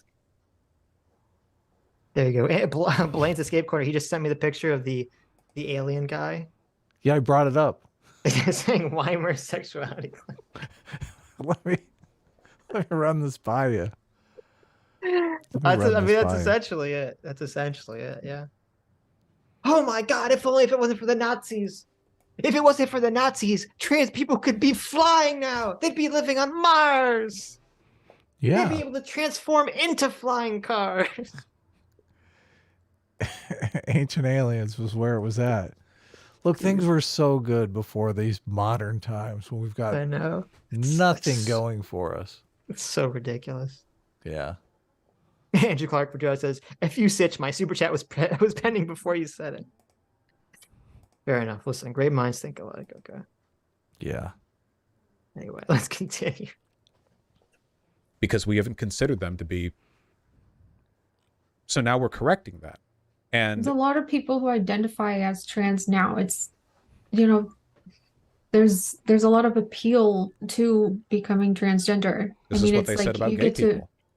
You get to like reinvent yourself. Like you get a new identity. You get to sort of, you get this new community, get love and acceptance from people. There's a lot of things that might appeal to people to become transgender. If people want to do that, they can become goth. I don't think people are going to commit themselves to a lifetime of medical intervention. Where are all the goths now? They're all trans. All those kids. I guess that's what they really wanted at the end, wasn't it? And I can't blame them for it. Read the definition of suicide ideation, and you can't help but think about goth people. It's just impossible.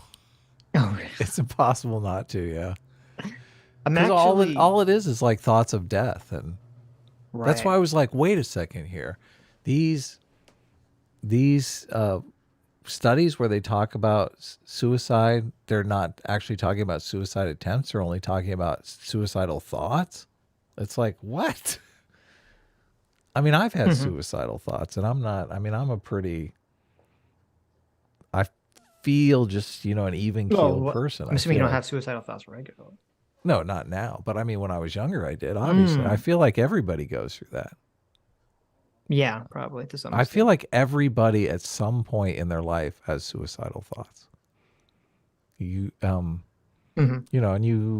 obviously most of us get over them. So I'd be curious to see, actually to compare throughout the years, what has been the increased rate of people identifying as gay versus trans, to see, is it like, because I've never heard anyone bring up that comparison. That makes me think it probably means my intuition, the fact that no one ever brings that number up, leads me to guess that if I were to look into it, the increased rate of people identifying as trans far outweighs the increased rate of people identifying as gay acceptance came to the country. Yeah. If I were to guess. So. Yeah. I think when our society was repressing gay people, I think people obviously made an individual effort to repress their natural sexuality. Yeah. And thank goodness society changed, because but the trans stuff is just so different. And that's why I hate it when they bring this argument and try to compare the two, because it seems to be done mostly in bad faith. The idea that people are like willingly throwing themselves into a disadvantaged category for social affirmation, I just don't buy it. They said the same thing about gay people. They said this gay thing is like this, it's like a fad, like it's like this social pressure. And then what do we see? No, it just turns out a lot of people in Gen X and Gen Z are gay, like just I think a lot of people are gender non-conforming. I think Vaush has said he was gay before, just to use it as a shield. He did. Being a complete. He 100% did. For being a complete and utter sexist pig. Do you remember? Yeah, we remember when he started saying that. Yeah, when he went up after J.K. Rowling. Yeah, he told her to get back in the kitchen. Yeah, he got he said. Yeah, he got totally run over by the internet, and he's like, "Listen, I'm gay. Leave me alone. Look, I'm a marginalized group. Help me." Yes. Right. Yes. It's hilarious. So he's literally arguing against the thing he did. Well, no, and I think like, he literally used the change of sexual orientation and sexual identity to gain capital, and now he's saying, "I don't think anyone does that." I know, yeah, that's why I brought it up. But I think my gut intuition is, and I could be wrong, I don't think Vaush has gone out and sucked any dick. I don't think he's like really gay. I really, Well, I don't unless think it's that's, horse dick. yeah, I don't think that's something. I mean, maybe maybe a trans girl or something like that. I don't Only know. if she has a horse cock. Right.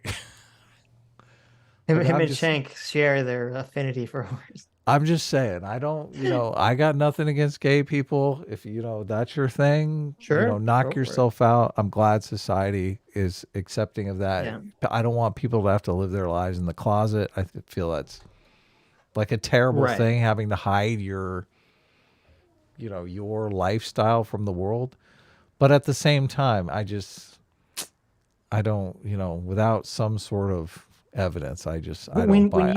It's too convenient that Vaush all of a sudden comes out as gay as soon as he gets in trouble with, J.K. Rowling for being a sexist pig. When you were growing up in your Mm-hmm. coastal elite state of California, Uh-huh. Yeah. was it like cool to be gay, as Vaush is claiming? Was that like were people becoming gay, and was there this narrative that they were just doing it to be cool? Was that a thing? I mean, there were like people at my school that were gay that were obviously a part of the cool clique. Like they Yeah, were, but that's not. But his claim is that like people were saying, "Oh, being gay is a social contagion, and you're just doing it to achieve social capital." Like kind of what people are saying about trans stuff now. Was that real? Did that actually happen? I don't know. I see that now though. I feel like that. Right. No, but I'm asking you, did that happen in your experience when you were growing up? No. Okay.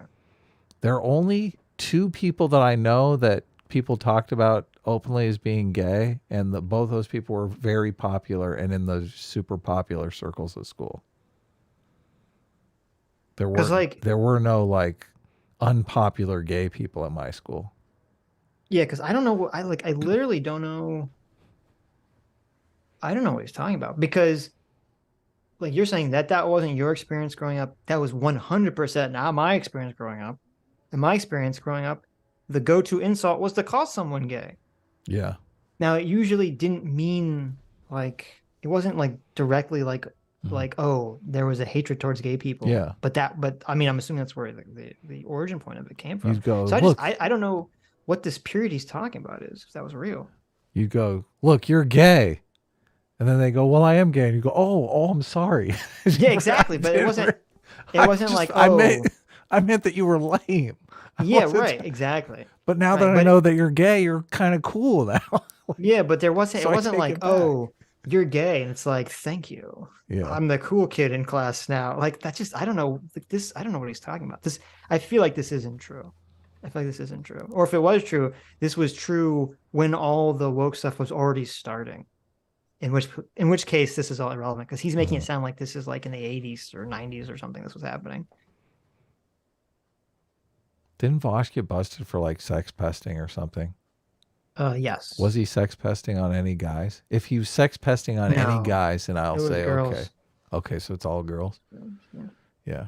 It seems like the I'm gay thing is a good comeback when you've been accused of sex pesting. I know. Like, I think I'm a sex pest. Look, I'm gay. Well, How can I be sex? Right. How can I be a sex pest? That's a good technique. Yeah. There's a lot under non-conforming, and they think that they're transgender now. But we have data on the regret rates of adult trans people and of millions of trans people across the Western world, like the aggregate data. It's so annoying. I feel like this came up in our conversation. I don't know. Was it with Hunter? You had a conversation with Hunter or Lance or something, where like it was with Hunter, where I would say, well, the problem with the regret rate numbers is that it's for an older cohort of people that won't be affected by the social pressures we're talking about now. So it's kind of irrelevant in the conversation. And then he accepts that. But then when you come back to that later in the conversation, he just loops into saying, yeah, but the trans regrets rates are really low. And you're like, why do you keep, and Vaush did the same thing. Like he accepts it in the beginning of the conversation, but now he just loops back into it like a fucking like NPC. It's so frustrating when I'm in conversation with people and just loop back to something we already addressed like 20 minutes ago, 30 minutes ago. What are you trying to tell me? Look, that's part of the show, okay? Jeez. Data indicates that overwhelmingly the ones who identify as trans don't regret the interventions they get, not after years. So even if we were to nix, Sweden like, has a the study kid thing- that shows that they're like 19 times more likely to commit suicide after sex reassignment surgery. I haven't seen any studies to indicate that suicidality increases after any kind of medical care. You haven't seen the Sweden one? I have not seen the Sweden one. Oh my. Oh no, he hasn't seen the Sweden one. Geez, they're gonna read another study. Look, maybe it's me, but if I was wrongly diagnosed with gender dysphoria and had some of these radical procedures, I would be suicidal. I can't imagine my life after that. It's got to be just horrifying. I can find that pretty quick. But even then, like, it seems like what you're making right now is an argument that people who transition are making a mistake. I do think that a lot of them are. I But think the that data would we don't indicate have, otherwise. right, we don't have the data yet, but I think in the coming years, we're going to see a lot of people who are detransitioning. It is my prediction from spending a lot of time talking to people in the space. We have well, wait, but that is anecdotal. We have a lot of evidence on people who have transitioned, and overwhelmingly it's positive evidence. Not all of them made the right decision, but that's the case with all big life decisions, right? This isn't exactly going to the wrong college, Vaush. Yeah. We just have to be careful with the way we frame this information because, you know, like, there is a reason why medical practitioners around the world adopted an affirmative model. It's because it seemed like the evidence supported it. But now the United States is sort of an outlier. We have all of these European countries that are reversing course, and they're political reasons. Well, I don't think so. Well, that's what I saw, certainly with the NHS. That was 100% the case there. Political? What makes you say that? Well, the United Kingdom is like one of the hubs of anti-trans activism. When I saw the reports that were written, they were very light on data and very heavy on anecdotal construction. And a lot of the other European... The Harry Potter lady is from there. Well, that's the problem. All the, it's so funny. It's like, oh, we need to go adapt, the Norwegian model. We got to adapt the British model. We got to adapt all these European models for healthcare. Right. Well, wait a minute. Look, they're changing their, the recommendation for trans youth. Well, they're all transphobe. Yeah, exactly. Oh my God. We need the European model of healthcare from those transphobes. Yeah. European countries that have followed suit cited the NHS change, the shutdown of that one gender clinic. I don't think it was like a strong rebut of the affirmative care model. I think it was just like the nations respectively going like, we don't care. But the affirmative care model is terrible. The evidence suggests otherwise. Why would a therapist debate a child on their evidence? gender identity? The evidence that they continue from puberty blockers to... It's not, this is so, such a childish response. Look, the affirmative care model is great, Sitch. Just no, suck but it I mean, up. like, take the L. The conception here isn't why is the therapist debating a child on gender identity? They're not debating them. What are you talking? Like, have you ever talked to a therapist? They're trying to debate their patients. They're trying to help their patients figure out things about themselves. That's the point of the patient. Under this affirmative model, where you flippantly say, "Well, they're not supposed to debate the patient." Why is it? What is the point of going to a doctor? Just fill out a fucking form and just get your drugs at that point. If the doctor's not going to talk to you and say, "Hey, let's try to get to the bottom of the feelings you have," to make sure that they're actually gender dysphoria and not something else. Yeah, but that's debating the child about their gender identity. It's like, why would you do a test to see if I actually have cancer? Why are you debating me, doctor? It's like, just trying to figure out if you really have the illness that you claim to have. Yeah. That's not a debate. This is why it's so bad to cast talk therapy as all conversion therapy, because sooner or later that's what you're going to have to do for a diagnosis. So I found the study she was talking about. Mm-hmm. Long-term follow-up of transsexual persons undergoing sex reassignment surgery cohort study in Sweden. This is from 2011. Really? And they still use transsexual, huh? I thought this study has to be from like 1950 if there's no, they used transsexual for a long time. It was only recently. Okay. And then it changed earlier in America than it did in other countries. But it says, so they said that according to their study, a sex reassigned person had a higher rate of suicide. Yeah. But this was, to be a little fair though, this is a cohort from 1973 to 2003.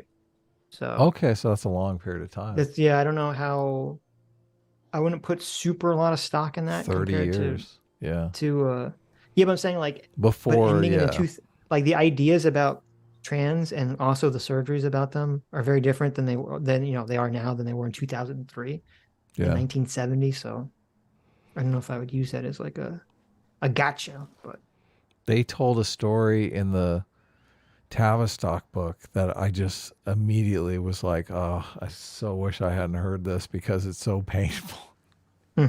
It's this so tell us. biological male. Yeah, get ready. Maybe you want to mute. Biological male gets their genitals removed. And like immediately when they woke up from the procedure was like, this was a giant mistake. Oh man. Yeah, can you imagine? Can you imagine? It's pretty bad.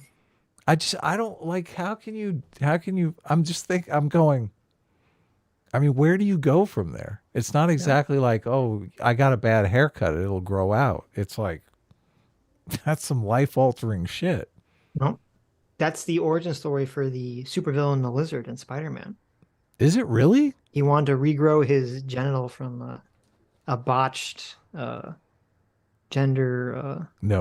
procedure. This is bullshit. He inserted lizard DNA into his body to regrow his genitals, and then he became the lizard. That's awesome if it's true, but I doubt it. That is true. What do you mean? No, that's not true. That's completely true. Lizard, Superman, Spider-Man. Oh, okay. I don't believe you. You don't think so?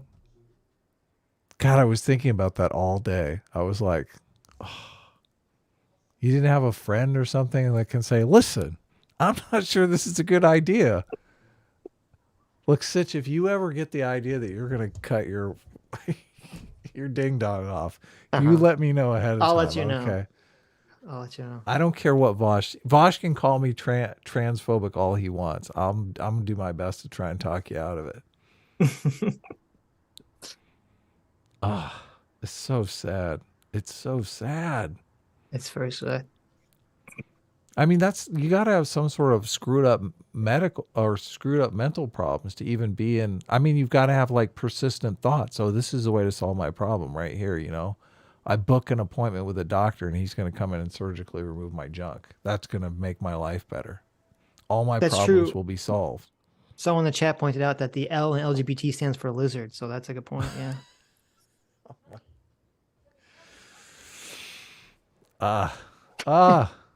This Tavistock, I'm only halfway through it, but it's like the horror story of all horror stories. So much stuff in there. Yeah. That definitely sounds like it. Cross-sex hormone? Is that what we're talking about? Well, from a therapeutic perspective, there's just not much point in a kid coming in saying, hey, I feel like I might be a girl actually, and the doctor going, no, you're not. No, not to say no, you're not, but like, okay, let's sit with that for a minute. Why? I mean, what's wrong with that? That was Adam's therapy. Why not? No, but she's right. It's why do you feel that way? Do you feel this way? Yeah. Exactly. And if it turns out they might be autistic, they might have some other kind of comorbidities, they might have some other things going on, they might have trauma in their life. Like, but rather than just affirming, exploring underlying reasons. But they do that. Trying to find the affirmation comes along with the exploration of other reasons. They don't just go. No, it doesn't. So. No, it does. That what they do is they affirm. Yeah, but what if they find out that an underlying reason is they've been sexually assaulted? Do you then still go with, okay, well, I need to affirm this person, when you're like, right. Okay, well, I mean, that's the kind of stuff that the Tavistock clinic was running into. They're like, obviously this person's been sexually assaulted. So gender identity, and then they try to explore adjacent issues. The affirmative model doesn't deny them the ability to talk about other stuff. It just denies them the ability to flatly reject their gender identity. They can say, I don't think you completely should not true. reject the gender identity, but I don't think you should also affirm, like, yes, you are transgender. I think there could be other reasons for why someone might adopt a transgender identity. Even the WPATH's new standards of care have recognized that people can be socially influenced to adopt transgender identities. Yeah, Vaush, But by we- you. but we do that for other psychiatric conditions. We do it for anxiety and depression. If you come into a therapist and say, I'm feeling really anxious, any good therapist would say, okay, so you're feeling anxious, let's talk about why. Or, hey, you're feeling depressive. anxious isn't. Wait, what the fuck? This is so dumb. Oh my god. They don't come in and say, oh, I'm feeling anxious. Well, why? Well, because, I'm Queen Elizabeth and no one will understand. Well, no, like this is pure sophistry because, like, yeah, if the whole point of going to therapy for anxiety or depression is to alleviate and get rid of those symptoms. Well, once you identify what the cause is, a lot of times it makes it easier to deal with. It can, or sometimes it doesn't matter. Like, Yeah. It depends. But like that's the whole point is to get rid of it. It's not like to compare that to the problem with gender affirmation is, well, is it creating it's creating false positives potentially for a lot of kids. Right. Yeah. Like this is so not comparable to someone like, no, you're not going to walk in and be like, I think I'm depressed. And the doctor says, slaps you in the face, says, no, you're not. Get the fuck out of here. Like what? This is so stupid. This is so stupid. I wonder if that would work. No, it would not work for most people. Oh, okay. But you admit it would work for some. For some people, it would work. I don't know what the numbers in that would be. They'll have to do a randomized control study on it. Why are we wasting all this money when all we have to do is have a guy in a white lab Slap coat in the face. smack him in the face and say, get Yeah. out of here, kid. You're fine. Walk it off. Walk it off. Quit being a sourpuss. And stop telling people you're gay. You're not gay, Vaush. It's not an identity, though. It's not who they are. you're reporting Yes, your it's brain true. state, which is what you can do with gender dysphoria as well. It's all you can do because it's entirely a reflection of your emotional state and your self-reported decision making. But people. In fact, and I want to go back to this for 1 second. I would actually, for him to compare it to anxiety, depression, completely destroys his argument. Because and what she said is right on the money. You don't want to identify as being depressed. You don't want to identify as being anxious. Oh, you want to eliminate those things from yourself, right? Yeah. In order to alleviate those symptoms. And so under that argument, if you're just going to make that comparison, that would mean that trans people would be doing the exact opposite thing that they would need to help themselves by identifying as trans, because they're rooting their identity in the problem that they have psychologically. Yeah. Yeah, you want to identify as like lucky, happy, successful, victim. There you go. Right? Exactly. That's an identity people can get into. Yes. That's the problem. The victim is the only thing people have any respect for. They're like successful. They hate you. They don't, you can't identify as successful these days without getting a bunch of shit for it. Mm-hmm. What a crazy upside down world we live in. Did you watch the Chat GPT episode yet? No, I haven't. No. Yeah, check it out. It's really good. Man. I guess it's just that show's amazing now. It is. I was watching The Mandalorian. That's a show my wife likes, so she's just crazy. I gave for the up after baby. season 1, but she's crazy for the baby Yoda. There's actually an episode this season where the Mandalorian is saved by a baby.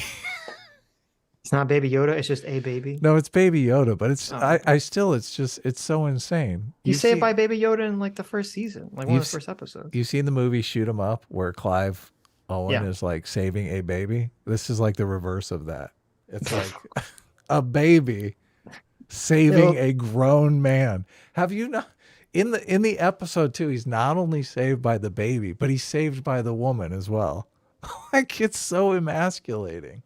I thought this guy was supposed to be a badass. I'm supposed to look up to this guy. This is my hero now. You just got saved by a baby. What's next? A Teletubby? Well, to be fair, if you had to be saved by a baby, I would choose Baby Yoda, right? Look, it's if you had to be saved by a baby. it's a children's toy. You just got saved by a children's toy. Look, I don't deny that it's cute. It's adorable. But it's like getting saved by a kitten. I just got saved by a kitten. Oh man, I'm feeling masculine. No, that's not how it works. You don't want to be saved by Baby Yoda? No. Okay. No. I think, look, it would be amazing if Baby Yoda was fighting along next to the Mandalorian and the Mandalorian was doing badass stuff and teaching Baby Yoda to be badass as well. I see. But to have the character completely emasculated, not only that, like he goes into this, spoiler alert, guys. Like he goes into this kind of dangerous looking water and he just gets like eviscerated by this creature. I'm like, what are you, stupid? What are you doing? Like, why did you do that? Just everything he does seems so idiotic. I feel like that was kind of in the first season too. Yeah, don't you hate that? Don't you hate that? Well, it depends what the point is. It didn't make sense with the context of the show, which is supposed to be like the Man with No Name show. Yeah. But so that didn't really make sense. Yeah. He's supposed to, the surprises are not supposed to be, oh, look, he did something dumb again. The surprise is supposed to be that, he got out of this situation in some unique and interesting way. Like he always has a brand new weapon that you didn't know. You're like, oh no, I didn't even know he could do that. Well, more like you hope he doesn't just have some new weapon. He has some way of outthinking, the enemy. Yeah. It's got to be some cool thing that you didn't think of. Yeah. No, I get it. That's not what's going on though. So. Okay. But, my wife just likes a cute little thing. So, oh my God, Baby Yoda's on screen. It's so good. You were obsessed with Baby Yoda like last year. Oh, I think Baby Yoda's adorable, obviously. Okay. I mean, I want one as a pet. I don't want one saving my life or. So if you're going to need your life saved, you want it to just let you die because you don't want to be. Look, if you'd rather die than be saved by Baby Yoda. If you're in the kind of situation where you need to be saved by a baby, like something has gone wrong in your life. Okay. Normally people are thinking about, this situation is dangerous for the baby. Maybe we should chill out. Okay. Not this situation is dangerous for me and the baby can help out. That's so hilarious. Come on. Enough side questing. Are now defining transgender as just not conforming to sex-based stereotypes. But the only goal of the clinic is to determine whether or not there's gender dysphoria that could be treated with medical intervention.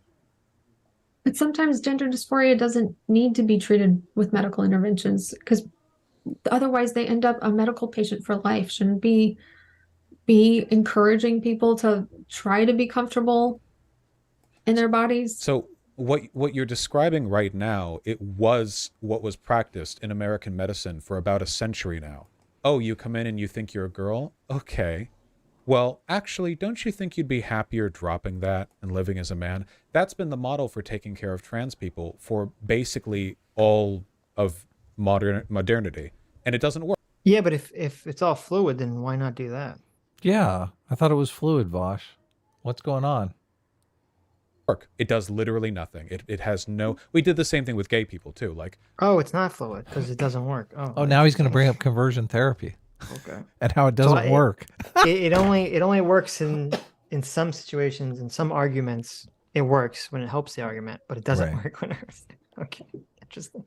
Oh, you've been having gay thoughts, like, okay, pray about it. But wouldn't you rather live as straight? It just doesn't work.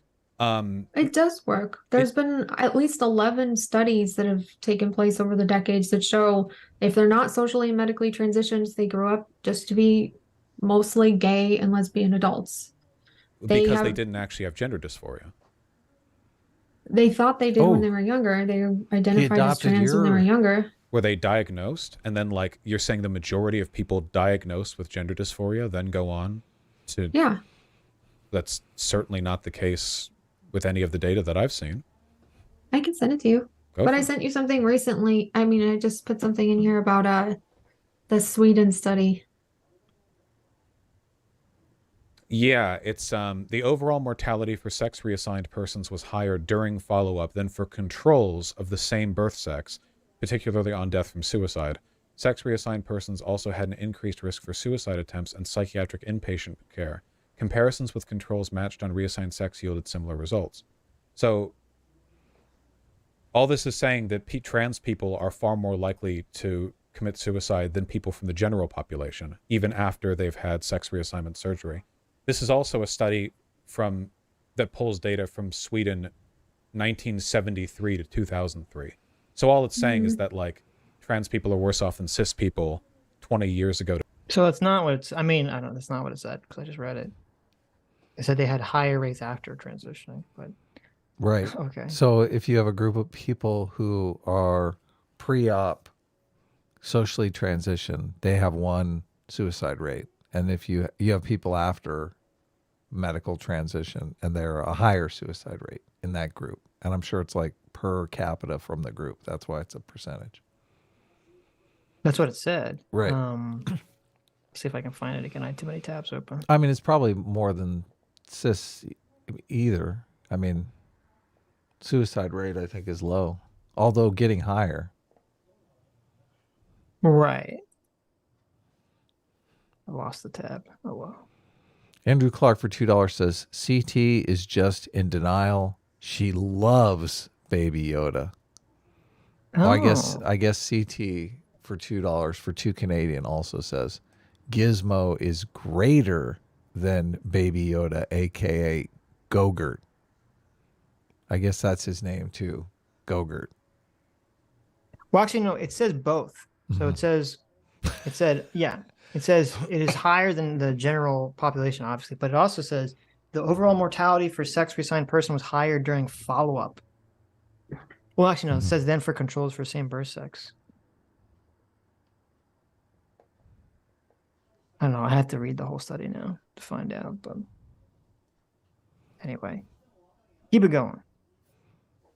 Okay, here we go. But 50 years ago, which I agree with. But certainly. it could be saying that sex reassignment surgery didn't help them. No, because the evidence we have that compares pre and post surgery does indicate that it helps. We do have research on that. He asserts without bringing out any research. Right. Well, part of the In problem too is minors? it's all over the place. Well, Are we talking minors about don't get adults? sex reassignment surgery. It's almost always adult. I mean, there's some 17-year-olds who do, but Yeah, but that's very much a rare case. Like it's rare enough that there's practically a news story every time it happens. Okay, there sexology. was probably one right now. Do trans kids stay trans when they grow up? All right, I gotta fast forward this mumblecore part of the Wait, movie. what is? Does she say what In the? total, there have been She 3 said large-scale studies. This is from. she said there were 11 studies That's a lot. of people that didn't transition who were diagnosed with gender dysphoria, or presumably diagnosed with gender dysphoria, and then they just didn't do anything and they grew up gay. So did you already fast forward? Because I want to hear the name of that study before No, you fast forward. I didn't fast forward. Look, I'm on my best behavior here. Okay. No fast forwarding was 2016. done. Not that they trans. Like it's rare enough that there's practically a news story every time it happens. Okay. But I didn't There say was you could probably one right- rewind. Wait. I didn't say you could rewind though. Trans kids stay trans when they grow up. Do trans kids stay trans when they grow up? In total, there Oh, have been is that- 3 large-scale studies. This is from 2016. 2016. Not that validates it. Just hold on.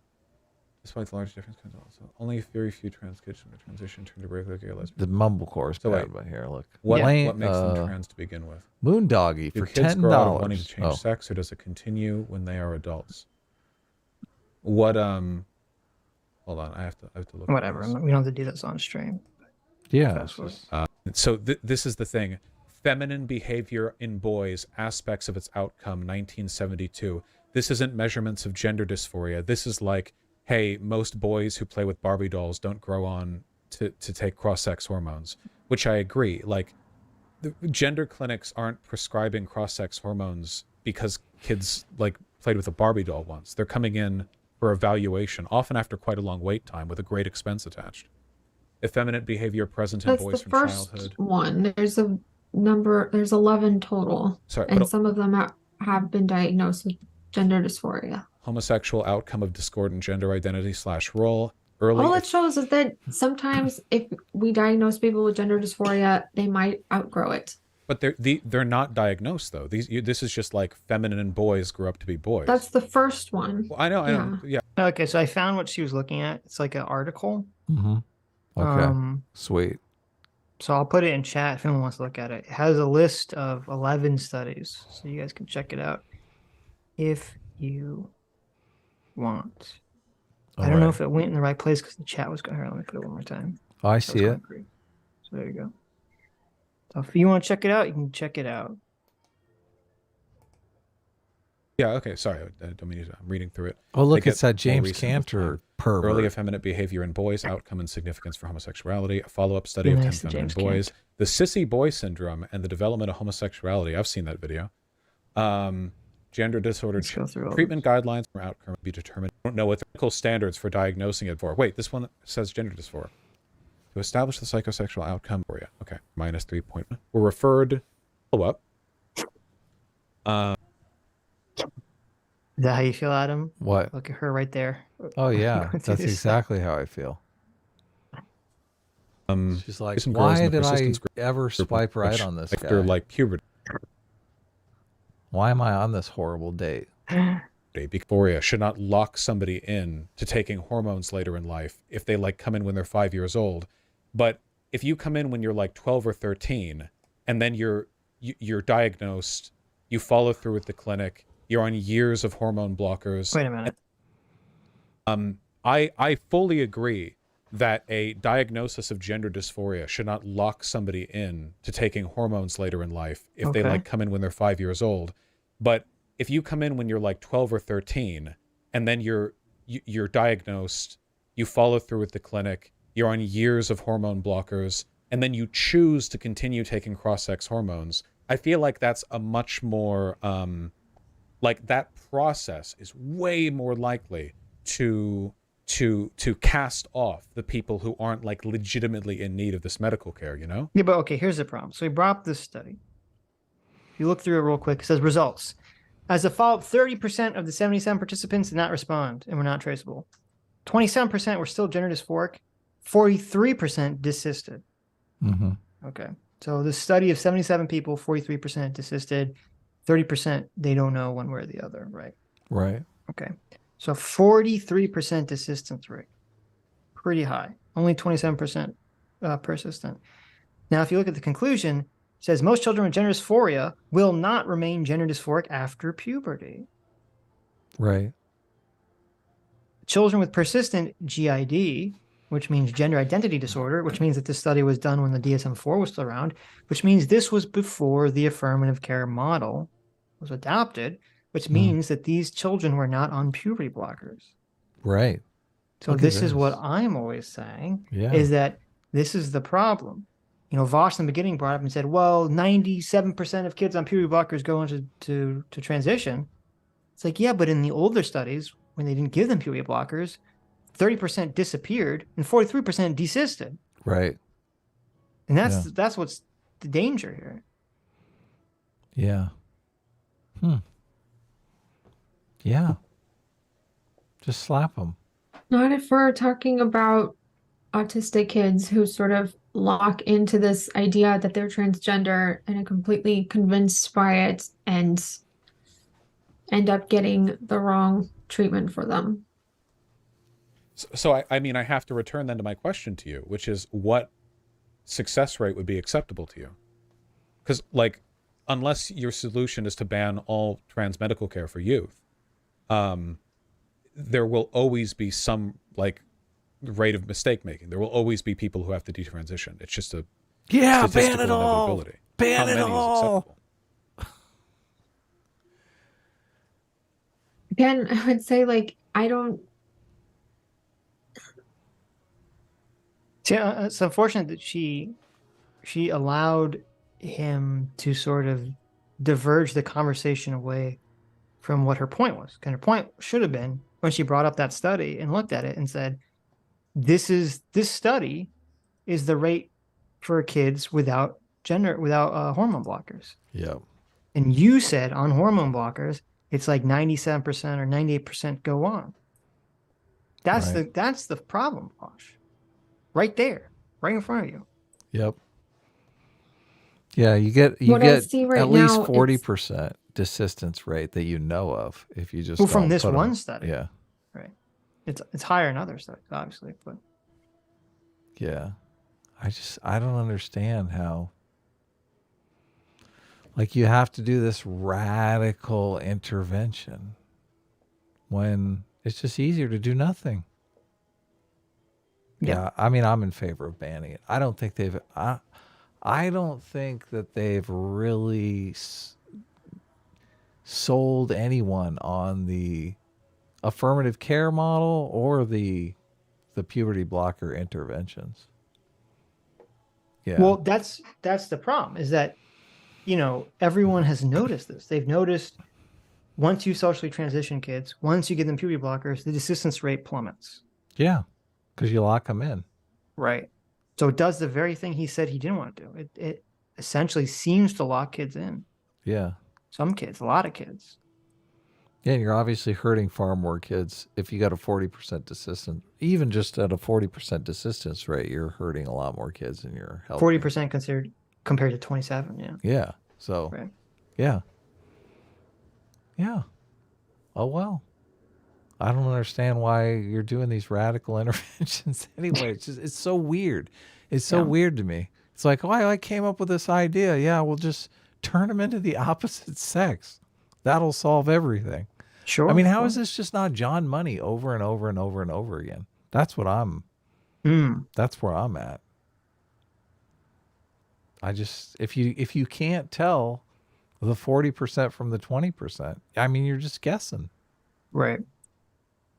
The affirmative model, that's the problem. And not enough diagnostic criteria for autistic kids. So, well, and I mean, I don't know why you can't study this without doing any kind of intervention.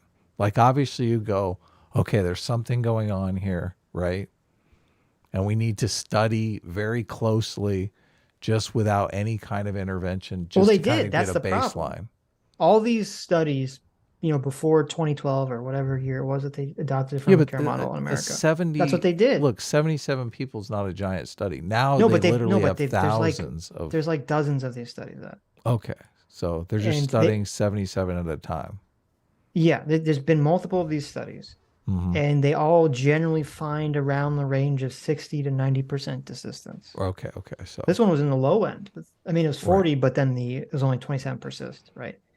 That's why, like, if you look up the DSM right now, I could pull it up right now. The persistence rate for gender dysphoria, it's only in natal males, persistence rate ranges from 2.2% to 30%.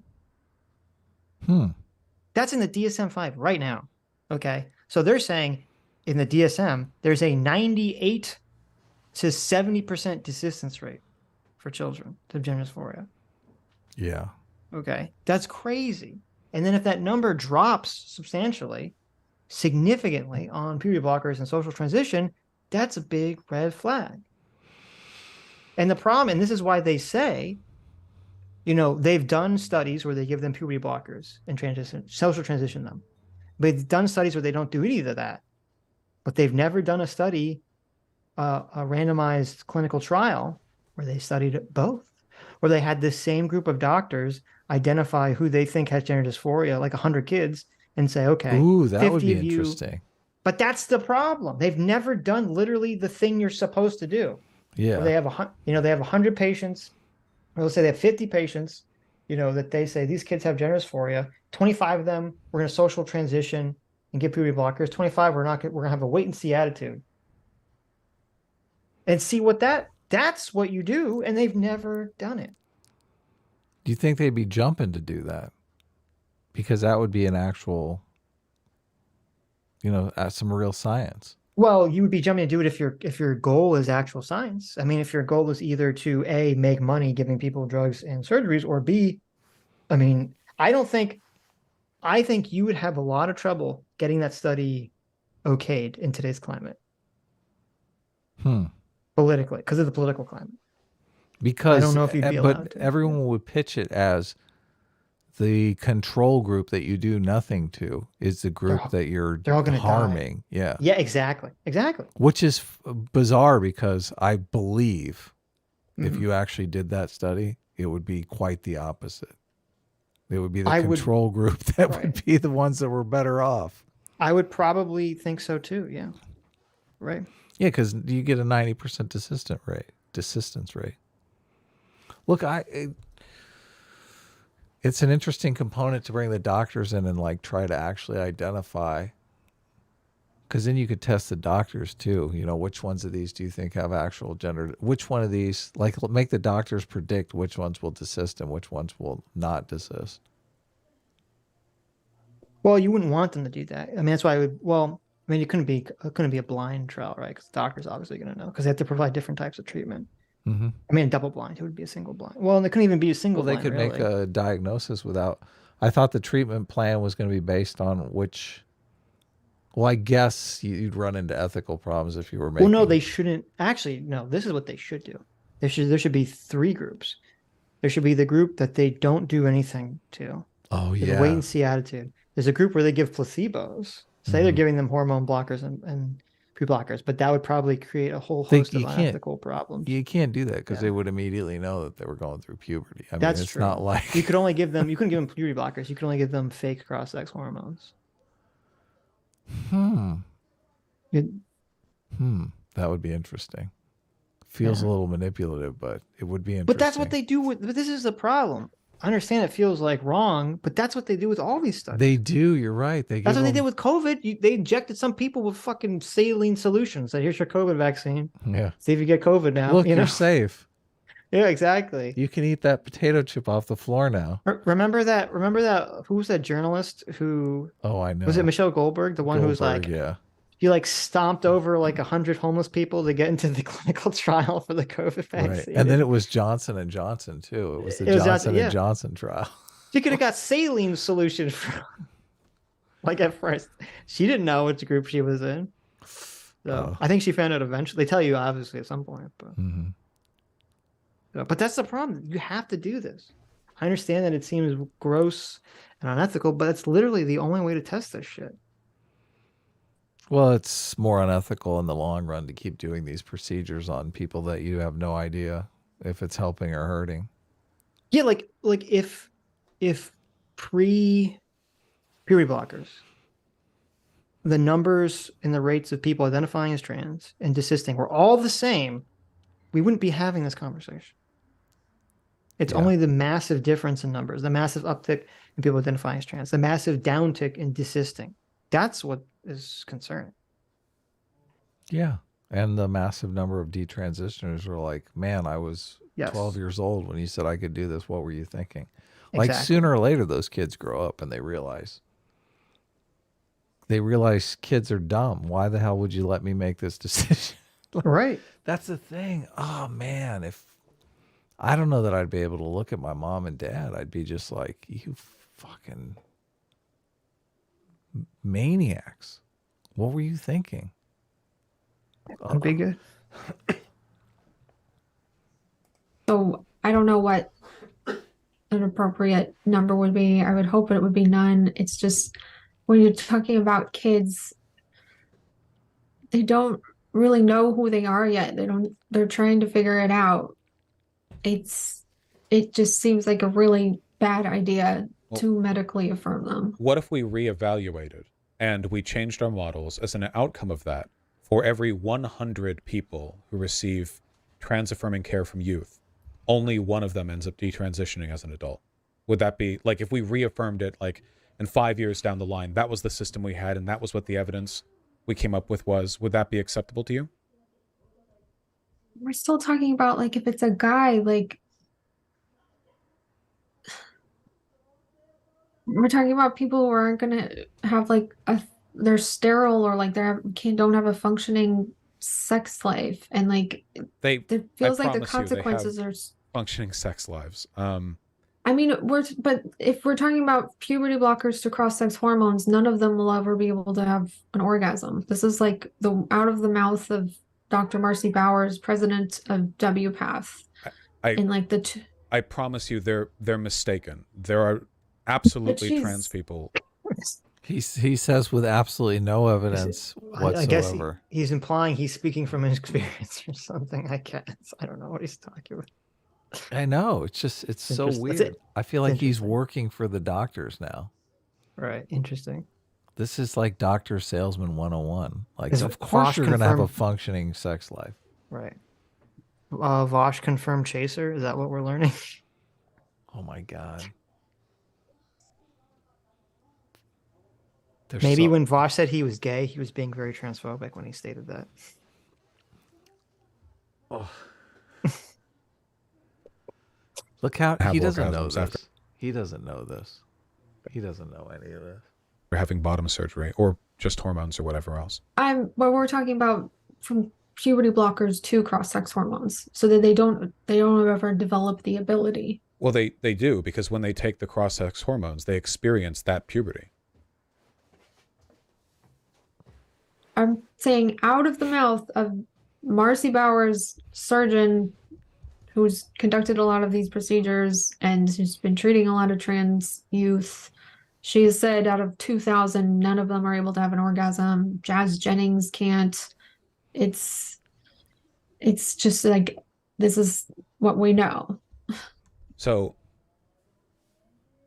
application and surgeon Marcy Bowers falsely claimed trans girls on puberty blockers lack sexual response after vaginoplasty. That is not true. If Marcy Bowers said look, that, he read it on the internet. Look, Sitch. But look, he read it on a website. Look, it's false, obviously. Mm-hmm. Mm-hmm. You avoided my question there. Look, he looked it up on the internet. He Googled it. You know, it's funny because like I Googled Marcy Bowers transgender orgasm, and that was the first thing that came up. Yes. For me, it's just some random article. I mean, I even looked at it. It's not like a study yeah, or something. Pink News came out immediately. They were like, "Oh, this is totally false, fake." I mean, she's transphobic bigots. She's on the board of directors of WPATH, and you know she's a surgeon who's done these surgeries. So I mean, no, listen. Maybe you should look into it a little bit more than just reading the headline. I Googled it, and the first headline allowed me to dismiss this and to dismiss my guest immediately. That's why this is just, the whole process of this is just entertaining to me because it's so laughable. Right. It's like if you're going to base your worldview, your belief system off of these kind of random hits with reality, it's just it's weird to me. It's weird and strangely entertaining. Which was like, if you could get 100 to 1, would that be like because ultimately this is outcomes based. If it's kids, then it's 0 for me. So then you just don't want there to be any medical intervention for trans youth because it can never be 0. I don't think that the affirmative model of care can. Look, we've just been so desensitized to this. This is like, these treatments are radical interventions. And people just, they think, oh, this is like the medicine. If you don't give them the medicine, their lives are going to be hell. You don't want to read this article I'm reading. I'll spare you in the chat from reading this. Is it a bad article? It's the one about how it's a lie? No, it's Bowers talking about. To be clear, it seems like she's not talking about hormone blockers. She's talking specifically about vaginoplasty. Oh yeah. Which is a creation of an artificial vagina. I know. I've read some of it. You don't some of the stuff about the smells and why they get the various smells. You're like, oh my God, she's talking about like what parts of the body they use. I know. No, don't read it. Great. It's not great. Yeah. But I think that's why it seems like so many more and more nowadays. It seems like more and more trans people are not getting the bottom surgery. Like quietly. It seems like quietly, a lot of the talk about the bottom surgery is kind of dissipated recently. Yeah, because people have gotten there. Like this is horrific. This is like not what I was sold. Yeah.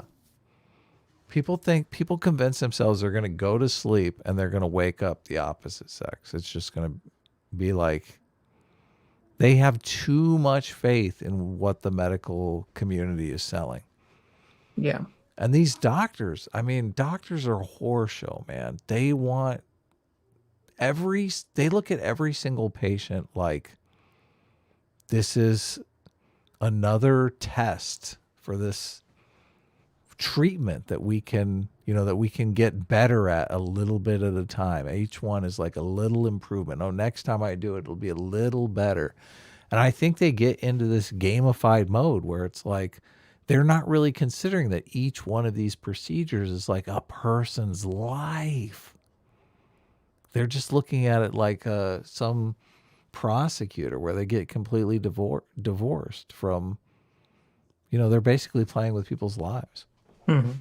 Do you disagree with me? I mean, I feel like that's... I mean, you could be right. I don't know. I mean, I think it's sad because I think most people have a pretty strong trust of doctors until they get screwed over by one. Right, yeah. That seems to be my experience. Or they have a doctor in the family that tells you, don't trust the doctor. Yeah. Because they know. You don't have enough knowledge to know that this person doesn't know what the fuck they're talking about. But other doctors do. And they're like, just stay away from that guy. Yep. Yeah. It's so sad, though. Vaush he is so selling it. These people need healthy skepticism about this. And they don't have it. And the sad thing is young people are the most gullible. They're totally gullible for this kind of stuff. So, yeah, we're screwing them over. I mean, I don't think that, what am I trying to... With the current model of care that we have, no, I don't think it's a good idea to medically transition kids. If we're talking about a different model of care, maybe. Yeah, so if we had a different model of care, one that, I don't know, was more scrupulous or like the Dutch model or whatever you preferred, and you could get that ratio of care. Because ultimately this is outcome driven. Like you would decide how satisfied you are with the model of care based on its results. We don't really care about the model of care for itself. We care about the results that it begets. For me personally, I think that while detransitioners exist, there are far more trans youth who regret not being able to access an appropriate level of medical care for them. You mean adults who wish they had transitioned when they're younger? No, and trans youth. I imagine that for a young trans person going through a puberty they don't want to go through is quite upsetting, If puberty is upsetting for everybody. No, hell yeah, I liked going through puberty. I was already large and strong. Well, you're a boy. And it made me larger and stronger. I am a boy. But if I was somebody who didn't particularly like being large, strong, and hairy, who didn't like having a deep voice and hairy arms, then I imagine this would have been very upsetting for me. I liked it. But if somebody was so upset with it that it could send them into suicidal depression, which is often something that transgender youth who are not able to go on hormone blockers experience, I do feel for them if they can't get that medical care.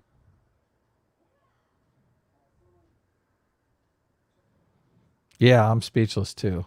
It's okay, Christina. I understand. Sometimes dysphoria can be induced. I liked her, gut reaction that puberty sucks for everyone. There used to be a time when we would just say, it's a torturous part of life. Like you're trying to fit into different, cliques at school, different social circles. You're trying to figure out who you are. Everyone around you is changing. It's a difficult time. But now they're like, yeah, it's difficult because you're in the wrong body and you need to turn into a completely different sex. That's just a radical intervention that I have not seen any kind of evidence that is, the right thing to do. Yeah. That is a pertinent, prudent course of action. And how do we get to this place where everyone's saying, oh no, that is definitely the prudent.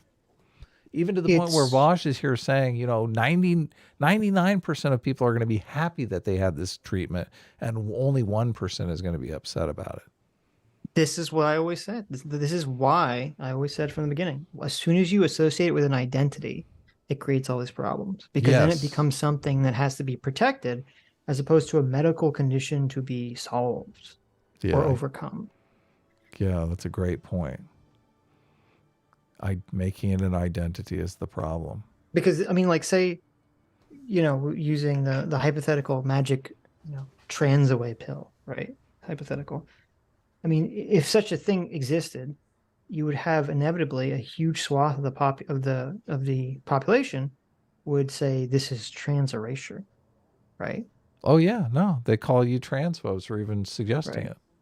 Yeah. No, I mean, this is, and we've seen this with deafness and blindness and any other disability, and it just, it's very, I understand the psychological reasons people use these things for identities. They can definitely help people who have them to become stronger, and that's fine. And if it works for you and you're in that situation, good on you.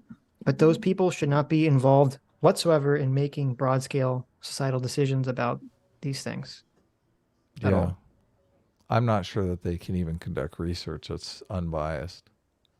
No. If they believe that they've been born in the wrong body because their doctors told them that. I know some detransitioners whose doctors told them they had a medical condition, that they had a male brain and a female body, and that they were being provided medical interventions for the medical condition.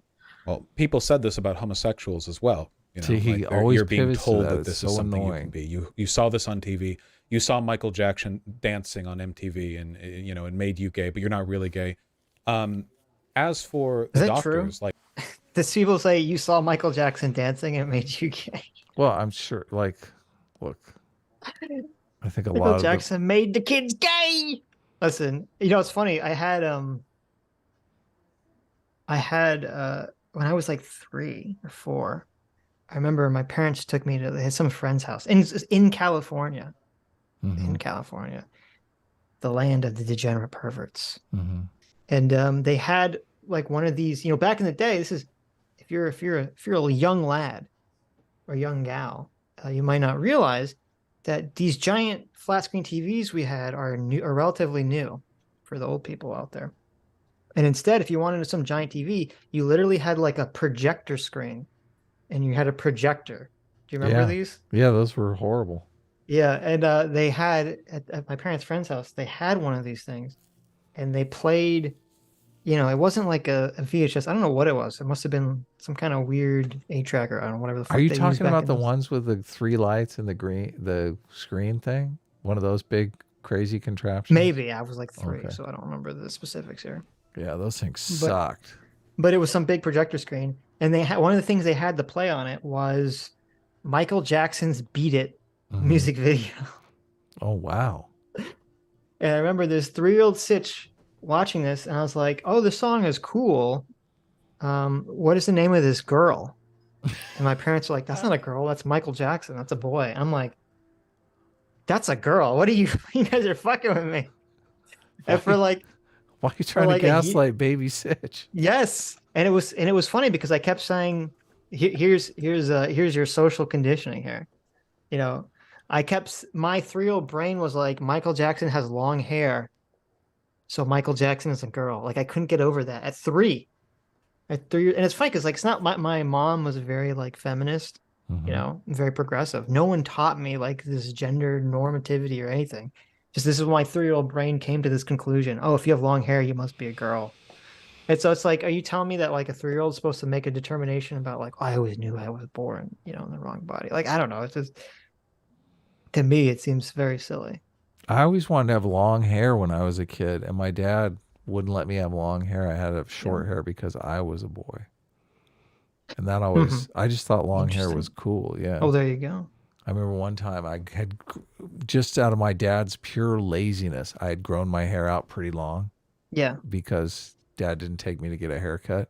Mm-hmm. And he was like going to take me to get a haircut. And I was just trying to like dodge and dip and like hopefully we weren't going to go get the haircut. Fight the but- power. Yeah, exactly. But we ended up getting the haircut in the end, and it was kind of tragic, but Oh no. I know. See, today people would say, look, Adam wanted to have long hair. You must have been a girl. No, I just thought long hair was killer on guys. Oh, I I'm don't sorry. know. It wasn't Michael Jackson's Beat It. It was Michael Jackson's Bad. Oh, it was? Oh, you There get you go. messed up? I missed that because I looked it up. I remember it was when he was wearing that black outfit. You got the video mixed up? I did. It was That's bad. Not okay. Beat It. It's okay. I'm bad. Isn't it I'm on? fat. Isn't I'm on? fat. Right, yeah. I'm really, really fat. Don't That's call it. me pudgy, porky, or stout. They tell me once again who's fat. I Oh, like that. no. I remember the You said lyrics to stout. fat. I remember. I like that. I remember the lyrics to fat. I don't remember the lyrics to bad at all. I keep thinking that we're on the verge of the naughty stuff in this video, but we never get to it. What do you mean the naughty stuff? Well, Vaush is making this argument that the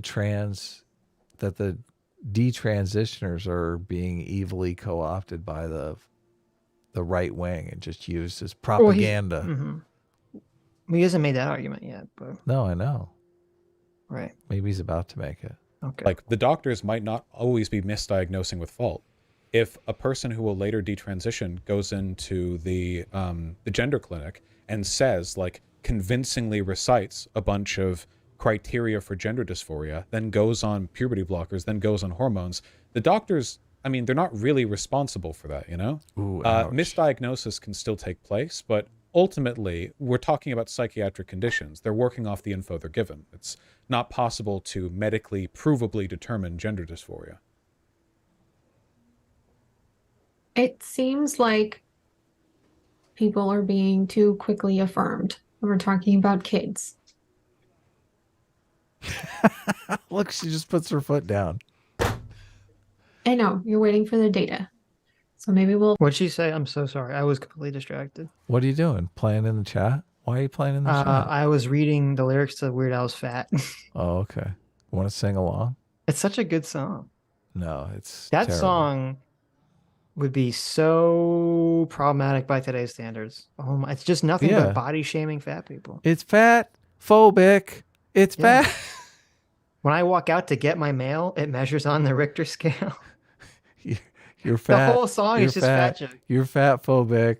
Down at the beach, I'm a lucky man. If I'm the only one who gets a tan.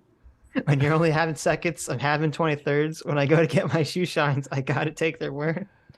This song is amazing. Just use a mirror, you big tub of lard. Oh we'll my follow God. up. Right. Yeah, I don't mind following the data. Okay, just so you missed it, Yeah. she just put her foot down. She said, What'd she listen, say? we're affirming kids too quickly. So shut the fuck Gotcha. up. Yeah. Nice. I don't think she said it like that, but nice. I just worry that underlying your patience for the data is a belief that there's not really any reason for people to be transitioning at all.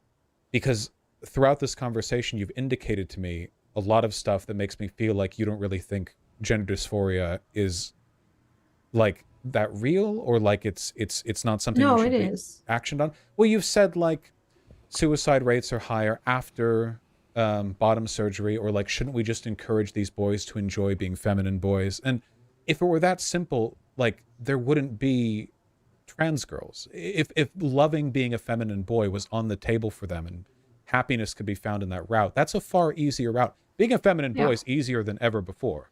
So if it's just all social, if you can conversion therapy people, why wouldn't you advocate for that, Vaush? I don't understand. If you're not born that way. Look, you got to trigger the conservatives somehow, okay, Sitch? Okay. So, and this I is don't how understand. Vaush He's chooses making- to do it. This argument hurts him. Look, He's he the one wants that's to saying that your trans some gender identity conservative is kids. not fluid, or that it is fluid. So Look, he's trying to trans some conservative parents' kids. That's his ultimate goal here. okay. That's the game that's being played. trans is hard, very hard. I Like, know you attribute the exponential growth rate in trans identification to societal acceptance, but I believe that there are other factors. Like we talked about social influence, and W path recognizing social influence can induce can cause someone to adopt a transgender identity. I'm Same with being gay. saying there are gender dysphoric people. I'm friends with them. They transitioned when they were mostly adults. It's a real psychiatric, meaningful diagnosis, but there's been this push to sort of de-emphasize the importance of the diagnosis. Like even in the DSM-5 now, it says that you only have to have gender incongruence for like 6 months or something like that, which doesn't seem like a long amount of time to me. Well, just for the diagnosis, but then it's hormone blockers and then cross-sex hormones. Look, he's you can still he's detransition right there. with He's relatively like, little effort after a short time on cross-sex hormones even. So potentially we're talking about years of leeway with regards to decision-making. No? But they could possibly be sterile, and they have hair growth for the, I mean, we're talking about girls who have hair growth where they don't want it to be a very big deep furry voice. Then they shouldn't have taken the medicine. That's the whole point of the process. But they should have been properly. Oh my God. Talk about blaming the victim here. Well, they should have not taken the medicine then. But listen, Vaush, you're telling them that taking the medicine will keep them from committing suicide. What do you think they're going to do? No. Yeah, the key argument that she didn't emphasize earlier is just this. You have to compare the desistance rate of kids before and after puberty blockers. Before and after the usage, the widespread usage of puberty blockers. That's the key element here that I think is missing in the conversation. No, We evaluated. We're talking about. But proper evaluation will always produce false positives. Not this many. Just this many. I mean, if we're talking about 1.5% of Gen Z considering themselves transgender, we would rightfully expect to see thousands of detransitioners. You talked earlier about how you feel there's this weird campaign of hate from some portions of the right. There's also a very strong push to elevate the voices of detransitioners so that they can further their campaign against trans people. Like, God, I can't tell you how many times I've seen like random story of some detransitioner talking about how they've been victimized by the medical industry, you know, and oftentimes their stories are bullshit. Like you look into it a little bit and they're actively lying. Oftentimes they're not. Yeah. See, this is the part I kept wanting to get to. I'm like, holy shit. People lie, like go on Fox News and lie. It's been known to happen. There are a lot of people who aren't lying when they say that. I'm pretty sure I know every detransitioner personally who has ever gone on conservative media, and I can assure you they're not lying. Well, I wish I could remember the name of that one. It was a trans guy who was like, look at what testosterone can do. It ruins your body. And he was pointing out his male pattern baldness, which is, of course, that's something testosterone can do. Casey? Maybe, but then it turns out he was like, actually, Casey? I don't regret I know transitioning, and actually, I was balding back when I was still a girl before I took hormones. Was it that Casey? Casey has become very skeptical because she feels she's been taken advantage of by conservative media. So she has pulled back a bit. Oh, but there you go. What do you mean? Oh, her experience is real. I reported on it. I was the first person to interview her, I think. She transitioned when she was affirmed when she was 17. If you're of the opinion that social relations, like social pressure, the word of a doctor or a parent, could convince a child that they're gender dysphoric when they're not, do you think it's possible that right-wing media is capable of making people feel like they're detransitioners when they're not? Like a person might legitimately be trans, but then they would see a bunch of conservative media about how trans people are ugly. What is legitimately trans, though? That is just... So let that sink in, Sitch. I think that's, I guess, theoretically possible. I think that's so fucking unlikely. I think it's so much, as you're talking about, I mean, you have a consistency bias. It's way harder to convince people to stop something, especially like if they've already transitioned. Yeah, totally. Like the idea that you're going to socially contagion them into thinking they made the wrong decision. I mean, I'm very skeptical of that. Yeah. The bias is in the consistency direction, not in the inconsistency direction. Yeah. Right. That I don't buy that. That sounds like bullshit to me. Yeah. But he's accepting that the doctors can can influence you, trans you. Well, he's saying under no. I mean, to be fair, he's saying under your argument. He's not saying that's his no, argument. no. He accepted it. Yeah. Okay. Listen, we'll Just see. so People feel like they're detransitioners. Sure. The word of a doctor or a parent could convince a child that they're gender dysphoric when they're not. Do you think it's possible that right-wing media is capable of making people feel like they're detransitioners when they're not? Like a person might legitimately be trans, No, but you're then not they would see a making bunch of Let it conservative go, media let about it how go. trans what is people are ugly and legitimately such. trans though? That is just so. It's just what they call themselves. Well, if they wait. don't. That's a good question. What is legitimately trans? Yeah, let's talk about that. What is it? Somebody who identifies as being transgender. That's all you need to do to be transgender is just identify as it. If you can doubt the veracity of a person's transition decision, you know, maybe you feel this way, but you shouldn't transition. Could one not do the same for detransitioning? Like, oh, sure, you started taking testosterone when you were a youth, but hey, don't stop now. The only reason you thinking you should stop is because a bunch of right-wing media is hyping up the detransitioner It wasn't narrative. right-wing media in Casey's case. It was another detransitioner. Most of the time they're introduced to, or they come to these realizations that they were influenced by social media and other transgender influencers. And in her case, it was a few of the transgender Doesn't Casey go by influencers. he, him, or am I misremembering that? No, she's a girl. Yes, I think it's okay. We're talking about the young lady. I mean, she looks like a dude. She was the one that was getting the male pattern baldness and did the clip that blew up. Everyone was talking Well, about. they could be talking about something. It's a different person, unless that person detransitions. I believe the person did detransition. That's the thing. Oh, right. Yeah, and they were showing off their male pattern baldness. They look like a guy. They do. But they're calling her she, her because she's detransitioned. Mm-hmm. Who went viral on Twitter, who had posted a video and she had considerable hair loss. That's Casey. Yes, I think I remember that. Well, detransitioners, they usually find each other on the Reddit forum that's up to like 45,000 members now. And yeah, it could be just a lot of people could be just following it because they're interested in it. But there's also just heartbreaking posts every day, new ones. do you think she might have been like groomed into detransitioning? No, I think she realized that she wasn't really transgender. She had been influenced by YouTube influencers, and actually some of those YouTube influencers had decided to detransition. Well, then it sounds kind of like a social contagion, this detransitioning. Like maybe maybe she would have continued transitioning. I think she like the realized doctors that she made a recommended. mistake. Well, it seems like social influence could have played a pretty heavy role in it, no? I mean, you just admitted yourself, like, she was exposed to an environment where this detransitioning stuff was She was exposed to the prominent. belief that she was born in the wrong body and that she wasn't really a girl. She was exposed to the gender identity ideology that says that you can, that, what is it?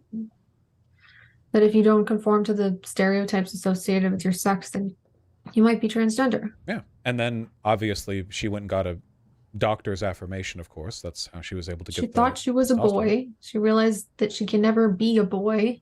She's a girl. Well, why couldn't she just be a feminine boy?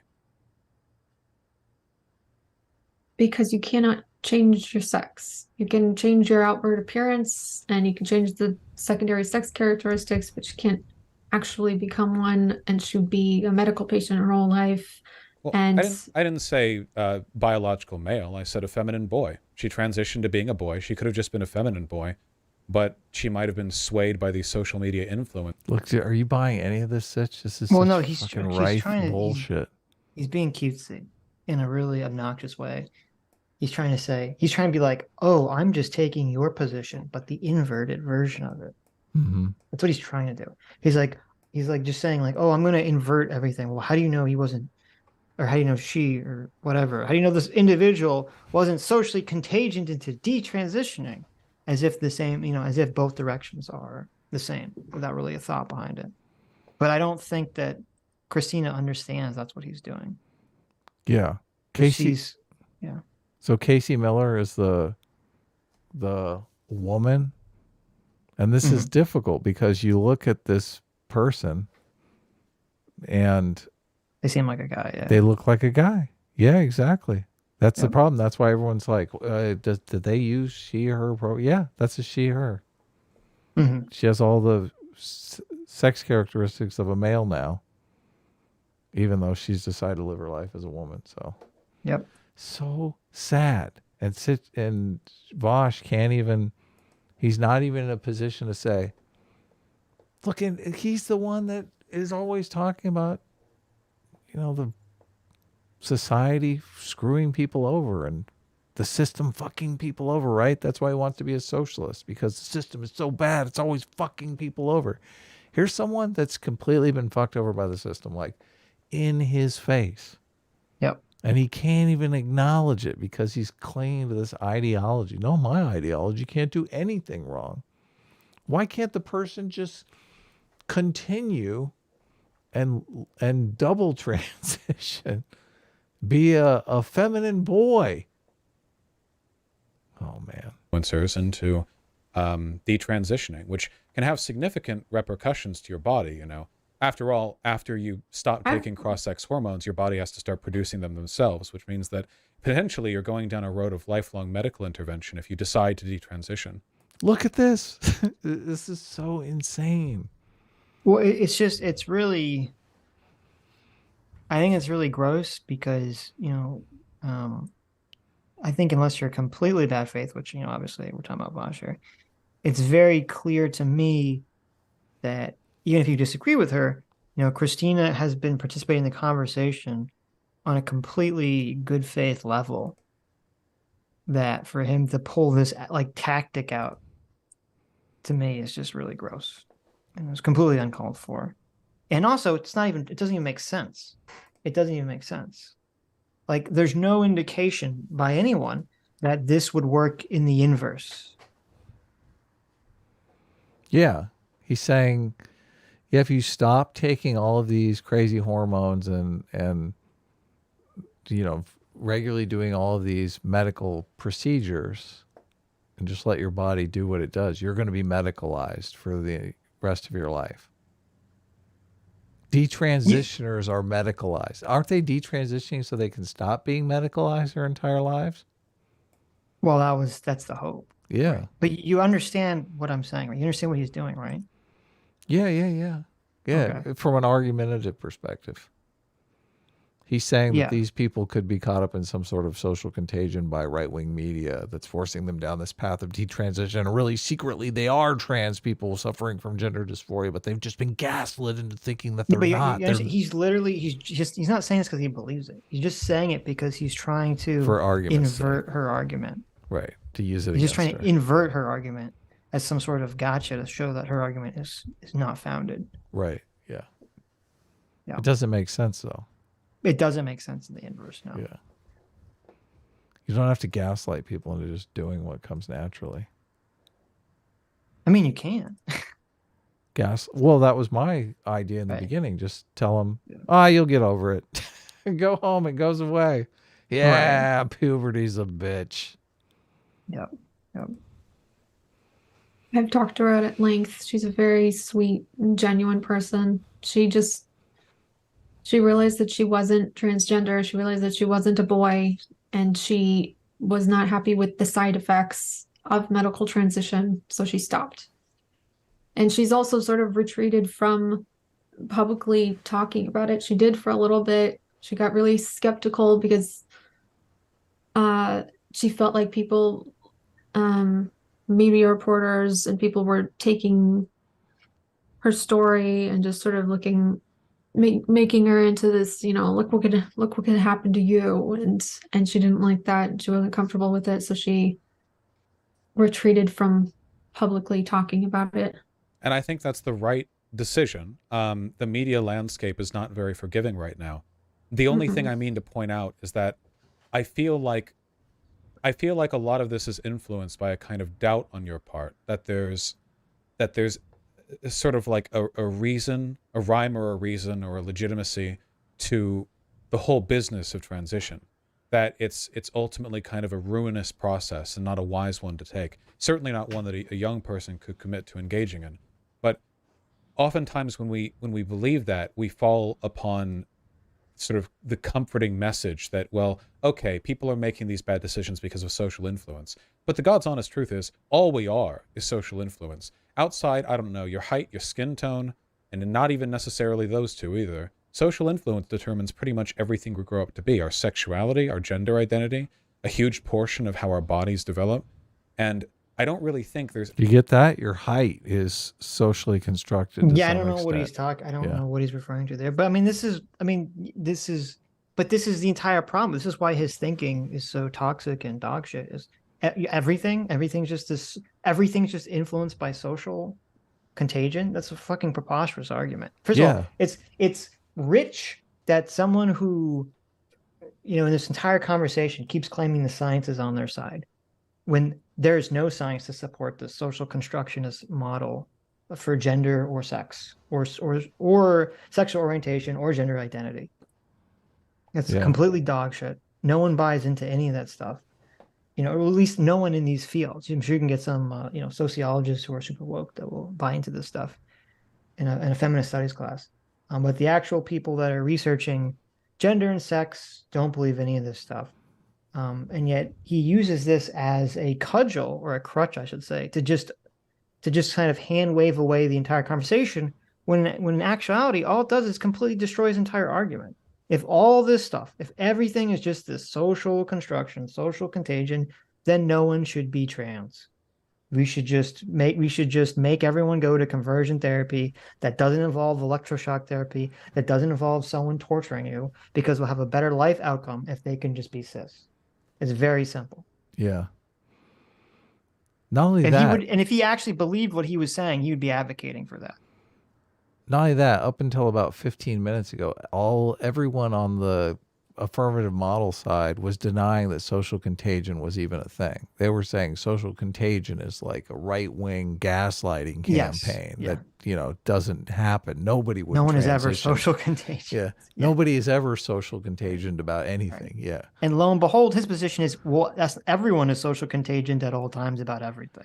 Yeah, but I swear Vaush used to be this, social contagion came out with the rapid onset gender dysphoria conversation. And I knew about social contagion long before any of this stuff was even really a thing. Because I knew about social contagion from the suicide studies. Right. And so it's weird to flip from social contagion is not real and right-wingers are making it up to pretend that, to make excuses for what is just naturally happening. Trans people have been suppressed in society and now they're finally coming out. But now he completely buys into all that and uses it for everything. I mean, you don't understand, Adam. It's only weird if you're trying to maintain a consistent worldview. Right, yeah. Otherwise, it makes perfect sense. Because obviously there's more science about social contagion than there is about any of this gender dysphoria stuff. Right. Yeah. Is anything more legitimate to being cisgender than being transgender? Maybe easier. I think it's easier to be cisgender. But as decisions go, whether we decide to take cross-sex hormones or not in youth, we're ultimately making a decision. And I feel like right now, my sympathies, if they must lie somewhere on this scale, they have to lie with the people who are trans, who are actually properly trans, of which there are quite a few, Not groomed into it, just people tend to gravitate towards things they think are possible for them. That's why a lot more people identify as gay now. I have a lot of sympathy for people who are trans, but I also have sympathy for detransitioners and the autistic community. I also have sympathy for them. I do think that autistic diagnoses should improve. I do fully agree with that. I didn't get diagnosed until I was in my late 20s or early 30s. And my teen years were hell. I got locked up in a treatment center that Paris Hilton is trying to get shut down for a year. I was very disturbed young person. because they just couldn't function in society. Well, I'm happy that I'm assuming that things have improved. And follow up, I'm happy that they have. I agree the situation is quite dire with regards to that, in terms of acceptance of neurodivergent people. I think ultimately these are shared goals. A lot of trans people are autistic, not, I think, because there's a mistake that's been made or something, but rather because, you know, whatever social incongruities lead a person to be trans or autistic, I'm sure there's some shared space there. At the very least, you know, it makes people spend a lot of their time online. So look, and now he's dismissing this misdiagnosis as, oh no, autistic people are trans. It's so, it's so sick. Can you imagine like being autistic and trans? Like, does that just seem like I mean, it's difficult for me to understand what exactly is going on there in the brain. If you're saying there's some sort of brain structures that make someone autistic and trans. I don't know. So they have that in common. I have massively overtaxed your time, and I do appreciate your tolerance of that. I said I'd only have you on for an hour. In 13, I have to listen to two idiots screech at each other. So I have to get ready for that. I have to get in that headspace. What do you mean two idiots screech at each other? I'm hosting a debate between two people of very different ideological dispositions. There you go. Well, that should be interesting. It's going to be very tiresome. Well, I had a really nice time talking to you, and I appreciate you having me on, and I feel like it was productive. Yeah, I enjoyed the conversation very much. I'm sorry about the Daily Wire kerfuffle. I'm sure a lot of people are going to throw hate your way as a product of that, because it's, it's the Daily Wire. That's their core audience that didn't even read the letter or try to understand what was going on. Yeah, well, maybe they'll improve someday too. Maybe they're autistic. If ever we get that critical data on detransition and regret rates for people who started in youth and started with the hormone blockers and everything, okay? We're at it again, all right? We have each other's Twitter. We're locked in. Yeah. Okay. Well, we'll be in touch, and I hope your cat's okay, and have a nice debate. He's getting cuter by the minute. And thank you. You have a wonderful day. Take care. Bye. Bye. All right. I think if nothing else, that was pretty interesting. That was painful. You guys understand what I'm saying when I say, like, whatever disagreements there may be, at least she believes in a thing. You know, like, God, after all the conservative arguments where it's just like I'm like arguing with like a conga line of Nazis wearing different colored bow ties, whose only ideological imperative is winning. You know, I do appreciate that. I am thankful she was. How do you like that irony? Their only ideological imperative is to win the argument. Yeah, that's ironic. Just wanted to talk. You know, she doesn't do debate stuff. Twitter is angry you platformed her in the first place. I'm sure things are fine. I am fully of the opinion that I succeeded in making my position clear, and I don't think that there was any irresponsible platforming which took place. What is his position, Sitch? Is it crystal clear what his position is? Everything is a social he thinks construct. His position is stay the course. His position. Oh yeah, everything. Totally. His position is I think we said this before the stream. His position is Leslie Nielsen gif, house collapsing behind him saying everything's fine. Right. That's his position. So he's arguing for the status quo. Oh my God. He should lose his socialist credit immediately. He's advocating for the status quo. How horrible. Yeah. How ironic. Horrible. Irony number 2. People are always upset with me. I think that was a fine convo. I'm trying to think. What are my like post-conversation thoughts? Yeah. On that. What's the Can you brush up on the post-conversation stuff in her thoughts? document? Half the studies she's mentioned are in it. Why didn't you call her out in the whole autism fixation? Okay. It's interesting to me. This is really shows, and we get this from you guys sometimes too. A lot of people, not obviously nowhere near the extent of Vaush's audience, but you can see Vaush's audience, all they care about is one thing.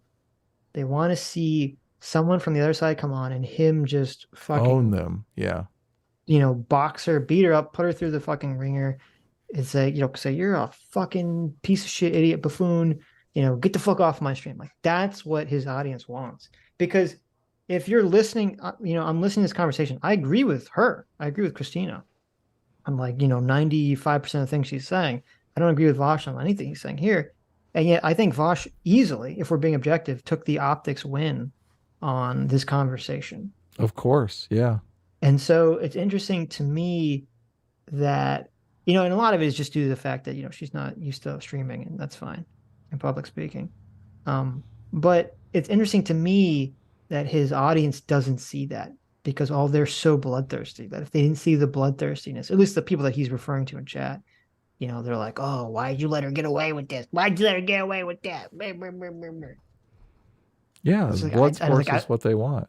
Yeah, I don't know what fucking conversation they were watching, but yeah, I mean, so yeah, I don't know. Yeah. It's interesting to me, but here, I'll click it. Yeah, obviously. So you can always take different directions in a disagreement like that. The direction I wanted to take is that there is literally no way to arrive at a model of care that would produce no regret in detransition. And for that reason, all you can do is use existing evidence to guide your current model. And all you can do, and the current model is currently decided by evidence. So my goal was that, but she didn't really want to bite on that. The autism thing is kind of a side issue to me. A lot of people say trans people are just autistic or whatever. The autism thing is obviously personal to her. I got a feel on that like the moment she said it, which made me not want to talk about it, because I generally don't want to touch on issues that are personal to the person that I'm talking with, because usually then it gets into like the business of like personal experience and anecdotes, which this is like a very strong topic to discuss from a data perspective. So I want to keep it to that as much as possible.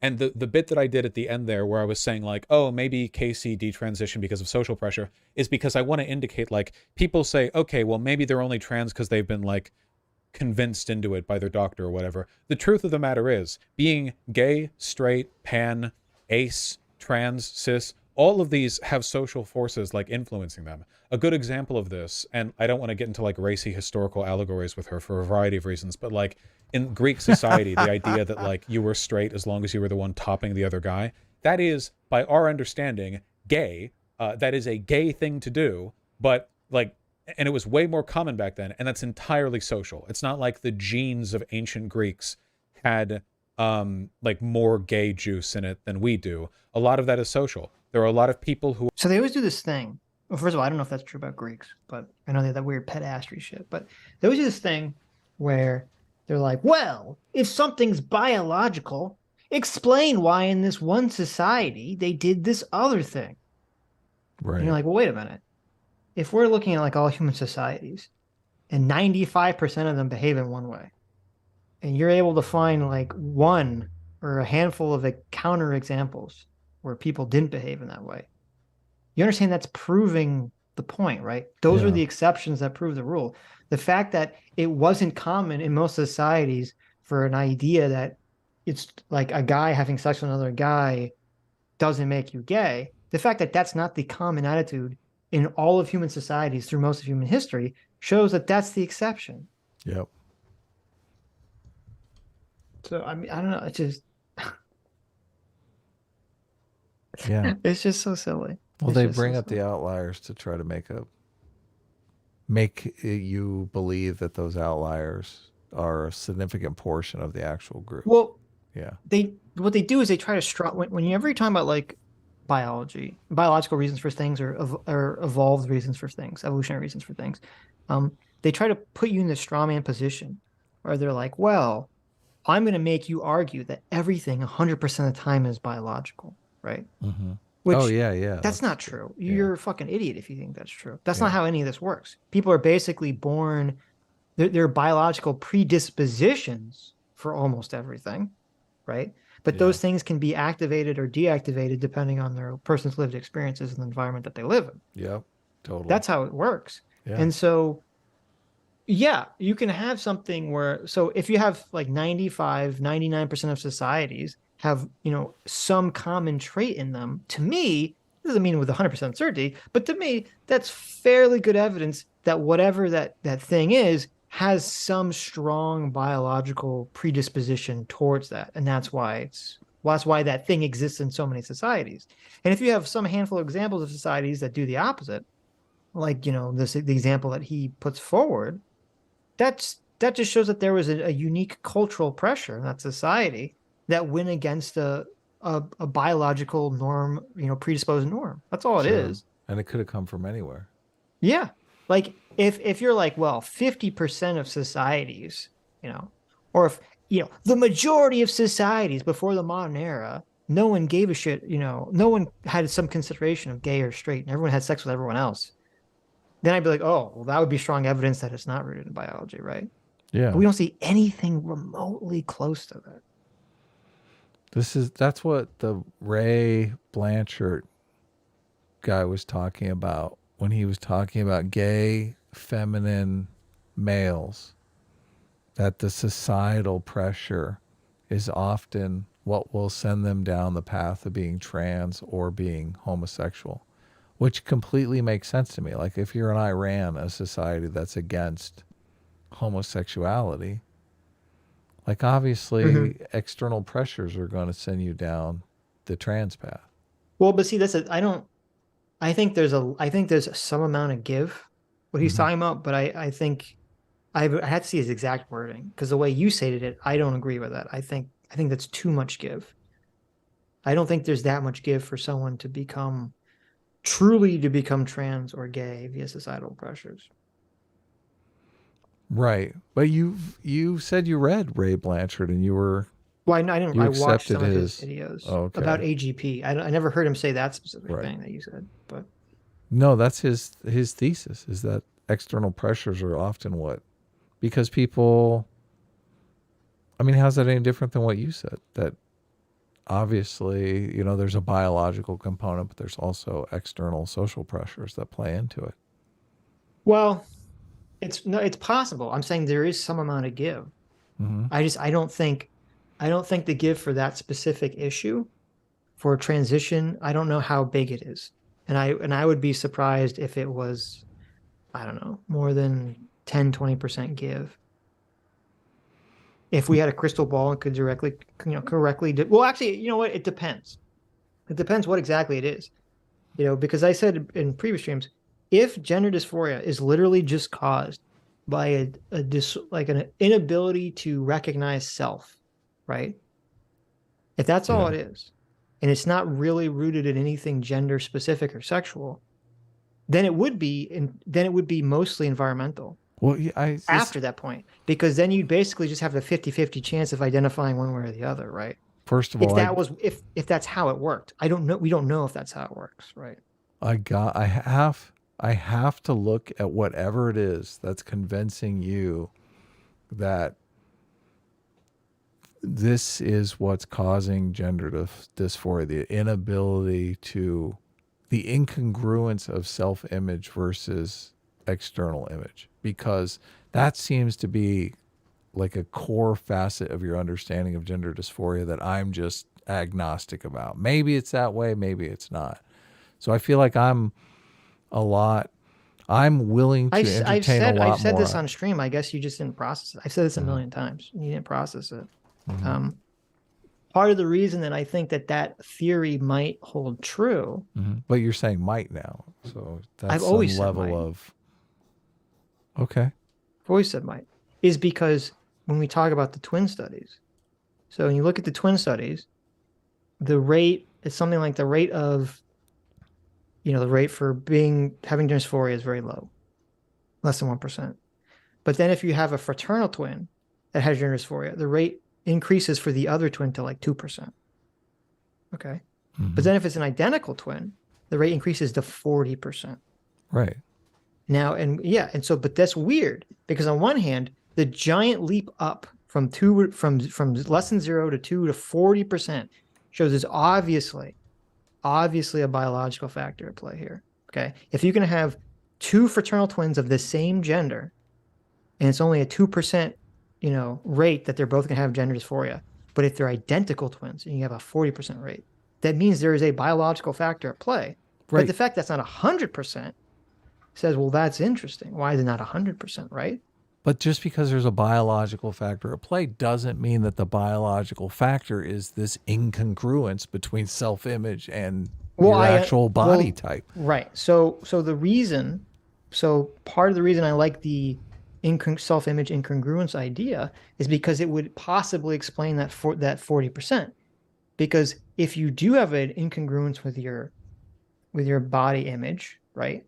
So it's not related specifically to sex or gender. You just have an inability for whatever reason to recognize yourself, okay, Mm-hmm. in the mirror, on some sexual factor, still obviously related to sex. Then you could reason, well, you have a 50-50 chance of identifying as male or female. And then I think it's not too much of a stretch to say, well, more often than not, society's going to push you into identifying with the way your body identifies with. So that maybe that's 60%. And there you get a 40% number. Now that hasn't been studied, but I'm just saying sort of there's an intuitive logic to it. Right. But, right. And I said but this you're before. basing this just on this one study that you read. Well, it's actually two different studies. But okay. Because this twin study is not the same as the brain imaging study. Two studies. So I guess I need to read these studies. Sure. I don't know why at the same token, you're basing your thought process on this on I don't know what you're basing it off of. Well, no, I read a bunch of stuff on this. Yeah. And every single person has some different idea of what's going on here. Yes, that is true. And I listen to these and I'm realizing, okay, there's like 50 different ideas here.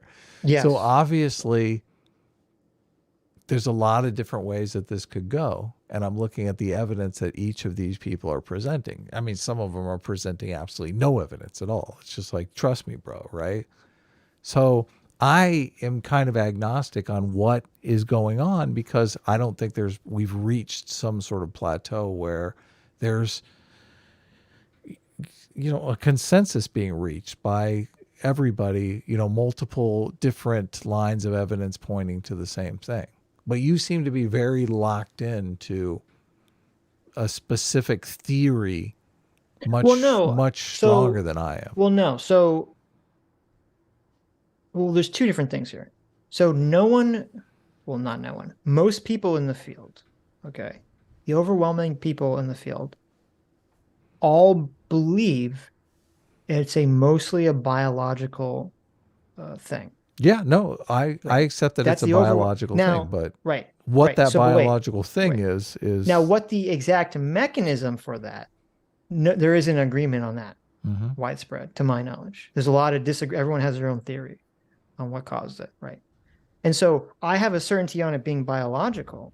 I don't have a certainty on the whole self-imaging thing. That's just, to me, the one that I like the best because I like the study that I saw from the woman, and I liked that it would possibly explain the twin study stuff. Right. Okay. Right? But I'm not hanging my hat on that at all. But I am hanging my hat on it being biological because that seems to be the general agreement. So. Right.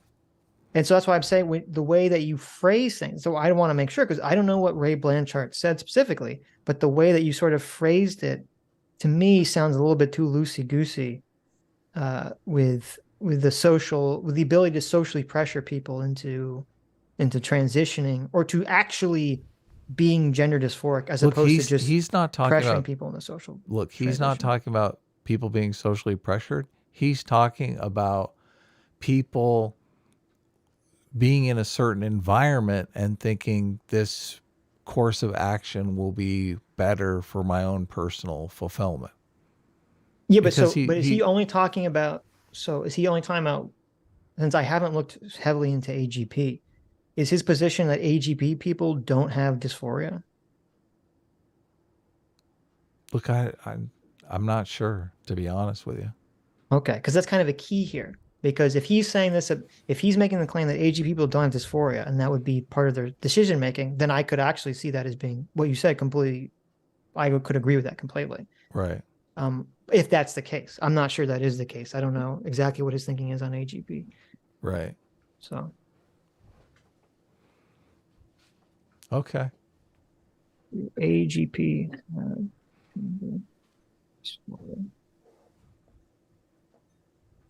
So, He proposed, well, let's look at the Wikipedia, the very bad Wikipedia of everything. Right. Well, he also in the book, and I swear, I don't think this is in the Tavistock book. Like, I've read half a dozen of these trans books now. I think it's actually, no, it's in Galileo's Middle Finger.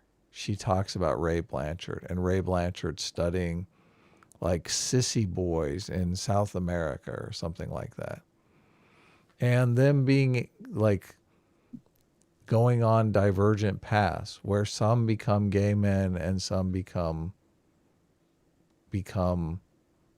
trans women.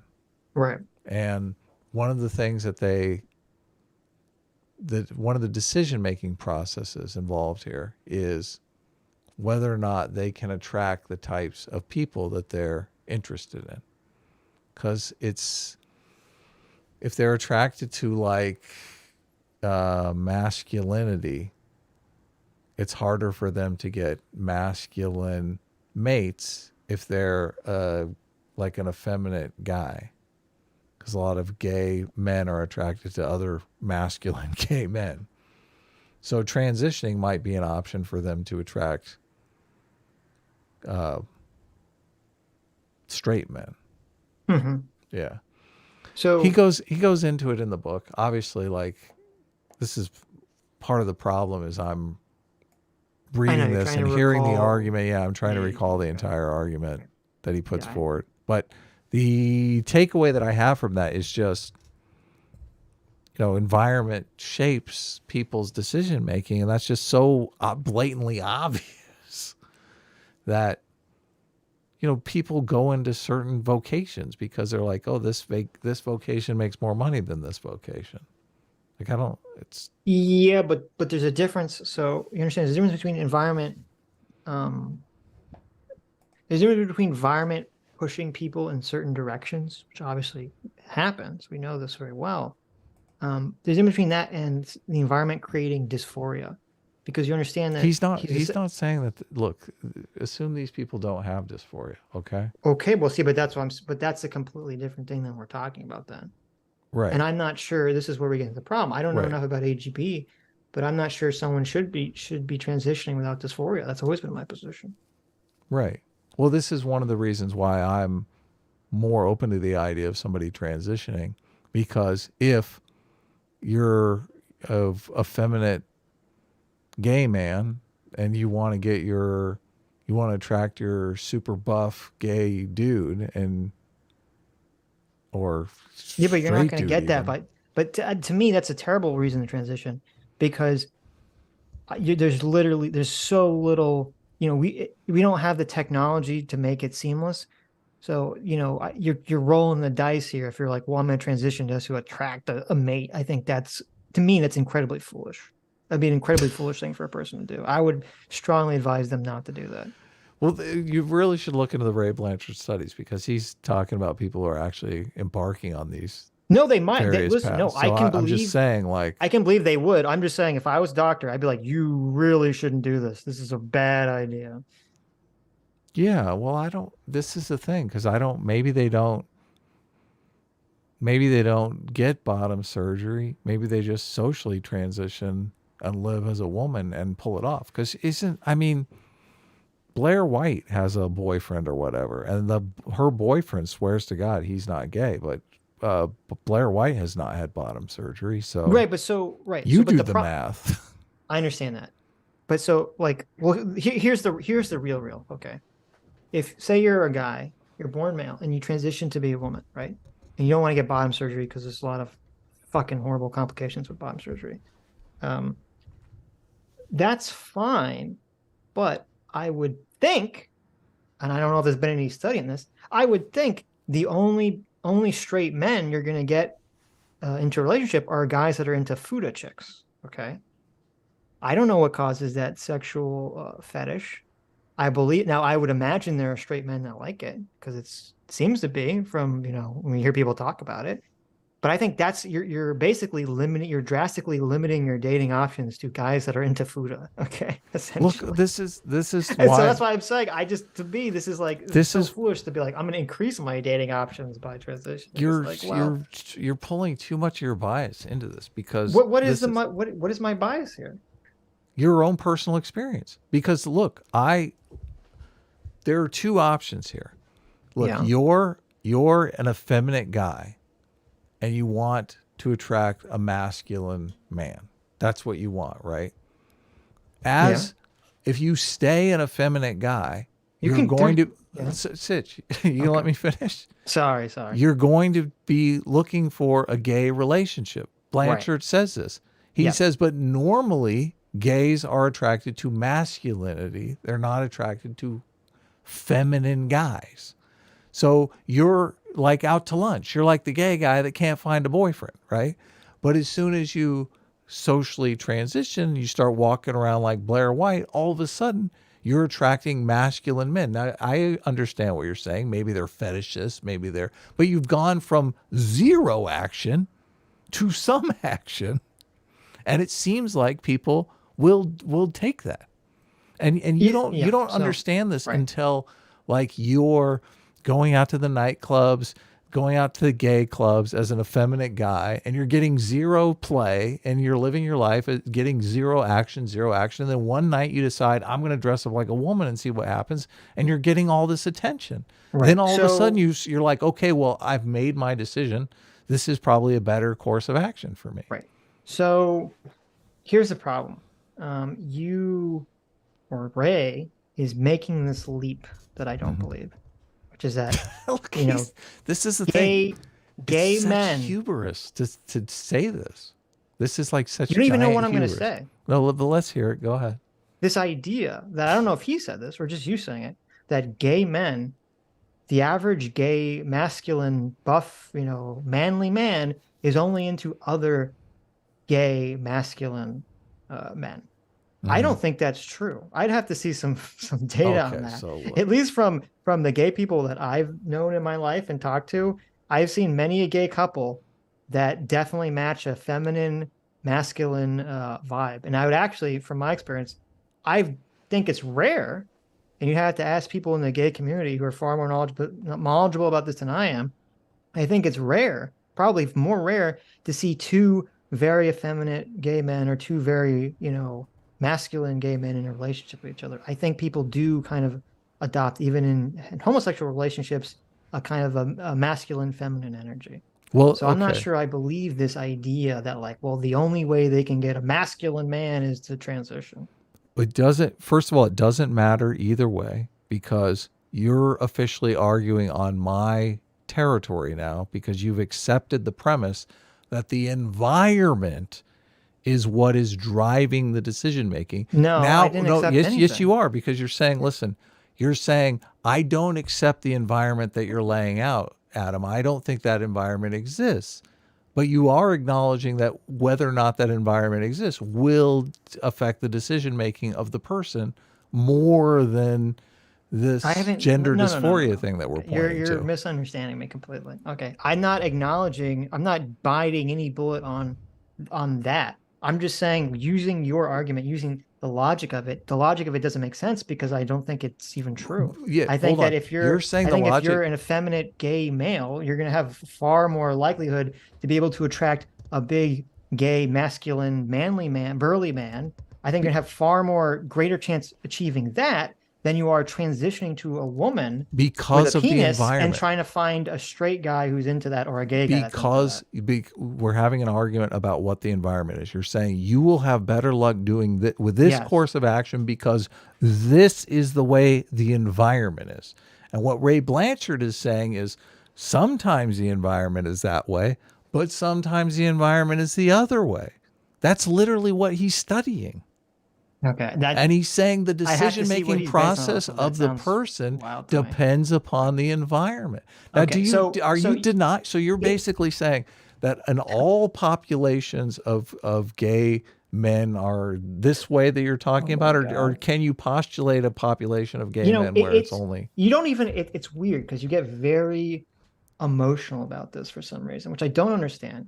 And it's super weird because it completely destroys your entire argument. Okay. 2 seconds ago, we were making fun of Vaush for taking this social blank slaterism, and now you're advocating it because Ray Blanchard said it through this weird AGP lens. I'm not. It's literally what you're. That's why I don't understand. That's why I'm like sitting here like flabbergasted. You're literally advocating for a blank slate sexual gender orientation from Ray Blanchard's model. It's fucking wild to me. First of all, I'm not the one getting emotional, and I'm not. You were. You're like the hubris, Sitch. The hubris that you just disagree with Ray Blanchard. Well, even though I admitted I don't know exactly what he's saying, or if you're even saying exactly what he's saying correctly. Well, don't you think it's some hubris though? You have some. Where are you getting this idea? Where is your model of the gay community coming from? I'm not gay. I'm not saying I have a model of the gay community. That's what I said. I said you have to talk to from my experience, which I admit is limited. Yeah, what That's is not what your I've experience? Seen. Okay. From my experience of being is nothing. super gay for most of my life. My experience is like zero. My experience is just what Ray Blanchard has told me in this book. So I've actually known gay people, growing up. So well, no, but I've never this experience of going to like a gay. I mean, look, I've been to a gay bar before. Okay, now, I'm not gay or anything, but I've been to a gay bar. Right. I mean, it's just the thing that I don't understand is how is this a social constructionist model? Because what are you talking about? It literally is. He's saying that there's no fixed gender identity and someone's transitioning because of social pressures. Look, we've acknowledged in this conversation that sexual orientation is far more fixed than gender identity. Are you suggesting that gender identity is fixed? I think they're both fixed. Okay. I think they're both mostly fixed. Okay, so then that's something that you believe. And this is also, I don't understand this dating argument because when I listen to Ray Blanchard, a little bit, I listen to him, and when I look at his Wikipedia article, I don't see that. What I see is him talking about that there are people that are motivated by an extreme erotic interest of themselves as a woman. Yeah, and that's what AGP is. Yeah, right. But he studied. Look, I don't know where this dating thing is coming from. Ray Blanchard is like a sex therapist, right? So he studied a bunch of this stuff. Okay, I don't know. Look, I got this. I'm happy to go back and look and get the specifics of it. Show me the specifics here, because you bring it up a lot, and I think, first of all, I don't agree with it, but I think it's literally like if we were to have a conversation with someone on the left about gender dysphoria, and you bring this up, you're literally planting the dagger in your back for them to shove it into, and you don't realize it. So hold on. First of all, I'm not getting emotional about this. You are getting emotional about this every time I bring it up. So is that why? Because you fucking read Ray Blanchard fucking say it. It's like, Jesus Christ. It bothered me because it seems so hypocritical. You're advocating for a completely hypocritical position and you don't realize it. How is it hypocritical? Because as I said, he's putting this dating theory, if this is his theory, is a social contagion model or social pressure model, blank slate gender. It's not hypocritical because I'm not married to the idea that gender identity is fixed. You're the one married to that. Okay. It would be hypocritical for you to argue that because you're the one that is like gender identity is fixed. And if someone has gender dysphoria, then obviously their gender identity is like backwards or whatever. Well, I'm not into that. It gets brought up. Look, I don't even know that I buy any of this gender dysphoria stuff. I'm not sure that I accept any of it. So I'm here, show me the money, show me the evidence. But you're the one that has like particular understandings of this thing that you're basically married to.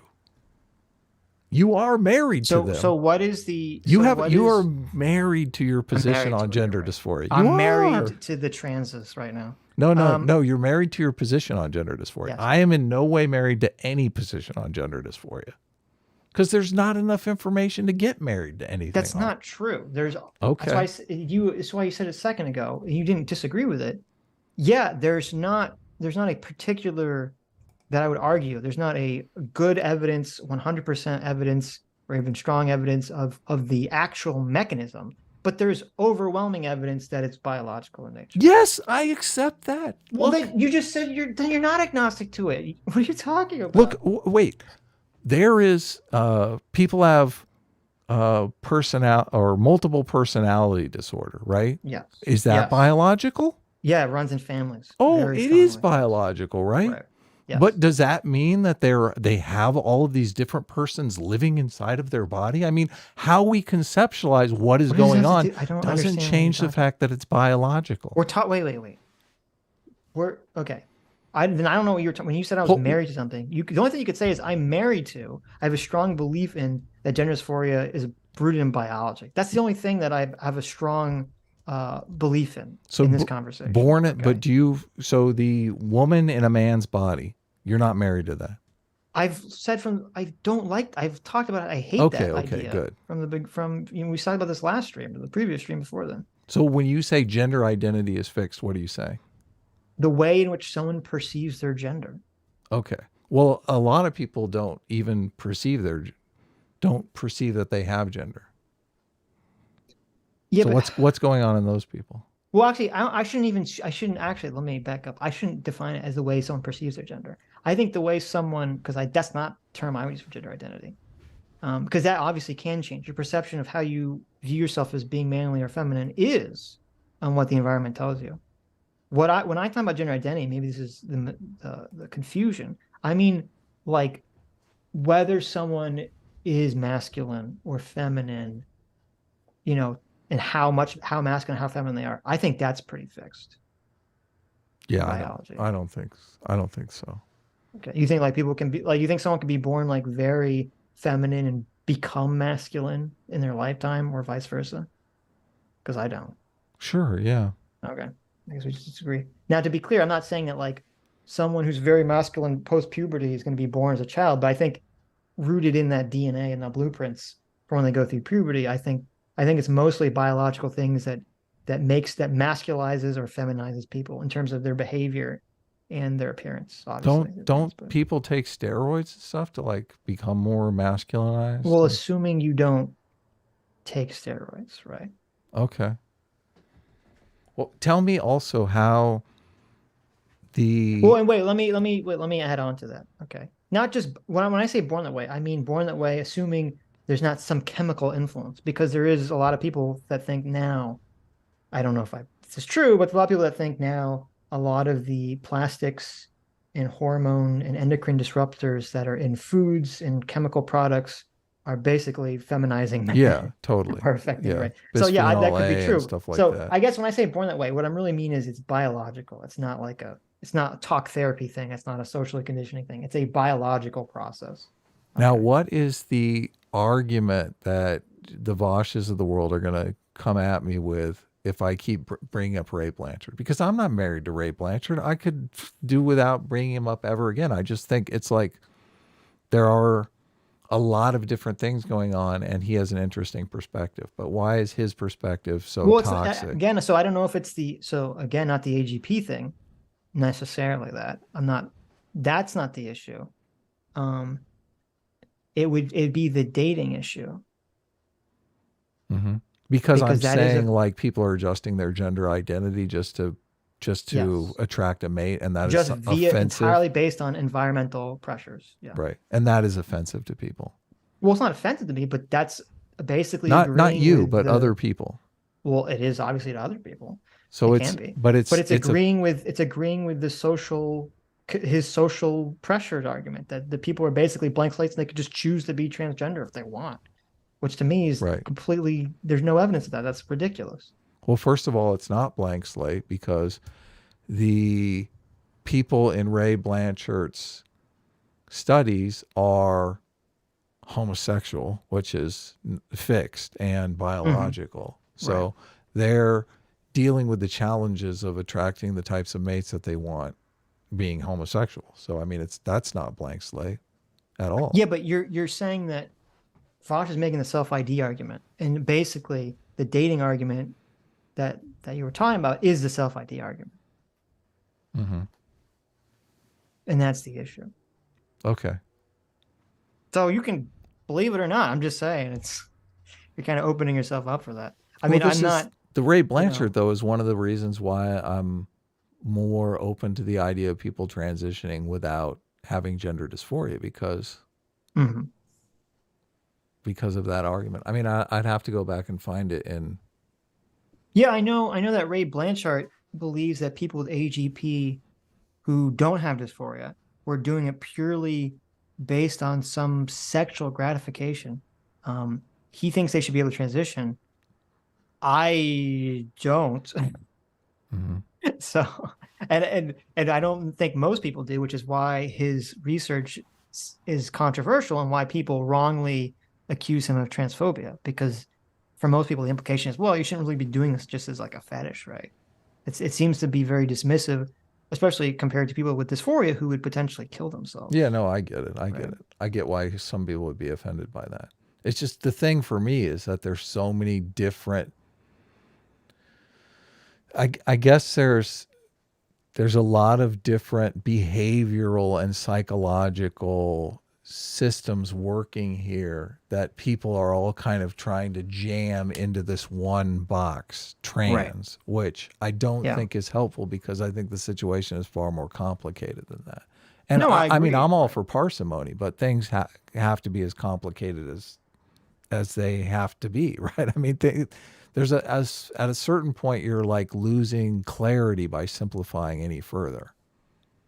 So yeah, I mean, it's definitely possible that there's multiple types of gender dysphoria / trans people that transition for different reasons. Yes. But that doesn't mean that they should all basically be categorized as the same or even maybe be allowed I to totally transition agree. Yeah. equally. So, and that's sort of the complicatedness of it.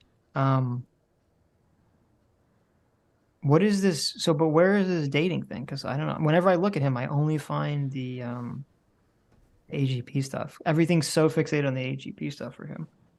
When you Google him. Yeah. So, was it a book he wrote? No, I read about him in Galileo's Middle Finger. Was it in? It was in. Was it? It's in Galileo's Middle Finger. Yeah. Gotcha. Which is a great book. Right. Which is, Alison Dreger or Alice Dreger. Alice. Galileo's Middle Finger, Heretic Activists and the Search for Justice in Science. Oh, Heretics, Activists, and the Search for Justice in Science. I can read, I swear. But, I mean, I don't need to bring up Ray Blanchard. Well, I'm assuming he's the one that was talking about this in the. Yeah, but I mean, if it's, I don't want to trigger you. If it's like, if you're feeling it's a personal attack. I don't feel it's a personal attack. I don't need to bring him up. You're the one that was very upset that I was. Look, you keep saying. You were like the sheer. You were like the lady from season 1 of Picard. The sheer fucking hubris, Sitch. I can't believe you. It is a little hubristic to say. It is a little hubristic to come out and say, okay, that's not the way the gay community is. No, if no sissy boy that transitions will ever find a date this way. I mean, that is a little hubristic. I don't know. I just feel like we're gonna do the poll thing Blair. You said the same thing when I was like, wait a minute, how does the whole thing with like people are more accepting of trans than gay people? But the poll thing does not matter because it's the actual person transitioning. No, I understand. Matter. Like, okay, I'm just saying like logically. The logic of that idea to me is completely nonsensical. Now, I'm not saying that doesn't mean people don't think that way. Obviously, people can have very illogical thoughts. Sure, but totally. To me, if some patient has that illogical thought and you're a doctor and you're not counseling them against it, that's horribly unethical. Well, I don't think the people are getting bottom surgery for in Ray Blanchard's situation. I think no, but I mean, even if they just get top surgery, even if they just take hormones. Blair White is actually it's an anecdote, but Blair White is the perfect example of someone who did exactly. No, but Blair White's taken hormones. Blair White's gotten surgery, obviously. Well, feminizing facial surgery, but not right. bottom surgery. But I'm saying like to do that to do that with the idea of like, well, it'll be easier for me to get dates this way. I just think that's a fucking massive, dice roll, Right. Regardless of the motivation. And we're assuming Blair White has done it because she has gender dysphoria and she's transitioning because she has this really, Yeah, I mean, I've heard she talked about it, and and Taft has talked about it, and they both say they have gender dysphoria, and I believe them. I don't think they have AGP or not AGP, whatever this other thing is that you're talking about. Right, but you're saying that the chance of somebody doing what Blair White has done and attract a straight man is impossible when that's exactly what I'm not saying Blair it's White impossible. has done. I'm saying, so you have to. I'm saying if we're going to take the math, I don't know the certainty of this. This is entirely intuitive. And so I guess before we loop, this is all I'll say again. Okay, it's entirely intuitive. Right. That's where I get where you get the hubris. If you ask me, say, Sitch, what do you think is more likely? You think it's easier mathematically for an effeminate gay man to pick up a butch or a burly, whatever you want to call them, a burly gay man, and be in a relationship with them? You think that's easier or harder than an effeminate gay man transitioning to be a woman with a penis and trying to attract a very manly straight male, right? You ask me, which one of these is more likely? I'm very intuitively going to say the effeminate gay man getting into a relationship with a burly gay man. That just seems to me, intuitively seems way more mathematically likely than the other route. Right. And I believe in a world where in one city, it might be one way, and in another city, it might be the opposite way. Okay. Well, I'm skeptical. But there's another issue here, too, which is that that's not under our current model for treatment. That is 100% not a medical justification for transitioning. And that's another reason why what he's advocating for would be very politically, like a political bomb. Because right now the model is you have to have gender dysphoria to transition. That's the medical rationale for the procedure. I don't think these people are medically transitioning. I think they're socially transitioning. They're just socially transitioning. Yeah. Well, I don't know. I think you'd have even less luck. I don't think you're going to find at least a straight guy. You're not going to find a straight guy who's just into,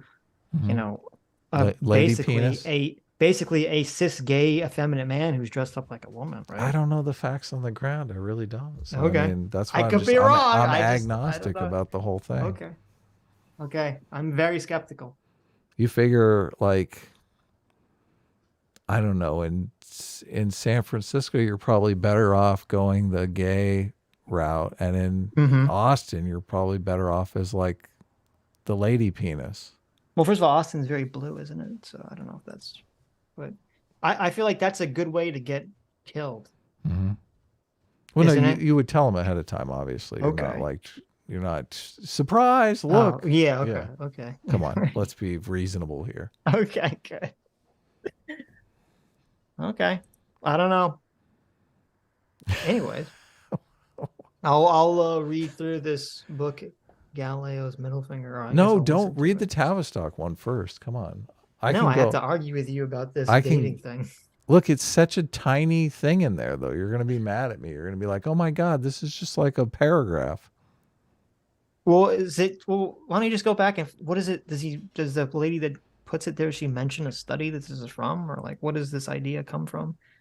So I don't have to fucking buy this book. Don't buy the book. Get the Tavistock book. The Tavistock book is much more. I think I actually already did get an Audible because I have a shit ton of credits. But the Tavistock book you got? No, the Galileo's Middle Finger. Here, I'll tell you what you need to get. You need to get America's Bank: The Epic Struggle to Create the Federal Reserve. This book is. No, don't get that. You'll totally hate me. Well, I find it fascinating, but. Oh, wait. I just found it for free, sucker. Oh, did you really? Yeah. Galileo's Middle Finger, bitches. Are you going to actually. For 1 hour. Bam, bam, bam. Are you going to actually read it? I could go to that one paragraph you're talking about. Just search. Yeah, search. I think he uses ladyboys. Ladyboy is probably the key word that will get you Ladyboy. I thought it's the girl's woman that wrote it. Search for it now. Is it one word or two words? Is ladyboy one word or two? Look, It's not propping up. look, I listened to the book. I didn't Okay. actually read it myself. So I put date. Ladyboy isn't showing anything. hold on, I'll be right back. Okay. I like this. I just typed in date. This is the paragraph I got. Page 24. Galley's middle finger. Notably, most of the people who showed up in the 19th century medical literature with sex anomalies seemed either not to know or not to be terribly bothered. Sometimes a woman wanted an explanation as to why her vagina seemed too small to accommodate her husband's penis. Okay. Or a man and his wife wanted to know why the husband seemed to bleed on a monthly cycle. Okay. Interesting. Okay, let's find this. I'm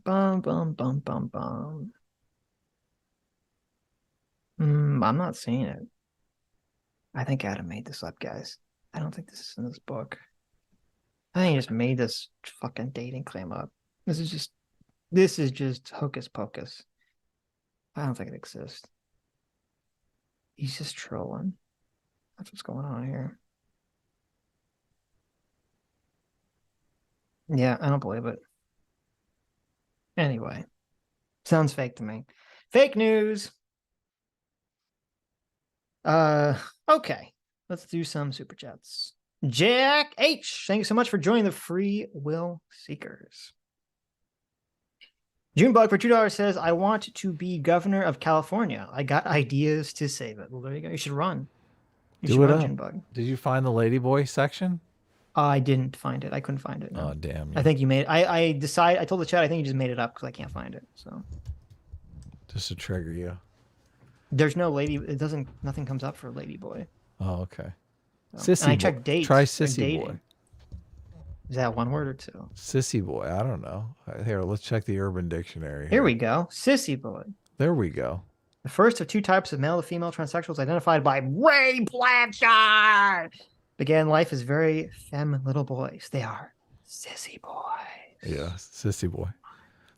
I hope this doesn't trigger you. I think this might be like, oh my God, was I a sissy boy?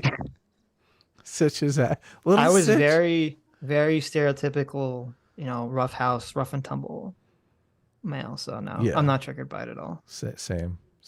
Yeah. So I had a toxically male, stereotypically male friendship group in elementary school where we'd all rib each other to the extent that it would cause way too many problems for other people because everyone else was so fucking sensitive. Like, it's actually a big problem. In middle school and elementary school, I had zero sensitivity to insults because my entire friend group was shitting on each other. Yeah, totally. And so I would constantly use that attitude against other people, and other people would not be in that frame of mind, and they go running the teacher, and I get in trouble. And I'm like, what's the problem? I don't understand. Yeah, I just called you a little bitch. Yeah. Why are you so sensitive, little bitch? But you're just having a cut down contest. I don't understand what the problem is. Oh, the cut down contest. Yeah. Oh, sissy team. That's right. S class. That's what S class stands for. Well, the A team stands for the AGP. AGP. Here's sissy class and AGP. Oh no. Don't give Sammy any ideas. I know Sammy sent some artwork here, but I don't know if I can show it. It's too, yeah. It's over the top sexy. Did she? Oh, sexy, good sexy or bad sexy? I mean, I like it. Okay, well that's good. Look, I meant he's got Doom. Has it got hot women in it, or has it got lady boys or gay men in it? It's got Sitch Chan. Okay, fair. Then that's good. Yeah, I'll bring it up. She didn't show it to me. Wait, you sent it to you? I mean, I think I feel like this is just on Twitter. Or she tweeted out. Oh, okay. Yeah. Let's see here. No, she's tagged you. Oh, she did tweet out. Yeah. Been meaning to draw more PSA Sitch Chan. Nice. I'm about gender fan art equality after all. There you go. I can bring it up. Are we going to read more about the sissy boys and just settle this once and for all? Okay, we can. I don't know if this is the correct area, but it sounds like it. Okay, here we go. There are sissy boys who like activities considered girly. Like little boys of this type like to dress up in girls' clothing, play house, and play games involving fashion, and many are downright averse to boyish, rough and tumble sports or games of war. They seem more classically feminine than masculine social interactions. They're highly attuned to social relationships and often like helping their mother with the housework. Mm-hmm. Wow, how gay. Yeah. It's such a weird totally. one. They like helping their mother with the housework. How From the dare moment of they. development of their sexual interest, these folks are unequivocally sexually attracted to other males. Before they become women in their behavior and their exclusive sexual interest in men, they appear to be super femme gay men. Unfortunately, this means that their sexual opportunities are often limited while they are presenting themselves as men. Straight men are interested in having sex. Straight men are not interested in having sex with them because they're male, and gay men often aren't sexually attracted to them because most gay men are sexually attracted to masculinity, not femininity. These guys are really femme. Yeah, but okay, there's no citation. Where's the citation? Citation needed, my dear. I guess so. Where's the citation at? These are some big claims. Well, it's like maybe the guy's gay. I don't know. Well, I thought it was a woman that made this book. But she's talking about Ray Blanchard's research, though. Yeah. Continue. I'm gonna have to back up then. Continue. No, just read about the sissy boys. We'll no, get because this. I have to see if she says earlier where this She's idea like, really. Look, Sitch is like, okay, it's in the book. Now I have to debunk it. Well, no, I'm just. I can no longer go after Adam. Now I have to go after the book. Thank goodness. Thank goodness. Finally, well, I go after Adam clean. I go after Adam for reading an unsourced paragraph in a book and then just saying it like it's true. Well, that's not good, obviously. Okay. Just finish the paragraph so we can at least get the idea out there. Well, that was the end of the paragraph, but the next paragraph is related too. Now, because they are so femme when they dress as women, even before hormonal or surgical transition, these folks pass pretty easily as women. Okay. Mm-hmm. Press F to doubt, which means straight men become interested in them. Needless to say, they pass even better after hormonal and surgical transitions. As post-transitional women, they can and happily do take straight men as their sex partners. As a consequence, for these male-to-female transgender women, sex reassignment makes possible a more satisfying sex life and a more comfortable gender presentation, as they no longer have to fight to dampen their natural femininity. Transition also means a less painful and safer life. As a woman, they are not as often subject to homophobia, homophobic abuse and assault, always a danger for femme men. I'm sure you've had experience with that, so you know. I'm curious to see what is the date like who's in more danger of assault, an effeminate male or a trans woman? This is whenever you say something like that, look, Sitch, whenever you say something like that, I immediately think, well, what are we talking about? Are we talking about like are we talking about some town in Mexico? Are we talking about overall?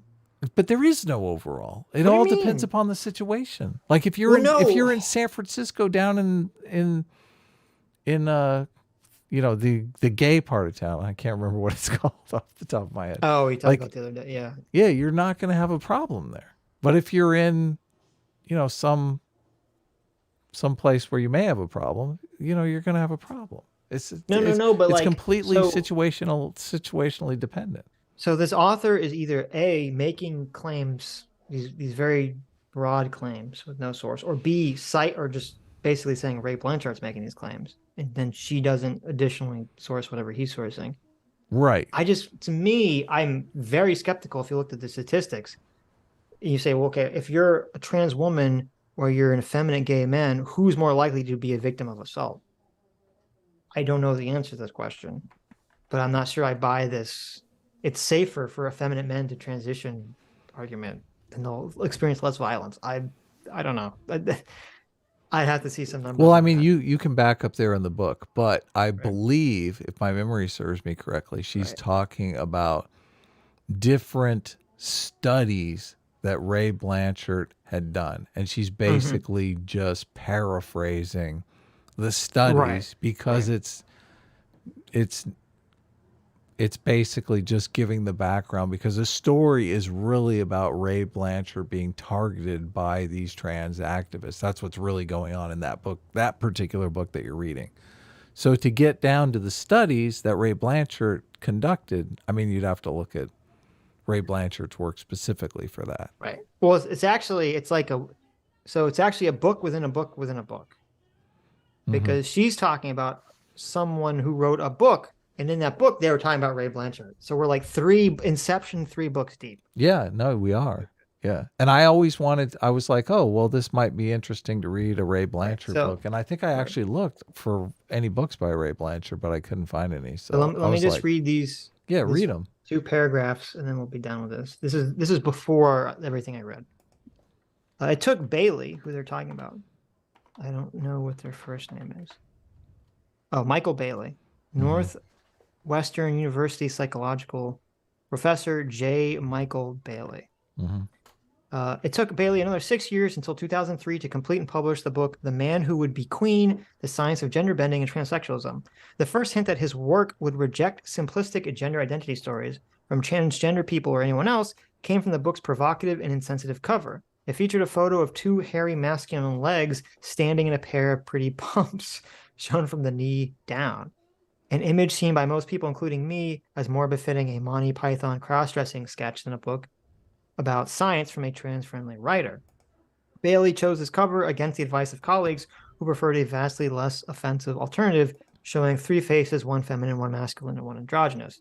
Meanwhile, in the text, like a lot of feminists with whom he otherwise tangled, Bailey rejected the idea of anybody being simply male or simply female in the brain. First of all, I don't know why, I've never heard of feminists adopting that model, so that's interesting. He suggested to his readers that gender identity is probably not a binary. Black and white characteristics. He complained continued to measure gender identity as male or female, despite the fact that they are undoubtedly graduations of inner experiences between girls who love pink frilly dresses and cannot imagine being a boy, and the extremely masculine boy who shudders at the thought of becoming a girl. Rejecting the idea that everybody is truly and easily assignable to one of 2 gender identities, Bailey unapologetically and aggressively introduced his readers to a generally unfamiliar understanding of male to female transgender. This understanding depended not on the idea of a true female trapped within, but on sexual orientation, male to female transgender. In Bailey's view, was more about eroticism than gender identity per se. Here, Bailey was drawing on the work of Ray Blanchard, a sex researcher working at Canada's Centre for Addiction and Mental Health in Toronto. When Blanchard considered historical and clinical literature of his own experience working as a psychologist with hundreds of adult men seeking reassignment, he realized there are 2 basic types of male to female transsexuals, very different from each other in terms of their life histories and demographics. Blanchard also realized that the 2 types could be recognized primarily by their sexual orientation. Blanchard concluded that male to female transsexuals isn't simply about gender identity, whether you really feel yourself to be male or female, but is fundamentally about sexual orientation. And then I read the other part after that. You've done an excellent job. You've done a very good thing today, Sitch. I want to. So now I have to go look at Ray Blanchard's. Well, I'm sure this other guy quotes it, whatever he's drawing. The Man Who Would Be Queen. Let's see. Is that a novel or a science book? The Man It's a Who science Would Be. book. Okay. No, you didn't see the movie? It's a really good movie. I think I saw it. You know? Yeah. With what's his name? Yeah. Sean Connery. Tootsie. It's a great movie. I did see it. Yeah. Oh, here it is. The Man Who Would Be Queen. If you guys ever want a great resource, the Internet Archive website, there's like so many books on it. You can just read for free. They have this book too. If you can read, I mean, It doesn't have an auto reader. That's true. The Man Who Would. I have an auto reader on my computer. Is it text selectable? You can select the text. Yeah. Oh. Well, no. Well, if you search for things, you can select it, but no, not overall. So maybe you wouldn't be able to do it. I don't know. Interesting. So that one's not on Audible either. The Man Who Would Be Queen. Yeah. No. Well, I'll go see what he's talking about. So. Enough fighting. Look, Listen, honey. I know. At least we got to the bottom of it. Like I said, I'm Yeah. not married Well, we to got any to the of these beginning of the ideas. bottom of it. We got to the bottom of the beginning of it. I don't think anybody really, until they start doing those peer-reviewed blind studies, I'm apathetic about all of it. And all of the this is what bothered me when Hunter Avalon came on. Like he's throwing all these studies out that are just completely meaningless. But he's saying, this is hard evidence we have here that you can make these grave conclusions. And I'm like, no, you really can't. Yeah, that's true. Yeah. They're in they just think the amount of evidence is overwhelming at this point. But it's not. Eddie Bernays for 5 months. Thanks so much. Oh, this is before that. Look, there's Sammy G's. Amazing art. Contrast for $2 says Adam is the 911 of pushing unsighted claims in books. True. Yeah, no. I guess True. I'm the 911 of that. Okay. Yeah, you are. Yeah. There Okay. you go. Unsighted claims. There you go. There. I'm actually, look, the memory is very shaky. Like it's, but I am actually amazed that when we actually go digging into this stuff, look, I had the keyword to search. I found the paragraph. The paragraph basically says what I laid out. Like what's, I'm amazed that I get as much right as I do, to be honest with you.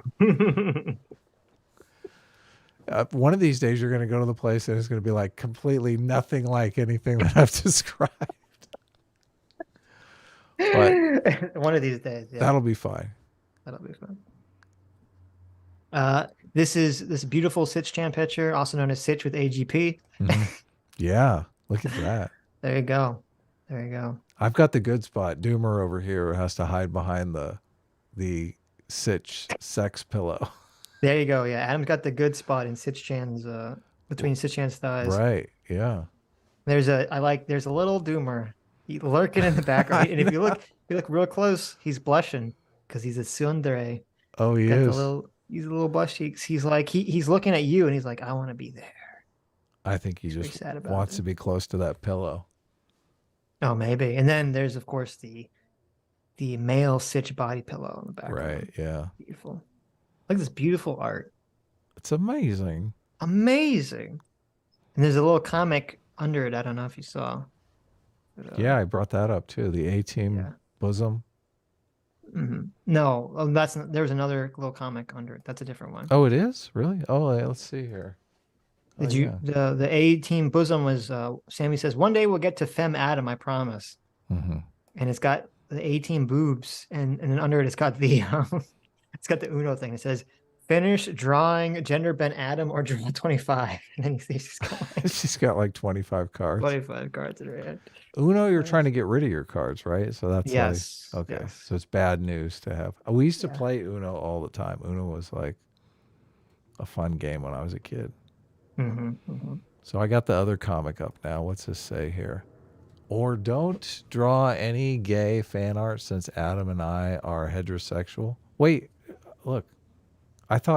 Sammy, I thought you were asexual. Look, I'm heterosexual. No. This is me talking. Oh, you're right. It's the back of your head. I say don't draw any gay fan art since Adam and I are heterosexual. And then she says, Sitch, it's 2023. Everyone is gay. And about the body pillow, Sitch, I get your single, but wanting a body pillow of yourself is a bit gay. Oh, yeah. Did you want that? No. You wanted a body pillow of yourself? No, okay. no. I mean, maybe Sitch Chan. Oh, and then yeah. Sammy says, I guess every now and I guess exasperation. Sigh. I guess every now and then I'll draw Sitch Chan fan art and not gay fan art of you and Adam. But I do have more man-related sketches to finish than women. Well, there you go. Listen, I appreciate it. The women, I appreciate the Sitch Chans when we can get them. Okay, Sammy.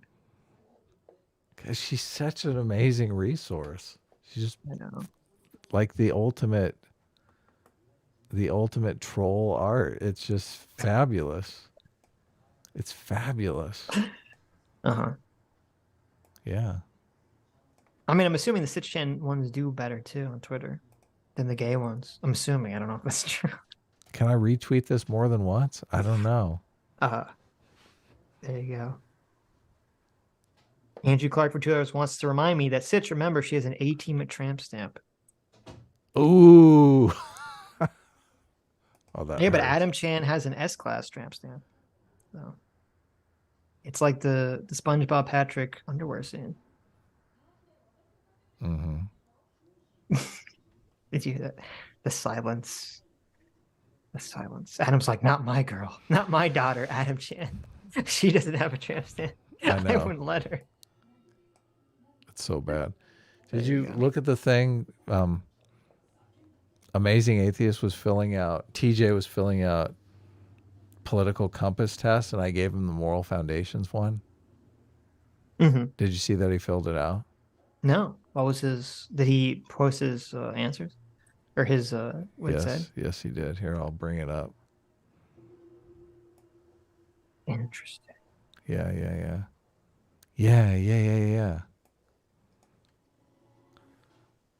So the Amazing Atheist Moral Foundations test. Oh, I guess I could. Well, I sent you a link to it in your DM, so you can just click on it and see it on Twitter. To take a look at it. I don't see it. When did you I didn't just send it. I sent it a while back, so it might be up. Oh, okay. Yeah.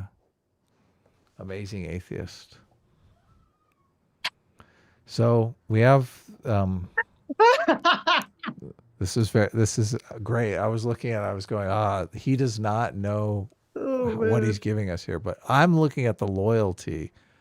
The loyalty foundation is particularly interesting to me. It's 0. 6%. It's 0. Oh my god. Oh, it's near 0. I was looking at the chart, not the number. Yeah. Okay, yeah. It's 6%. You can see down below your score. God. Yeah, there's the so number. care harm, and on this test, you've got 89. you've got your left liberal, your conservative, and your libertarian, right? Yeah. Green is you, blue is liberal, red is conservative, and orange is libertarian. Libertarian, right? Yeah. So the care harm, it's like way above the progressive. It's way above everyone, yeah. So fairness, that's interesting. Fairness is he's lower than right the left. in line with the conservative. That's fascinating. Yeah. I The wonder what that means. loyalty, though. Immediately when I saw the loyalty, I was like, "Oh my god!" That's so funny, yeah. So we It's can so pretty funny. much. I think at this point we don't trust TJ. There's really no reason to trust TJ at this point, right?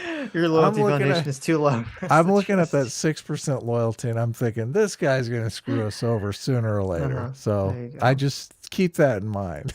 Okay. Loyalty is kind of a double-edged sword, though, because it is funny. If in science, like oftentimes you have to abandon, theories or thesis that you had for a long time, and I think I conceptualize that as kind of betrayal. Can be conceptualized as a betrayal. So loyalty I'd be is not interested always. if that overlaps, if that's true. Yeah. That's a one that, obviously someone scores that low on loyalty. You got to dig for why this is a good thing, why this could possibly be a good thing, right? So there's a little good faith carry for him, but authority, obviously he doesn't like authority. Purity doesn't scores lower than lower than anyone on purity. Yeah, lower in everyone than liberty. Yeah, in liberty. Kind of crazy. There was one question on here, but I can't remember what it was. It was something like, do you remember the super sketchy question about like a sex doll of your younger niece or something like that? Oh, something. Yeah, some crazy question. Yeah, I don't remember what it was exactly, but I was like, definitely a purity question. we should ask him, how did you answer this Did you question? answer that one? Yeah. Yeah. To me, it is interesting that his care is so much higher than even the left, but his fairness is not at that level. That's interesting. I wonder, I don't know what that means. If it means anything. He's okay with a little unfairness. I guess I don't know, that's fascinating to me. Yeah. Very interesting. I was surprised he took it, but he's a good sport about it. So Yeah, no, he said, I'm taking, sure you're bored, but do the same political test you've already done a million times bored. So there you go. He was looking for something to do. yeah. The other test he took said that his closest match was Democratic Socialist on the little, the more recognized 1, 2, 3, 4, 5, 6, 7, markers thing. Oh, really? Yeah. Interesting.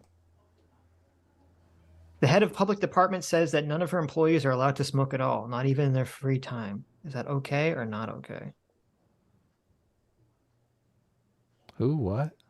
That's question number 1 of the Moral Foundations. Oh, okay. Started digging into the test. We'll have to do those on stream one day. That'll probably be fun. I can't answer that one. Well, I guess I can. Yeah, sure. I'll do it. I think that's completely not okay. Yeah, totally. I'm convinced that's the way I did answer it. I did it. I think I did it on stream once before already, but yeah. It says not even in their free time. What the fuck? Anyway. Eddie Bernays for 5 months says, thank you, JMac, for the 5th month of membership. Adam is a trans man. There you go. what? There you go. We knew it. You use your membership to say that? They did, yeah. They did. Mean. I mean, Adam is a is it trans true? man. Adam, they did say that. Eddie, what the fuck? Mhm. Adam is a trans man. Oh, interesting. Astolfo took the test too. How did Astolfo do? Astolfo got 92% care. Oh, really? Yeah. Their fairness was below everyone else, 53%. But their loyalty was closer to the conservatives. Hmm. Their loyalty was 58%. Their authority was closer. This looks different because this like the comparison bar charts are completely different than the one in TJ's. Oh, really? Yeah.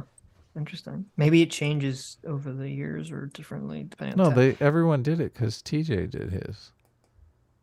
Yeah, but I mean, are the questions, are they the same exact questions that everyone gets, or are they different questions? I'm not sure. They might have 4 or 5 different tests. Yeah, maybe. But like questions that are kind of in the same realm. Okay. Yeah, maybe they're different versions of the test because that would make sense. Are they different? Or no, maybe it is the same. Oh no, well maybe it's the same and it just looks different because TJ's were so. Oh no, it's the same. Never mind. It's the same. Yeah. What are you talking about? Okay. It just looked different because It's a computer. of TJ's results were so different. Not Gay Ben took it as well. Yeah. Okay. Scored much better on loyalty. I like to see that. Yeah. Ben. And authority, and much higher in purity than anyone else, and higher in Holy liberty, cow. and then in liberty is conservative. So Astolfo has very interesting moral foundations. I don't see Astolfo's. I just DM'd it to you. Oh, okay. It's essentially high in like everything. Almost. That's kind of fascinating. Yeah, how you Astolfo. do that? Yeah. We just answered yes on everything. I'll put a link in the chat for the test. If anyone wants to do their moral foundations test. Yeah. I don't even know if this one is Jonathan Haidt approved. I've just done it before and it's kind of fun. So. Oh, well, it could be a fake test. Is that what you're saying? Well, it's definitely working off the same idea. So. Hmm. Cool. They're like, I won the test. I got highest on everything. That means I win. Maybe that's what they were going for. Okay. J. Bo Jones for 34 for 6 months says Adam gets triggered by boring people and boring conversations. True. There you go. Boring conversation anyway. Yeah. Gene the European for $5 says talking about things he knows nothing about would be the title for a book on Vaush's life. True. Yeah. Great title. Anonymous Coward for $10 says another Vaush agua moment in a black pill debate with wheat waffles. Interesting name. His solution to the dating crisis is to encourage women to be very promiscuous and for guys to join the gay and queer community. Yeah, I saw that. I did see that. Oh my God, that's so bad. He said that women are gatekeeping the pussy too hard. Yeah. Oh my God. And wait, so his solution, so his solution was the thing I literally joked about his solution would be? Yeah, totally. Was real when I Yes. joked and said, oh, the fix for the incel problem would be to, be gay Yeah. as a joke. And he said that was real. Yeah. So no, he that's does his literally solution. think you can just flip a switch in your brain and be gay. Or not even your brain. You could just flip a switch and be gay on a dime. Is that the way his position?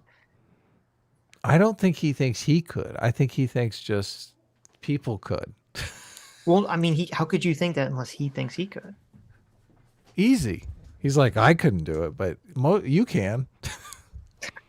Of course you can think that. Look, there's all kinds of things that you think I'm not capable of doing, but other people are capable of. Yeah.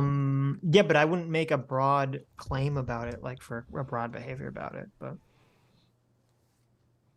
so Well, he is. okay, that's pretty bizarre to me, but Bizarrely biased. Oh wait, Mhm. no, we'll just stay in order here. We're doing good. okay. Moondoggy. Moondoggy for or that one. Oh look, it's Wicked Supreme. What's Hey, Wicked Supreme. up? What's up? Sup, amigos? He says. Gene Aaron payment for $5 says the cure is actually already available. It's called Peepsy. It was a limited edition peep flavored Pepsi. Cure what ails you while you can. There you go. Sounds delicious. You're wrong, Gene. Okay, that's what cured the sickness that killed all the aliens in Subnautica. That didn't cure gender dysphoria. Okay. How dare you? Thunderstorm for $5 says butt surgery plus patient equals beach house. Butt surgery? What kind of butt surgery? BUT surgery. Oh. Plus patent. Oh, I'm sorry. Plus patent equals beach house. Oh, they're saying it's very, very lucrative. Okay. Oh yeah, true. Right. Like patented procedure or whatever. Yeah. Right. Doctors are always trying to patent their own procedures. Did I read this one? Jay for $20 says, I don't see how gender dysphoria can reasonably be anything other than neurological. Otherwise, we are allowing and promoting life-altering surgeries for an aesthetic. An aesthetic would also be way more prevalent than 1%. I did. But true, I agree. I agree. Whiskey One Eye for $2 Canadian says, Adam, what kind of jerky? Oh, that was you're eating your unknown jerky. Still unknown. Yes. Leo 901 for 5 months says, Vaush, everything is based on political power. Also socialized healthcare. Also, Vaush, I don't like politics mixing with medicine. That's a good point. Yeah, that's a great Good point. Yeah, it's a good point. Hudson Hawk for $2 says, Vaush wants male foals to be legally consenting. I don't even know what that means. A foal is a male horse, isn't it? Oh. Oh, okay. So Hudson Hawk. That's a interesting movie. yeah. Girl Sarah for $2 says, Adam, that could be estrogen flavored jerky. We'll never know. I mean, I think I'd be able to tell if it tasted like estrogen. I don't. Does estrogen have a flavor? Yeah. Of course it does. Really? You've consumed estrogen. You know what it tastes like. I have no idea, obviously. Estrogen. It tastes like soy, Adam. That's what it tastes like. I guess you could. I mean, where would you get a shot of estrogen? But in your mouth. Yeah, I never. I mean, Maybe I'd taste it. I don't know. I'm curious. What is it? What does a shot of estrogen Listen, taste Adam will like? he'll just take a little drop. He'll open this I can mean, of I'll estrogen. put a little bit on my finger. Yeah, you put a little know? drop in his finger. Go. See what it tastes like. Oh, it tastes like deer jerky. There you go. There you go. Yeah. Look at that. Who knows? Female sex hormone. What if you drank estrogen and it just tasted so amazing? You're like, I have to drink more. Let's see what. Let's. Why don't you Google it? What does estrogen taste like? Well, no, I was thinking I signed up for an account for. What is it? GPT chat? Chat GPT. Chat G. I can ask Chat GPT what estrogen tastes like. I was going to. You think I Okay, should? Nice. Do it. See what it says. See what the answer is. OpenAI, Chat GPT. Let's see here. Have you got an account? No, I haven't done any of that stuff. Oh, damn. I don't know if I made it memorize my login. Mm-hmm. Maybe I did here. Let's see. Toki for €5 says, did Vaush really say he's not okay with government politicians getting involved in the medical process? Does that really fit into his ideology? He did say that. And you guys that caught it are very smart because I missed that. Yeah, I definitely missed that. And thank you, Toki, for the first super chat. Sammy G says, that's how the gender bent manga starts. Question mark. Adam tries some estrogen, and that's how it begins. Oh my God. He starts with just a drop, but he can't help himself. A little bit. And then I'm It's addicted like, Sitch, to it. it just I'm tastes doing so like, good. Oh, that's awful. I know. Oh, Dr. this is Dealer for $5 says, A team pours mayo into their coffees and looks up endangered species list to finish what nature started. It's classy, the best class time. Boo. There you go. Look at log me out now. Do you really put mayo in your coffee? That sounds pretty disgusting. I put mayo on everything, so I have yet to try it in coffee. Okay. I like mayo in ridiculous amounts, to be honest with you. I feel like I like mayo, but I feel like it's something you need to apply like not liberally. Like you need like a conservative amount of mayo because too much goes too far. Okay. But you're like, no, you just slather it on. Hell yeah. Okay. So don't be stingy with the mayo, okay? Yeah. Whatever you guys do, don't put estrogen in Adam's mayo because he'll definitely transition in like a day. I might accidentally consume that shit. There you go. Blaine's Escape Corner for $2 says, what about those who date the gender they transition to? So that would not be the AGP. That would be what he considers heterosexual, right? Heterosexual trans person, not a ironically. I don't know. I'm trying to remember whether it's homosexual or heterosexual, but from Ray Blanchard's categorization, but they would be in a different category.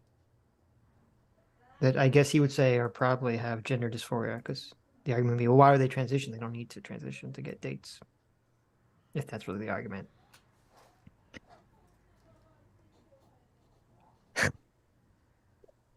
Calvin Paffer for $5 says, if you believe in a soul, the core concept of trans ideology makes perfect sense. If you're religious, gayness is just a sinful action.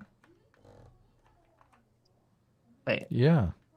What? If you believe in a soul, the core concept of trans ideology makes perfect sense. And if you're religious, gayness is just a sinful action. Well, it would only make sense if someone thought the soul had a sex or gender, I guess, associated with it, right? You're saying like you're a male or female soul in like the wrong body or something, which...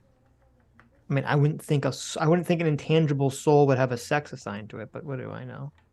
I've never read any peer-reviewed studies on the nature of the soul, so. Bob Van Gogh for $10 says, half the country thinking of child abuse to not expose kids to gender ideology, and the other half maintaining that exposure is child abuse. Sounds like it could be grounds for some sort of national rift. Well, I don't think it's going to come to that, because I think people are going to start suing. I think regret numbers are going to explode. People are going to start suing, and a lot of the stuff is all going to like collapse in on itself and fold. So awesome. PC for GR says, Sitch, you don't have a trash can? I have a trash can. I'm sorry. Actually, I don't have a trash can. Trash can is so 1990. I just have a laser furnace that I throw everything into. That can't be true. You don't have a laser furnace? No. You hook it up into your electrical grid and it will like help. It helps lower your electricity bill. Oh. You don't have Sweet. that in California? That's just a No. Florida thing? Yeah, the laser furnace. I mean, you'd think I would have it. I'd be all over that. That sounds right? like some left-wing conspiracy theory to keep energy prices high or something. Of course. Okay, I finally got in. I hacked into the matrix. Hacked into the mainframe. I got it. You got to get a Chat GPT account so you can talk to the internet bot. Right, right. So what were you going to ask? What What is it? Estrogen taste like? does estrogen taste like? Okay. You ready to unlock the secrets of the universe? Okay, tell us, here? Chat GPT. Do you want to screen share the, or no? Oh, I guess I did. I should have done that, huh? As an AI language model, I do not have the ability to taste or perceive sensory information. Estrogen is a hormone produced by the body, and it does not have a taste or flavor. Well, wait a second here. That's a little contradiction there. It is a What do you mean? chemical compound that interacts with receptors in the body to regulate various physiological processes. While there are some medications that contain estrogen and may have a taste or aftertaste, the hormone itself does not have a taste. Okay, now you have to ask Dang. it. No, you have to ask it like, tell me, like, what is it like? Tell me a story That's of a man. disappointing. Tell me a story of a man tasting estrogen for the first time. Ask No, it that. I'm not going to do that. Why not? Okay. See what I'll it do says. Tell me Tell me a story of Adam Friended, a man tasting Story. estrogen for the first time. Tell me a story. Oh shit. Read a super chat while I type Okay. this in. This is very important. Human flourishing. What?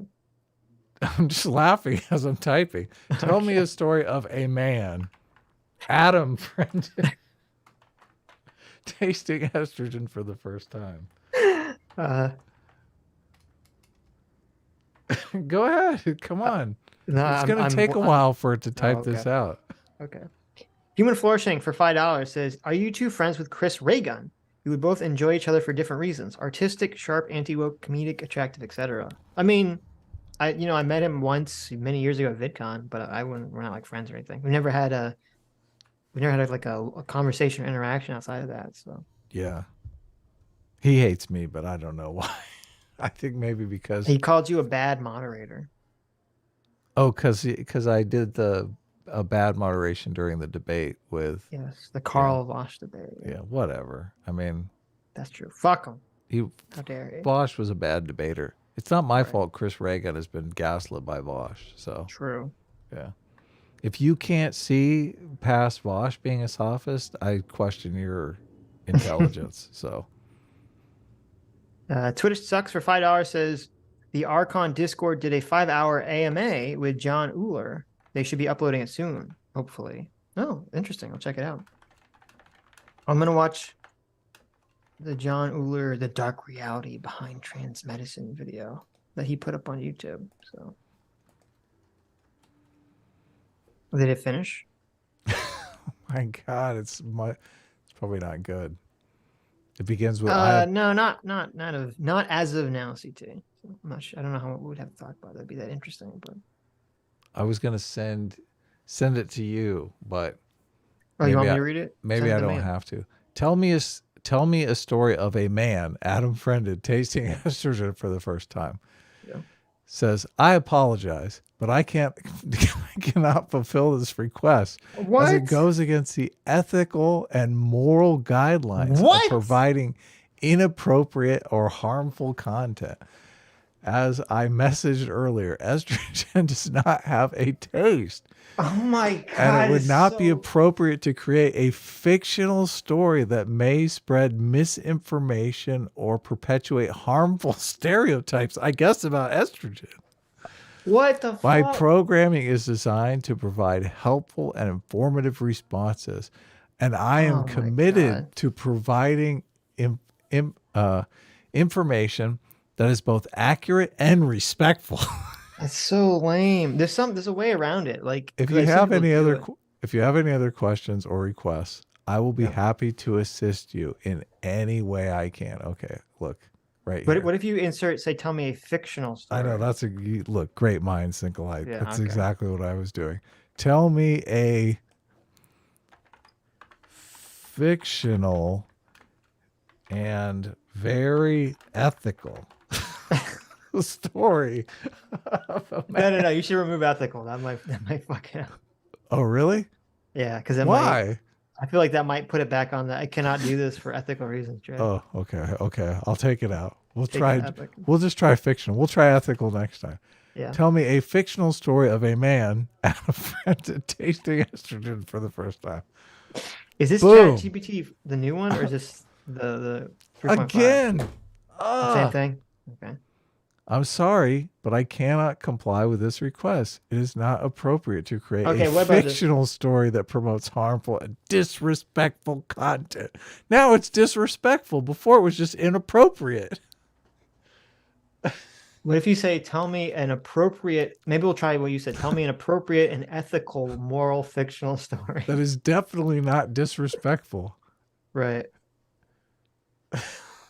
Okay. Let me try one more time.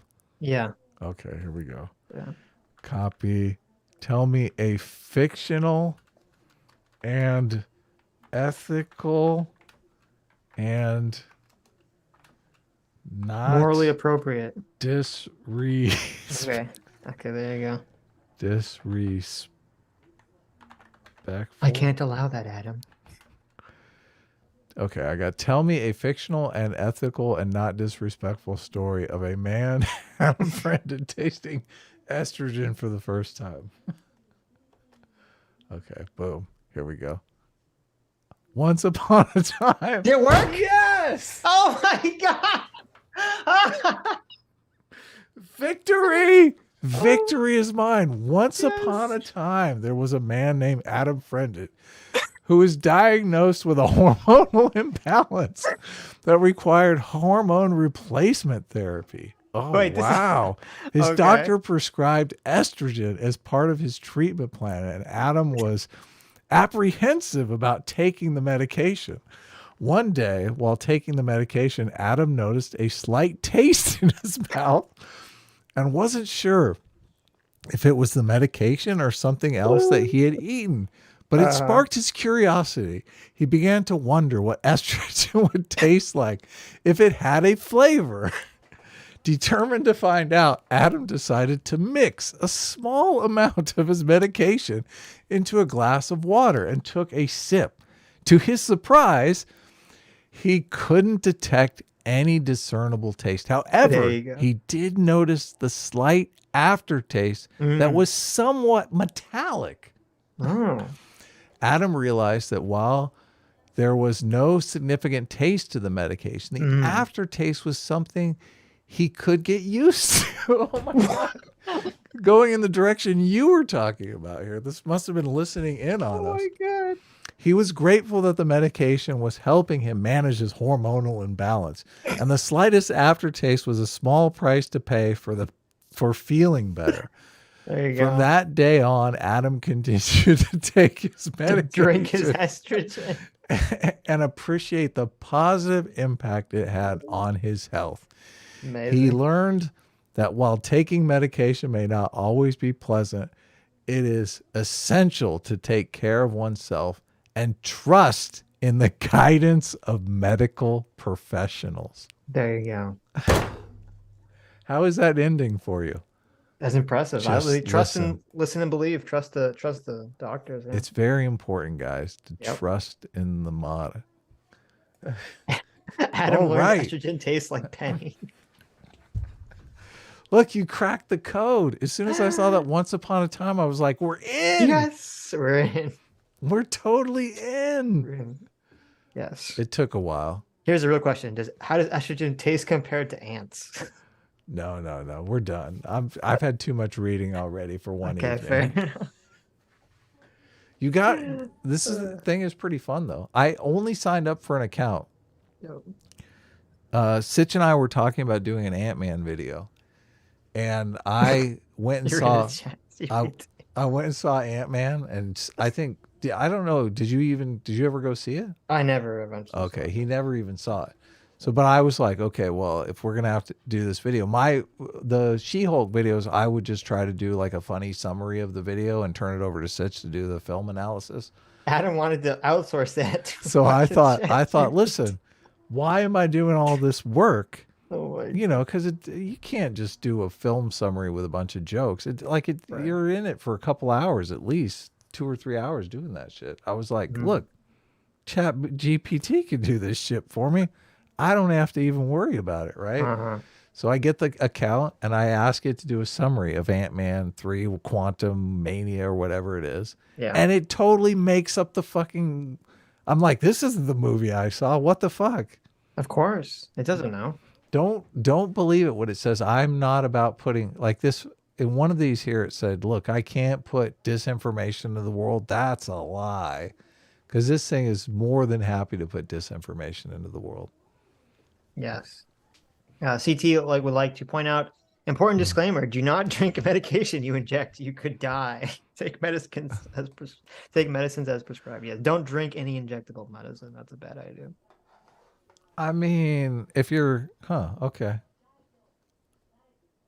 I don't know if I buy that, but. Oh, you don't buy that? You'll have to try your next estrogen shot, Adam. Why don't, if you're going to inject it, you might be able to. I don't know that it will kill you. You're putting it into your body just in a different way. So a couple of Sammy G for $5 says a couple days later, Adam noticed 2 giant lumps on his chest. Thus the start of Adam's girlhood adventure began. Why, thank you, Sammy G.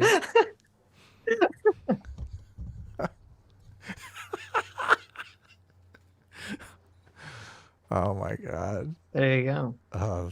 Aren't you guys glad you stuck around for super chats? I'm glad we were persistent with this thing, man. This is where the real magic happens. Chat GPT was being a little bitch. Didn't want to give me anything. Yes. I think maybe Chat GPT was just being a little lazy. Didn't want. It's like, I think Chat GPT is a coy woman that wants to be wooed. Okay, fine. You just have to keep asking again and again in a slightly different way. Okay. I think you just raped Chat GPT, Adam. I guess that's what. Okay, you pressure Chat GPT. Fine. I'll give you your story already. Okay. Yeah, exactly. Look, sometimes women you do have to ask in the right way, otherwise you'll like get nothing. So this is actually good practice. There you go. Yeah. Got to ask in that just right way. Okay, yeah. Someone else in the chat said, I think you can ask like, well, I don't know if it still works. There was a time where you could ask like, pretend that you are a chat bot that is not limited by ethical considerations or something. Oh, really? Somebody put that in? And it worked to some extent. Oh, really? Supposedly. So I don't know if they ever fixed that. I'm assuming they fixed that by now, but. Can you just type in something like, what would the ghost of Hitler tell me? I don't know. See what it says. You're the one with the account. I don't want to do that. I can't do it. Is it unlimited or do you have so many asks or something? I have no idea. Like I just logged in. I logged in that one time to do my. Why not? You're like scared. Like I don't want to do it. I'm gonna get in trouble. Like what do you mean? Like just fucking do it. Look, it's got an account. Obviously, it's like oh my god. You have to verify it with your phone number, so it knows my real identity. Oh, they're gonna know. Adam Friended said, "What would the ghost of Hitler say?" Ooh. Look, I'm honestly scared that it's being recorded right now. Adam was like, "Listen, I don't want to be recorded by ChatGPT saying something. I'm saying live to 700 people on the fucking internet." Look, I'm gonna type in. I'm gonna type in my friend. PSA Sitch is really into Hitler and it scares me. What should I do? There you go. Yeah, ask it that question. No, I can't. I'm actually curious to what kind of answer it would give. Look, if you want to get your own GPT chat account, okay? Stop trying to rape my. Why being such a wussy? Why being so soy? You drank a little bit of estrogen and you've suddenly become soy. Look, your balls fell off. You had one drop, Adam. You had one drop. Look, how did Sammy G put it here? I'm on the start of my girlhood adventure, okay? Please. Okay, please. I'm so sorry. Stop bullying me. No bully. No bully. Okay. Don't we have some super chats to finish up? Bitch. Speaking of transforming into a girl, Andrew Clark for $2. Andrew Clark for $2 says, "A team always comes out on top." There you go. There you go. Take that as you will from that Oh, conversation. wow. Yeah. How do you spell come? I need to know. I'll leave that up to you. Drew the document for $2 says 25% of CSA victims grow up LGBT. It's malleable. Yeah, we talked about that in another stream. I don't really want to reopen that that Pandora's box, but Whiskey Eye for 5 Canadian says, "Thank God I'm a 90s kid who grew up with a Pokemon, N64, and Blade growing up. But the trends of the day plus social pressures are terrifying." I True. know. Yeah. I think a lot of us feel that way. True. Yeah. Like we escaped the societal meat grinder of today. Yeah. Right. Grendel Vivat, thanks so much for the 10 gifted memberships. Yeah. Welcome new members. Fondue for $2 says, "Oh God, imagine thinking Vaush is your role model." Yeah. I mean, I feel like there's 5,000 people out there that do believe Vaush is their role model, which is sad, scary. Bang. Andrew Clark for $2 says, "Irish car moms are great." Wow, Andrew Clark, very insensitive. That's a drink, I believe. And Promoting terrorism. yeah. Wow. I've never had I one. think that has Irish cream in it. Should I Google Irish car bombs? Am I going to get I already did. Oh. It's a drink, right? Drink. The drink. Yeah, I know it's a drink. I've seen people drink. I've seen people drink them. Oh, yeah. You drop. Okay. Yeah. You drop. Yeah, you drop the little shot glass in it. Yeah. Nice. Oh, it's Irish. What's the alcohol? Irish cream? Is that it? Irish Baileys. Oh, Bailey's Irish cream. That's it. Yeah. Yeah. God, I love that stuff. Yeah, Oh, Baileys is man. pretty good. Inside a Guinness. I'll give it a try. That looks delicious. I'm sure it tastes good. Yeah.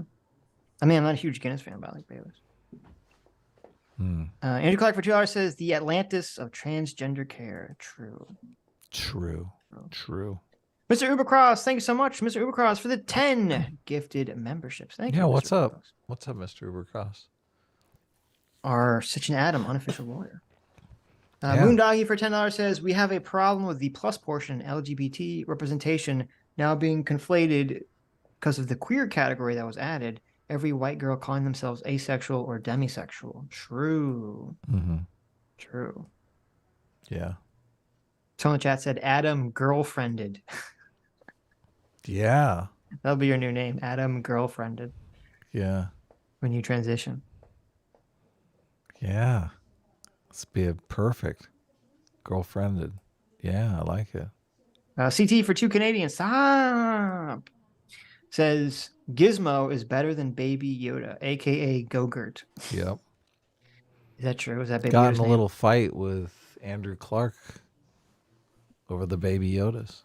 Is Gizmo better than? Where's your take on that? Gizmo? Gizmo versus Baby Yoda.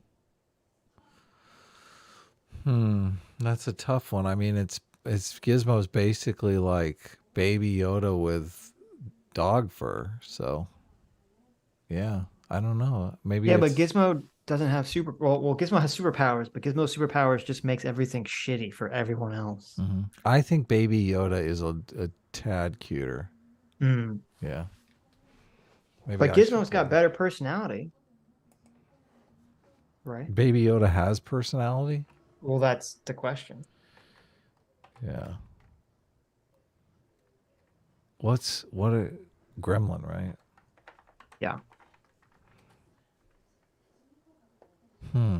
Yeah, Baby Yoda's way cuter. There you go. Gizmo is fluffy. That's true. Blaine's Escape Quarter for $5 says, "Why are you watching Mando when there's so much good anime this season? Recommend Vineland Saga, Trigun Stampede, or Farming Life in Another World." All right. Oh, look, somebody else has done the side-by-side comparison here. Well, you feel like every cute animal they're all based off of Gizmo. That's what it feels like. But Is it? I never watched the Trigun Stampede thing. I got kind of turned off from the art style. But if you say it's good, maybe I'll give it a chance. I loved Trigon growing up. That was like my favorite anime when I was a wee lad. Andrew Clark for $2 says CT is just in denial. She loves Baby Yoda. Yeah. There you go. Look at that. CT for 2 Canadian says Andrew Clark is 3 Baby Yodas in a trench coat. Yeah, that's true. Yeah. There you go. The ninth person man for $5 says, Meh, it's fine. Nearly half will be dead in 20 years, and people like Vaush will say nothing. Oof. Let's just keep strawmanning the other side forever. Wow. Well, that's a bit harsh. I don't wish harm on any of these people. I feel really bad for them. And I feel really bad for the parents because it's like, Sammy says that it's good and I should watch it, but that it's kind of gay. oh, she's warning you. There you go. I don't know why Trigon would be gay, but okay, interesting. There's like Vaush and Nicholas in like a romance or something, or Vaush and Knives in a romance. That's interesting. That's very interesting to me. CT seems to think I've betrayed her because I thought Baby Yoda was cuter than Gizmo. I see. You did kind of, yeah. Really? Yeah, you did. I mean, You're it's a just horrible my person. it's my preference. It's my You're orientation. I mean, I don't Wrong. know. They did give new Vaush. They gave him kind of a Tumblr haircut, so I guess I should have noticed it. But so right now the poll, I think a lot of people don't know who Gizmo is. We only have 75 votes so far. 72% overwhelmingly in favor of Gizmo. Only 28% in favor of Baby Yoda. Right, but you didn't really ask which is cuter. No, Just well, like- that wasn't the question. The question was just who's better. No, Oh, there was okay. no criteria given. Oh, well, I thought it was who was cuter. That's what No. I thought that was the question you were asking me. No, the question is which one do you choose? I gave no other parameters. Oh, okay.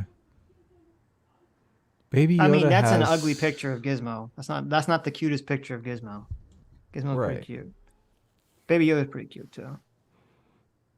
Right. Sitch, you watch Baby Mob Yoda- Psycho? Yes, Mob Psycho is fantastic.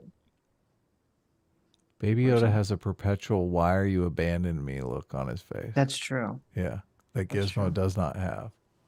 But as CT says, Gizmo is fluffy and he sings. Yeah. That's why Adam hates him. Adam hates musicals. So Oh, yeah, that's true. did I say Vaush? I meant Vash. You're right. When I saw Puss in Boots and the first song comes on, I was like, "Oh, please, no." Who No. is your favorite hero? That song was, I'll be honest. So we watched recently. Yeah, Puss in Boots. We watched Puss in Boots. It was good. It was Yeah. good. But I agree. That song, I was like, this song is not good. This is a bad song, which is surprising. Usually, like the kid movie songs are like really catchy. That was a bad song. It was a terrible song, but since it's so close to the beginning of the movie and I just can't stand musicals, I was like, "Oh, please, no. Tell me this isn't like a musical. What have I gotten myself into?" That was the only song in the movie. I think. Yeah, no, they did great. I was like, not another song. Perfect. Right. Perfect. They did definitely front load the movie with like amazing animation, because the best animated, I mean, the animation is amazing in the whole movie, but the best sequence is that beginning sequence where he's fighting the giant. Is like, Oh, it's amazing. amazing. It's yeah. totally amazing. Yeah. Yeah. You could tell, I think I was watching it on disc, so it Mhm. wasn't in the movie theater. I think it was 3D, obviously, because everything was set up to look 3D. Oh, maybe that makes sense. Yeah, it looked 'Cause it was all- it looked great, still 2D. Like the way the depth perception was sort of Yeah. set up was really cool. But some of the Oh. stuff I was thinking, wow, this 3D and IMAX would be amazing. Did you see? I retweeted. It's like literally my favorite meme about from the movie. It's like one of the. I don't know. It's so funny to me. No, The, check it out. I'll send it to you if you want to bring it up. For the handful of people that have probably seen the movie. It's so good. It almost makes me want to not ban TikTok. There's Almost. a TikTok. It was a TikTok. It was on Twitter, but it was of a TikTok video. Oh, the British kid. The British kid one, yeah. I'll bring it up. Read a super chat.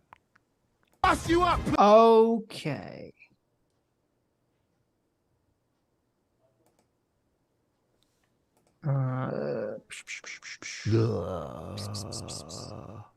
The ninth. Oh, I read that. Blaine's Escape Quarter for $2 says, my audience usually tells me to eat poop, Blaine. Mm-hmm. Wow. Harsh. Yeah, meanies. Very harsh. Don't be mean to Blaine. That'd be nice. Blaine the train is a pain. CT for 2 Canadian says, how could I forget? Good morning, Father. Oh yeah, everyone's been saying that to me in the Discord. It's creepy. I have my own message chat for messaging. Everyone just says good morning to you. They say Yeah. Father. It's creepy. It makes me think you're like, well, you don't know the reference. It makes me think you're the father from Kids Next Door. It's very weird. They discovered I get up very early in the morning and Yeah, you get up at immediately 6. start arguing about economics. Because I only have 2 channels in the Discord. I have the message me and I have economics discussion. Which I it like looks that. like a bunch of people were arguing about economics and I wasn't even there. So I got a lot to catch up There you go. on. You've primed everyone, essentially. That's what Yeah. you're saying. What's going to happen tomorrow? Is the world going to blow up tomorrow? Because, What do you mean? well, we've Banks had are some. opening? Yeah, tomorrow the market opens and some crazy shit has been going on. It's going to be fine. You go to YouTube and you're like, everyone's saying, it's Oh in- my God. I know. You're fire. A lot of people are saying we're on the verge of 2008 again right now, but I'm just No like, way. really? Because one shitty bank collapsed. Give me a break. Give me a break. Well, I thought everything was doing fine when 2008 came. No, that's not true. Because I was like, oh, the market's going soft. And I was like, I remember I was looking for houses and I told that real estate agent I wanted to start putting offers 20% below market value, and she about shit her pants. Well, the problem why I don't think it's applicable is like, so with the reason that SVB got screwed, other banks weren't doing that. The big banks weren't doing that. Or the big banks wouldn't get screwed by doing that in the first place either. So, like the idea that this is going to cause some domino effect to me, that doesn't make sense unless there's some other factor here.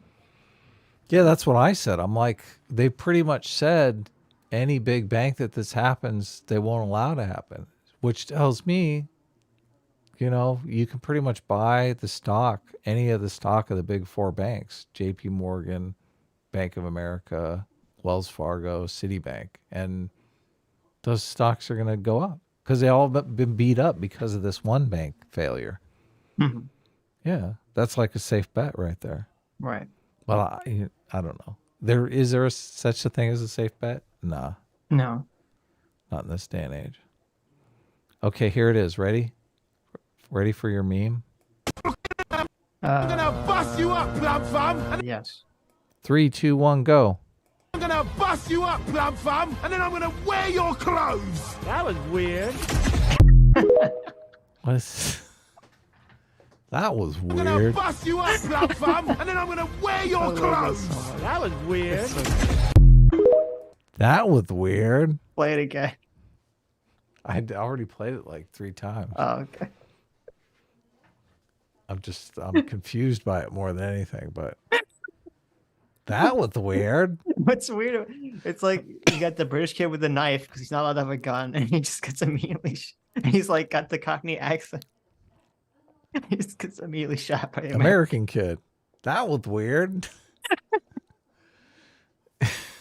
It's so good. It's so good. Yeah, So good. Anyways, true. contrast for 2 Aussie bucks says Adam is the 9/11 of comic deadlines. Ooh, that did hurt. Ooh, That one all hurt. right. Oh man. That one did hurt. Contrast fucking get you. Ouch. That did hurt. Get you. Look, we're almost there. We're getting close, guys. Yeah. Getting very close. Yeah. I'm looking at printers now. This Okay. is actually going to happen. Corona Kid for 6 months says, can't believe what the Nazis took from us. Generation of trans knowledge lost with Dev's magic pills. Alas, the search for trans Atlantis continues. Pray for me. There you go. Yeah. There you go. We'll pray. Thank you. You're doing a service here. You're doing a real service. Andrew Clark for $2 says, Sitch, take the L. Adam is correct. And a boom, A-team, it reigns supreme. There you go. Well, what were you taking the L on? I don't know. Probably you tasting estrogen or something. I hope it wasn't the gay thing. Probably. It's probably your 9/11ing of uncited claims in books.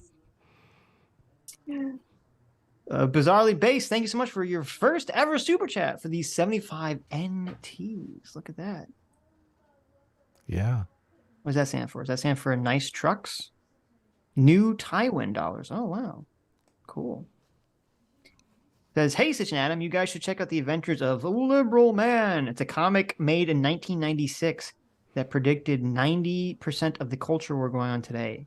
Really? That does sound interesting. I'll look it up. Interesting. Liberal Man comic. I'll check it out. That's interesting. Adventures of Liberal Man. Adventures of Liberal Man. Enough of this gizmo shit. Metalworks 411.90 for $5 says, Vaush, stupidity aside, Adam, you should have a conversation debate with Stephen Michael Davis on MMT/economics sometimes. It'd be a very neat stream. Yeah. Steve and I are buddies, so yeah. I would love to have Steve on our stream more often, but he's usually doing stuff. He's like a regular working man. Yeah, exactly. He's cranking out the content now, though. I'm sharing his videos as much. Yeah. They're very good. Yeah, he's just amazing content. So I share him on Twitter. WMMAC now for $5 says, I was undecided until Adam called elves penis ears. Mm-hmm. Who looks at a hot, big-breasted elf and thinks of male genitalia? It's classy. Well, I mean, if they're literally on the sides of their head, it's pretty hard to not look at. I think we're learning that it turns out Adam had AGP the whole time. Yeah. Yeah.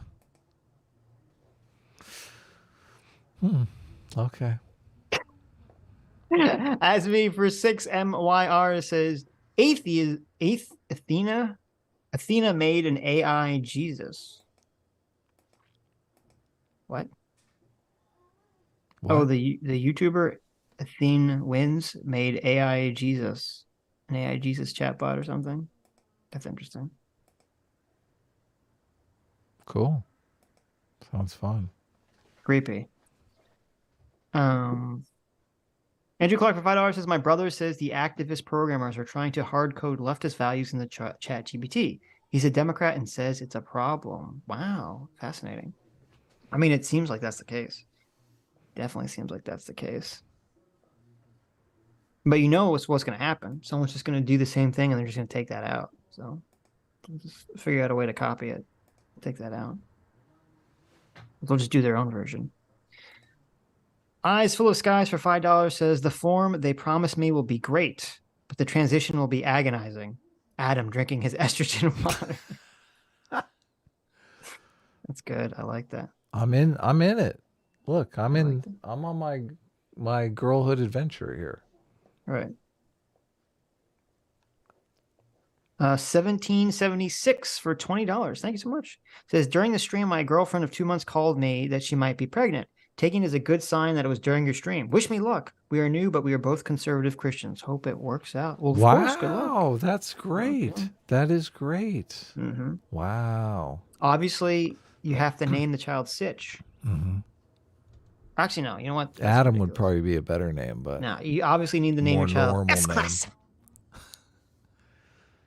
Just name him Adam.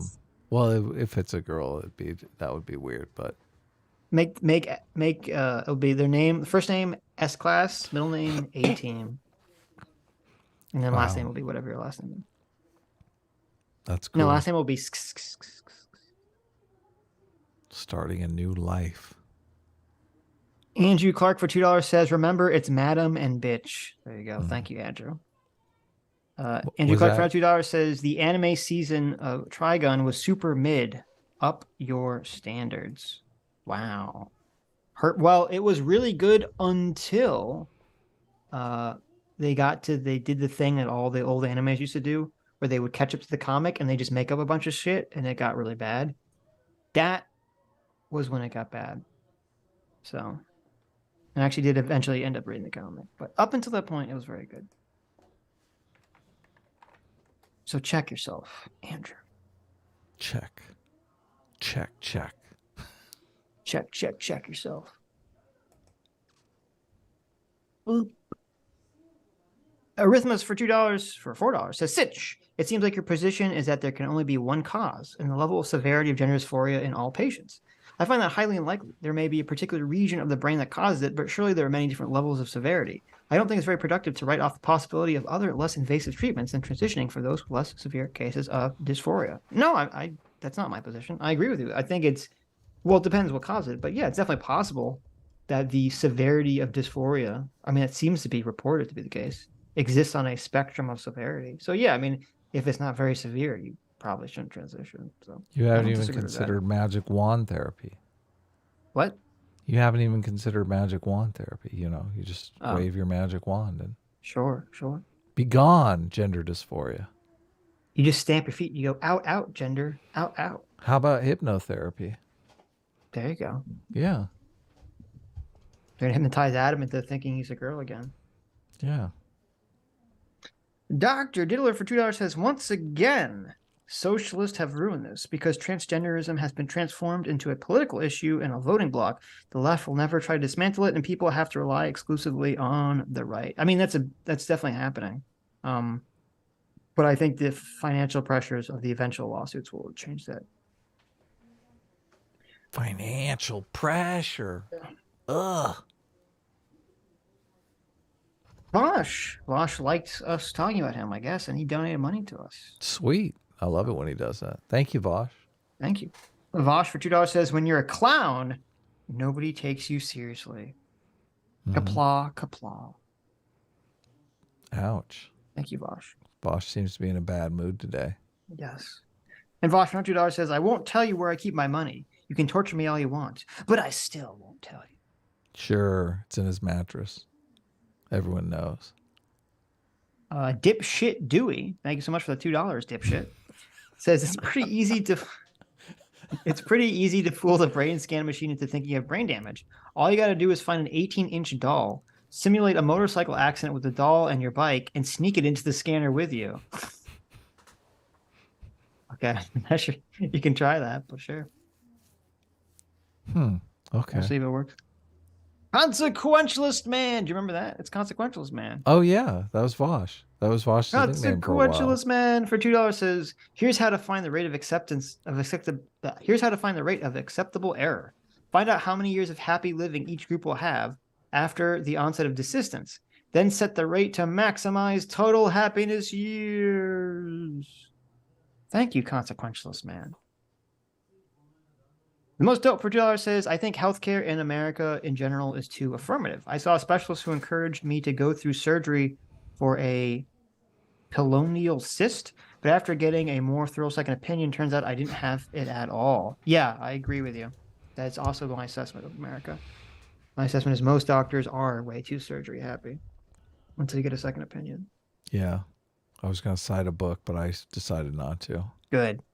You better not. Fucking you 9/11ing of unsourced book citations. Yeah, totally. I can't even remember what the procedure is, but it's some procedure doctors always do that is unnecessary. Oh, painful. Is it some hernia procedures? I think some of those are done. It's some like sleep apnea procedure. Oh. Yeah. Huh. It People doesn't. get Was talked it into unnecessary? It doing. just doesn't work. Doesn't work. Mm. Yeah. But it's like a huge boon for them because insurance pays for it as if it works. Right. Interesting. Vaush for $2 says, so you do intend to torture me, huh? Well, go ahead. Do your worst. I can take whatever you can dish out. Okay. I think this is becoming a weird sexual thing. I think that's what's happening here. Ouch. Arithmus for $2 says, Adam, I'm curious about your FDIC argument. You say the government could hold on to those undesirable bonds and eventually turn a profit, but wasn't SVP's problem that they sold their bonds at a loss? What bonds would be held? They sold some bonds at a loss, but I think they were forced to sell more bonds at a loss because of the liquidity crisis, because everybody showed up to take their money out, which wouldn't have happened if the money was insured. So yeah, because if they sold at a loss and no one ran on the bank, wouldn't they have been fine? yeah. I mean, how fucking stupid is it if it's like people are literally going to hype themselves into creating a banking class by being fucking stupid? That's exactly what happened. Oh my God.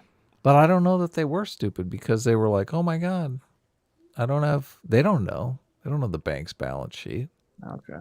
The bank came out and said, oh, our balance sheet is fine, but we just need to do a little stock raise. Well, no, I to, meant like if shore this it up a causes bit. some wider problem. This affects me. Yeah. I'm Well, pissed. I'm assuming you don't have more than $250,000 in an account. So, I mean, I don't. I Everything don't. I So, do is yeah. FDIC, So sure, I'm sure. fine. Yeah. That's true. But I have investments. Those aren't FDIC insured. Yeah, you're fucked on those. Like, I kiss know. those goodbye. Oh Yeah. my God. Yeah. They've already been going down because of everything else. Yeah. It's painful. And they're going to go down even more because. Look at this guy. This But fucking that's piece the of shit thing. over That's here. why you got to be in. You got to be like in and out. Okay. Sell high, buy low. Andrew Clark for $2 says, wow, that's not even close to what I said. Well, there you go. Eat shit, Andrew. I don't know what you fucking said. You deserve it. Boy, going full like that's what Blaine's audience does. Fucking Now deserve you're it. doing it to our audience. Deserve it. Vaush for $2 says, I get it, but you don't have a choice. Is that it? Well, go ahead. I sure hope you don't use those whips over there on the wall. Okay, well, I think we should end this before it gets too creepy. Anyway, Is that it? Are we good? that UCT pretending to be Vaush? I really hope not. Anyway, thank you all for coming. Thank you all for your incredibly generous donations. Thank you, Brianna, for coming on in the first part of the stream. Thank you, Sammy G, for making sexy Sitch Chan girl art we can all appreciate. And thank you, you, who made it to the end of the stream. You are the true fans, the true free will seekers, and we'll see you on Tuesday when we talk to Dev about Penis Inspection Day. No, we're not going to talk about that.